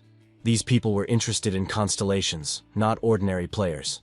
Nevertheless, he glanced at what the man was offering him as a reward: dragon-scale armor, which was very good as protective equipment. He also had a scroll in his arsenal that was written by a player of the previous rank, from which useful knowledge could be gleaned. But none of this appealed to Seo-un, because these were ordinary rewards that could be obtained for the highest rating, and Mammon's treasures were better. It was clear that the manager was trying his best to surpass the old rewards, but he wasn't particularly successful. The tension was already evident on the man's face, especially when he noticed that the young man was completely uninterested in his offers. He tensed up even more when Si-woon demanded to see the entire list of items from which he could choose his favorite reward. Soon he was indeed given the list, which was so huge that the system window became incredibly long, so much so that the top lines were barely visible. Behind the boy stood the manager, who was literally trembling with anxiety.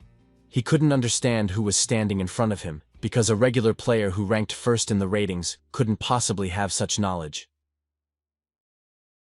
The man couldn't understand why this boy was acting as if he had already climbed the tower and become the one with the highest rank. But most of all, he was angry and offended that this Seo-woon wasn't the least bit surprised to see the manager standing in front of him, which was extremely humiliating for him.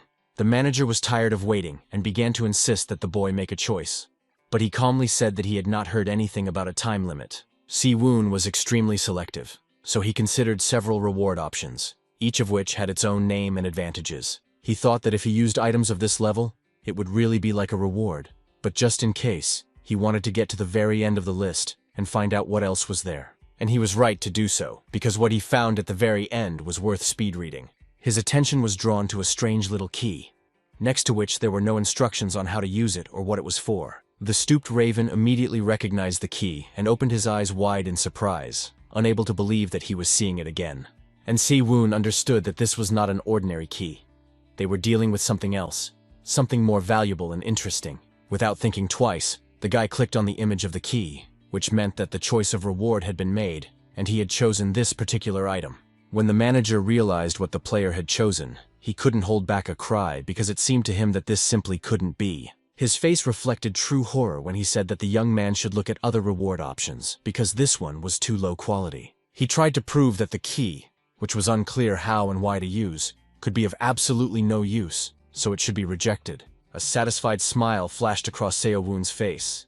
He was not stupid, so he immediately understood that this man's behavior only proved that he had made the right choice. The hero's eyes lit up eagerly when he said that in that case, the manager could offer him another reward, since he considered the first one too insignificant. It seemed that the man's face couldn't turn any paler, but it did. And now it looked like a white sheet of paper. Seo-yoon pretended not to notice this. So he explained that if the quality of the reward was considered too low, they could try to compensate for it with other things. He pressed on, saying that he simply did not believe that the manager himself would let the player go with a reward unworthy of him. Our hero's cunning knew no bounds, so he said that he didn't mind taking only the key, but that the constellations would be extremely unhappy. To confirm these words, Raven nodded his head. Such blatant manipulation drove the man crazy. He couldn't say anything, but his irritation knew no bounds. In the golden light of the magical glow, a red cloak made of amazingly beautiful fabric flashed. It was a red cloak that now belonged to Se-un, and it had previously been the equipment of the first Emperor Mu. This high-ranking robe belonged to the last Prime Minister of the Han Dynasty, and thanks to it, ability, strength, and skills were increased by 10%. Our hero expected such a reward for being the best among all the other players, and he enjoyed the feeling of owning such a valuable item. Looking at the small, unremarkable key, Se-un thought that there were items for improving personal qualities, but this one would help him lead the clan. So he had to pull himself together and take action, beginning his ascent of the tower. The little key was a very strange thing. Information about it was still unavailable, so it was impossible to know its level, class, or what abilities it possessed. He could only guess about all this, and various thoughts flashed through Se-un's mind. But he still wanted to believe that he had the key to mastery in his hands. However, he could only verify this after entering the tower, so that was what he chose to focus on. Taking a step forward, the guy decided not to stop. He needed to get into the tower and find what he wanted so badly. When he approached the entrance, he was almost blinded by a bright light that was so intense it hurt his eyes. But that didn't stop the hero. A powerful force emanated from this passage, hinting that not everyone would be able to complete this journey. There were those who had been scattered forever in this radiance. But the guy did not give in to sad thoughts and boldly entered inside, so that soon he saw an amazingly bright and beautiful sky. Sewun happily stopped and began to admire this serene view, knowing deep down that these might be the last peaceful moments of his life. He had a strange feeling inside, subconsciously understanding that it was this power that created the landscape of the tower in which he found himself. The system sent a notification that the player had passed all the tests and taken the first step towards the tower. Now he was on the first floor, which served as a recreation area. While the young man was enjoying the fresh, pleasant air, the system notified him that all personal achievements obtained during the tutorial were being activated. But what surprised him most was the message that the achievements accumulated during the training period were being stored and used as the basis for the narrative.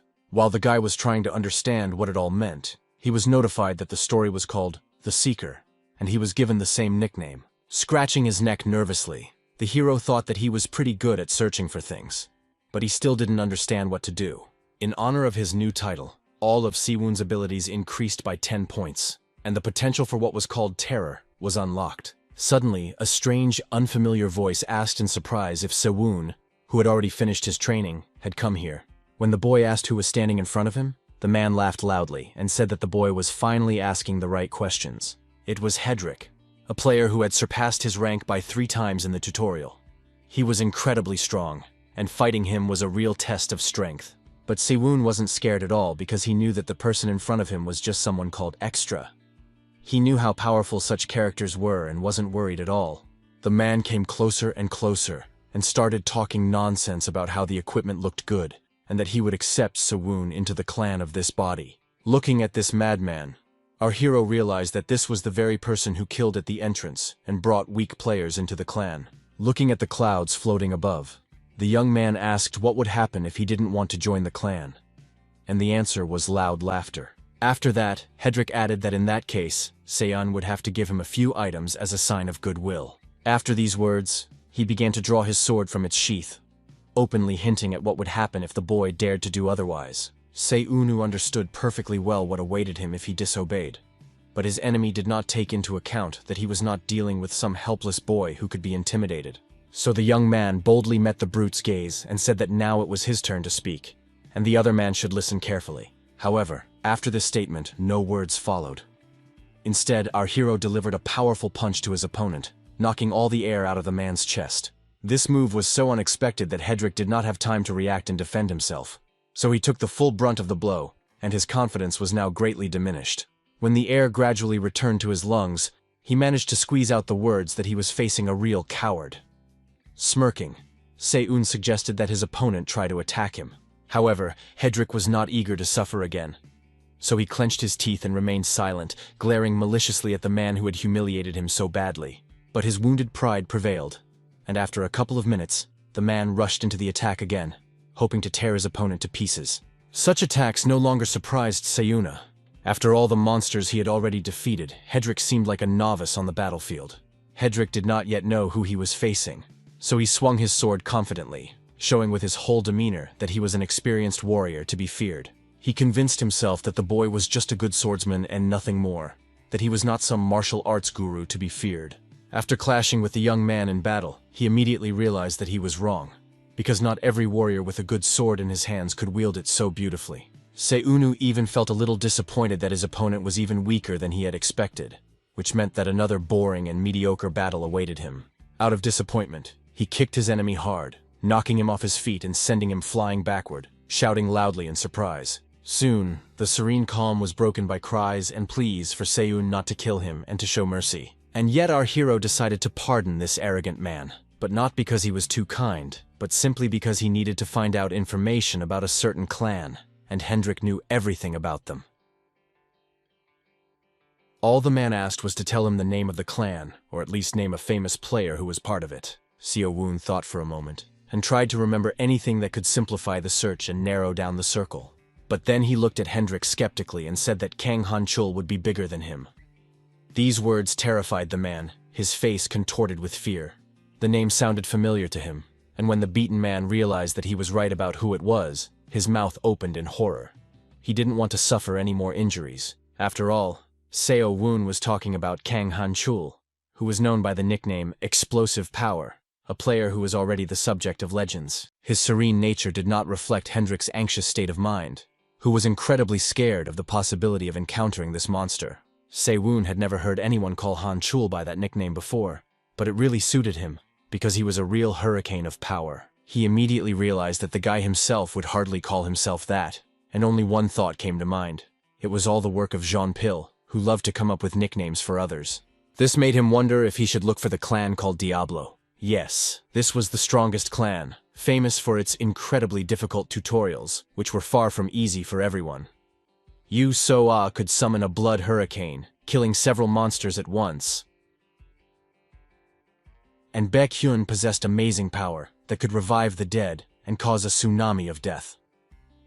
The players on Seo-eun's team had truly impressive skills. Hendrik picked up on this idea, adding that the clan's leader was a lone blood wolf known as the Royal Hound. All these words made our hero feel terribly tense, so he asked them not to burden him with this for now, but simply to explain where to find the Diablo clan. So they set off, because Hendrik did not want to argue with someone who could effortlessly beat him so badly that death would seem like a relief.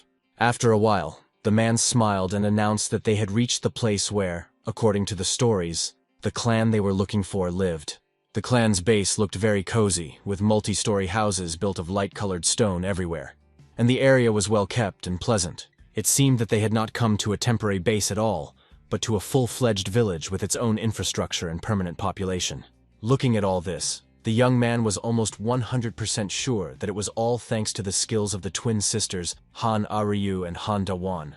The scouts quickly noticed two players approaching the gates of their village, but one of the figures seemed very familiar to them, so they did not rush to open fire on the uninvited guests. When they realized that it was the very same seeker standing before them, they ordered that this be reported immediately to Lady So-ae, who made all the important decisions. Hearing how the inhabitants of this base addressed the young man, Hendrik froze, for he had no idea who he had encountered in battle. As soon as this information finally reached his brain, the man shouted and asked if he was really standing before the king-seeker named Jong Se-woon. As the gates slowly opened, the bowed raven did not even try to hold back his laughter, which burst out of him frantically. When So-ah was told that Se-woon had come to the village, she immediately rushed to meet the one who had helped them survive the terrible meat grinder that was called training. She rushed to hug the guy, rejoicing that he had finally arrived, and now they were all together again. Her anxieties and fears melting away as if they had never existed. Si-woon began to remember that the last time he saw the girl, he jumped off a cliff, which, to put it mildly, made her worry. As soon as he could breathe again after his girlfriend's embrace, he noticed that the red-haired twin sisters were already running towards him, also very happy to see him. All his friends gathered around him and said that they had missed our hero very much because they hadn't seen him for a long time. Si-woon smiled and said that he had kept his promise and returned. So-ae stopped the flow of words and said that first they needed to go inside the castle, and then they could continue their questions. Everyone began to disperse, and only Hendrik stood in place, unable to believe his eyes.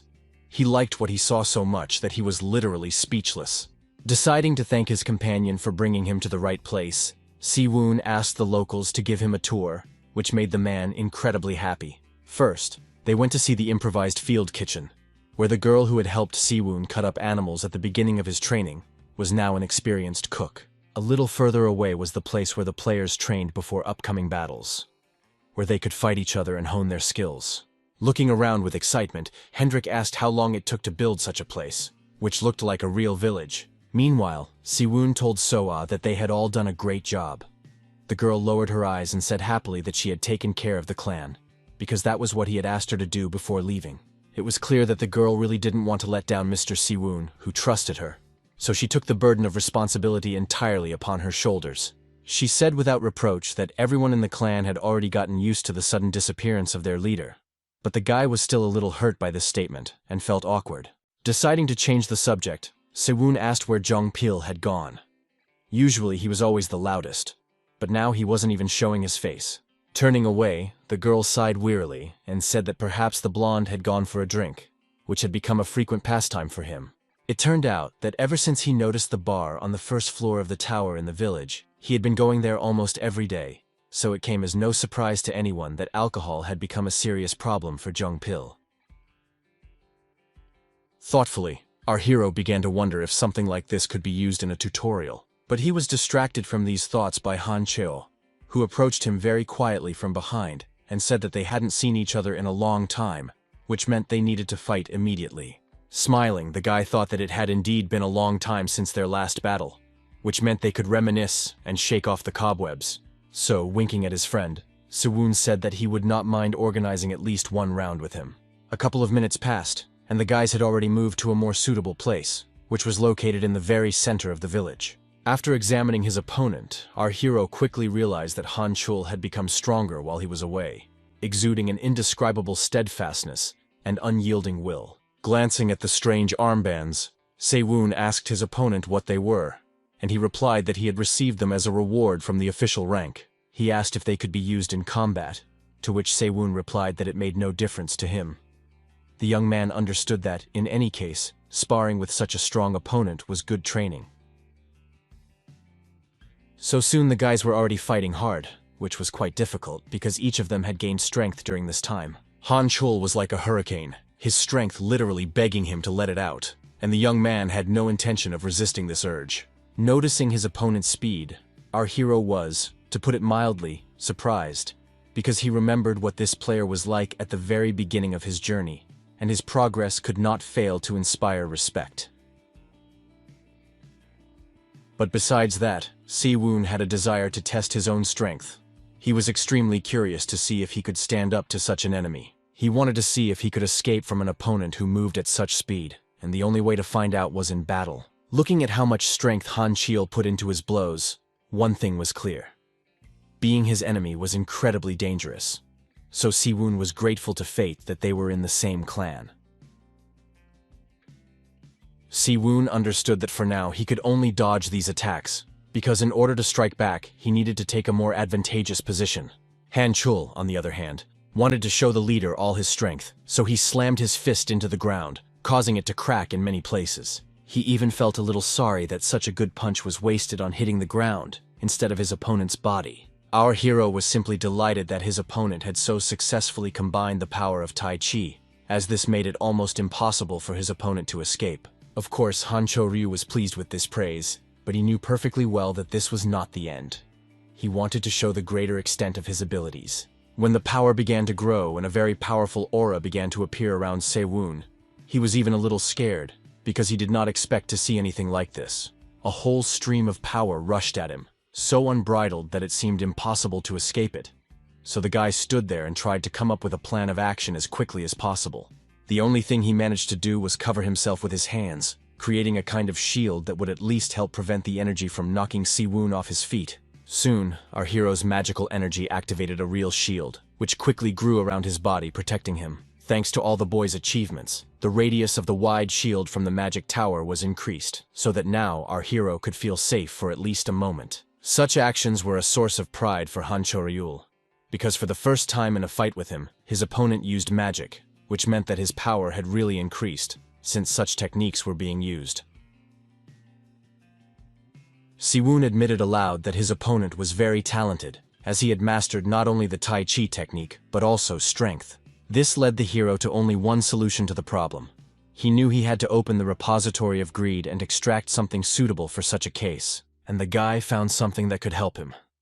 This skill was called the Flash of Tai's hand technique, and it made the owner's body burst into bright flames. This skill was passed down from the warriors of the frontline faction, who placed a strong emphasis on asceticism, and it helped him move much faster than usual. With an ominous laugh, our hero announced that now was the time for Han Chul to learn the techniques of Tai Chi. But words were unnecessary, as the young man was eager to try out his new power in battle, so he rushed at his opponent without hesitation. Now it was Han Choryul's turn to retreat in surprise, because Sewung showed a speed that he was not yet capable of. So now it was he who needed a new plan of action. Powerful blows rained down on him one after another, and he had no way to defend himself because he simply couldn't keep up with his enemy's movements. So now the roles were reversed, and poor Han Chul stood with his hands covering his face, hoping that this makeshift shield would protect him from serious injury. With each new blow, he moved further and further away, so that with each step backward, it became increasingly clear that victory was slipping away from him like sand through his fingers.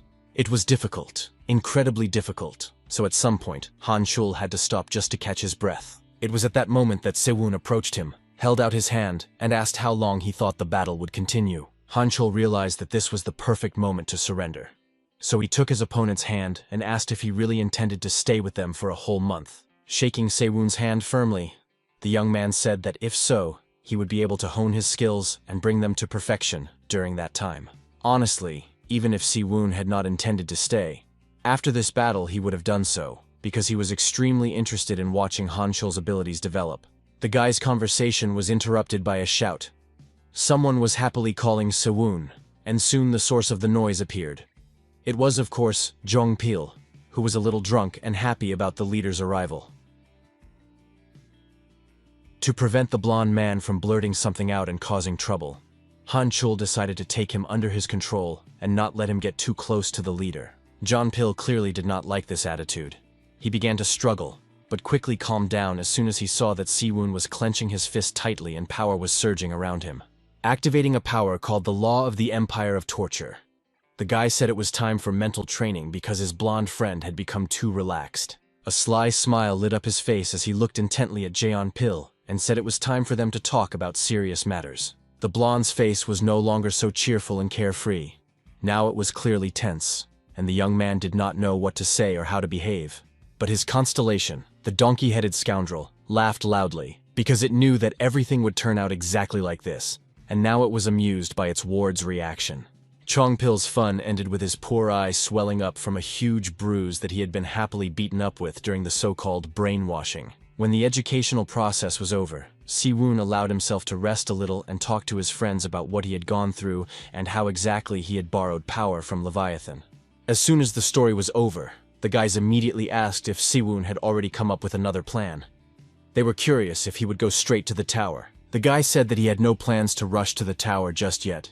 He wanted to rest a little and stay in the village for about a month to see how the other players had adapted. His real plan was not to get to the tower as soon as possible, but to uncover all its secrets and learn its secret knowledge. But of course, he kept that to himself.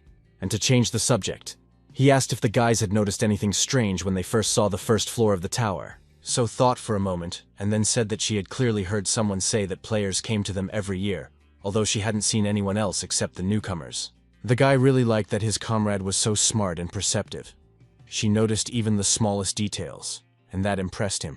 He said that she was right, because there was a 1-month grace period on the first floor of the tower, after which some kind of accident occurred, and the remaining players disappeared. These words even caught the attention of Jeon Pil, who had not shown much interest in the conversation before, but now said that he had heard that there had been previous players. Rumor had it that they were hiding outside the village and were not quite right in the head, so they came to be called madmen. Sewun listened carefully to his blonde friend, but said nothing, because if he said that these were the people he needed to find, he would also be considered abnormal. Although Jeon Pil was always wandering around and drinking a lot, he wasn't talking nonsense. Indeed, only one person had survived the accident, and the largest hiding place on the first floor was his. Curiosity was eating away at the guy, so he got up from his seat and said that he would find out everything and come back, and that his friends should rest because they had all been working hard for a long time. So A insisted that he was the one who should relax. Our hero wanted to object, but then the door opened. Without waiting for an invitation, 2 red-haired beasts burst into the room and announced that the barbecue was ready, so they could start celebrating the return of their leader. Our hero clearly did not expect anyone to throw a real party in his honor, but here he was, and those he simply wanted to save were happy to see him. So A had organized everything. Going out into the yard, he saw a huge table laden with a variety of delicacies prepared especially for him.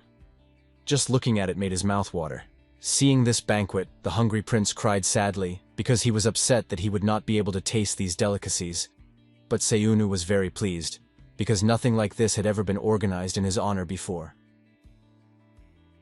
The evening was so pleasant that the young man decided to allow himself to relax, muttering that he could spend one evening without thinking about anything.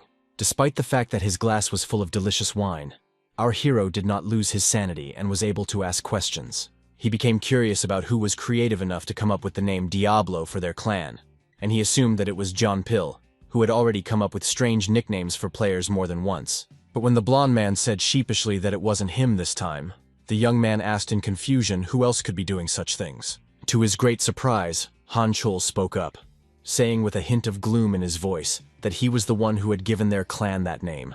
There was a challenge in his eyes when he asked if the leader didn't like the name, and it was clear that the guy was asking the question not because he wanted to rename the clan. To be honest, such pressure confused our hero a little, and he was at a loss. All he could squeeze out was another assumption that Han Chul had also come up with his nickname himself. Of course, Siwoon wasn't against all these names. He just made another mental note that neither Han Chul nor Jung Pil knew anything about coming up with names. To ease the tension, the young man decided to switch to So-ah. So he asked her what she thought of their friend's choice of name. The girl was a little embarrassed by such a sudden display of attention towards her, so she shyly said that she thought the name was good and even cool. So-ah's behavior was a little childish. It was obvious that she just didn't want to offend Han Chul. But the guy was a little embarrassed that everyone was acting as if the clan's name meant nothing. But there was another question that interested the hero. Had the guy's powers increased with the acquisition of nicknames? So A was now the whirlwind, and Han Chul was the explosive force. He was curious about what abilities they had gained. After thinking for a moment, the guy said that he had gained 40 points of physical strength, and his ability was still the same strength.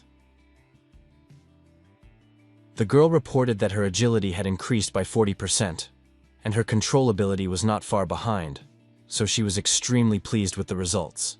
Unlike Siwoon, the other guys had understandable characteristics that had only increased by a couple of dozen points, which did not arouse any suspicion. However, he was personally confused by the fact that Yusoa had a completely different ability before her rebirth, which made him wary. They had all changed remarkably. The girl who could barely hold a club in her hands was now a warrior unlike any other. Together with Han Choreum, they formed a pair whose strength could not be denied. She was grace, and he was brute force. She was wisdom, and he was a fist that needed to be guided. But there was also Jean Pil, the character who made everyone laugh just by appearing, but who was so annoying at times that you wanted to kill him. Despite all their flaws and strengths, the guys coped with all the trials that fate threw at them. They fought and came out victorious every time. Only Siwoon had changed the most. In his past life, he was a boy who had to survive and be afraid. But now he was a leader who made everyone who wanted to stand in his way tremble. Now he had no doubt that he could resist any external forces that wanted to interfere with his destiny. He was paving his own way, and no one could stop him. To distract himself from all these thoughts, our hero asked what nickname his blonde-haired friend had. It turned out that no one had come up with one for him yet. The boy recalled that not long ago, Siwoon had promised him that he would come up with a worthy nickname himself, so he didn't even try to choose one for himself. To tell the truth, so many different events had happened that our hero had completely forgotten about this promise. So if Jean Pil hadn't reminded him, he wouldn't have remembered it. Now he clearly remembered that very conversation, and the promise that made the blonde boy dance with joy. At the time, he had said it to embarrass the guy. But now Siwoon realized that he had taken on a responsibility that he had to bear. A sly gleam appeared in our hero's eyes, followed by a smile, and he asked Jeon Pil what he thought about being given the nickname Naughty Child. The boy clearly did not expect to hear anything like that. He thought Siwoon was too serious and pompous to give playful nicknames, but he was wrong. Laughing nervously, the blonde boy asked if he had really just been called a naughty child. It seemed like a strange joke that had gotten out of hand. But when the system seriously announced that this nickname was now assigned to him, Jong Pil was shocked to the core. Of course, he didn't like how he would now be called. The guy wanted something beautiful and pretentious, but he was just a disobedient child. In a panic, he fell to his knees and began to wail, saying that he was a grown man, not some street kid, and shouldn't be called that. The cries of this grown man pierced the night silence, and the constellation of the bowed raven said that the title could not sound like that. But who cared about all these rules?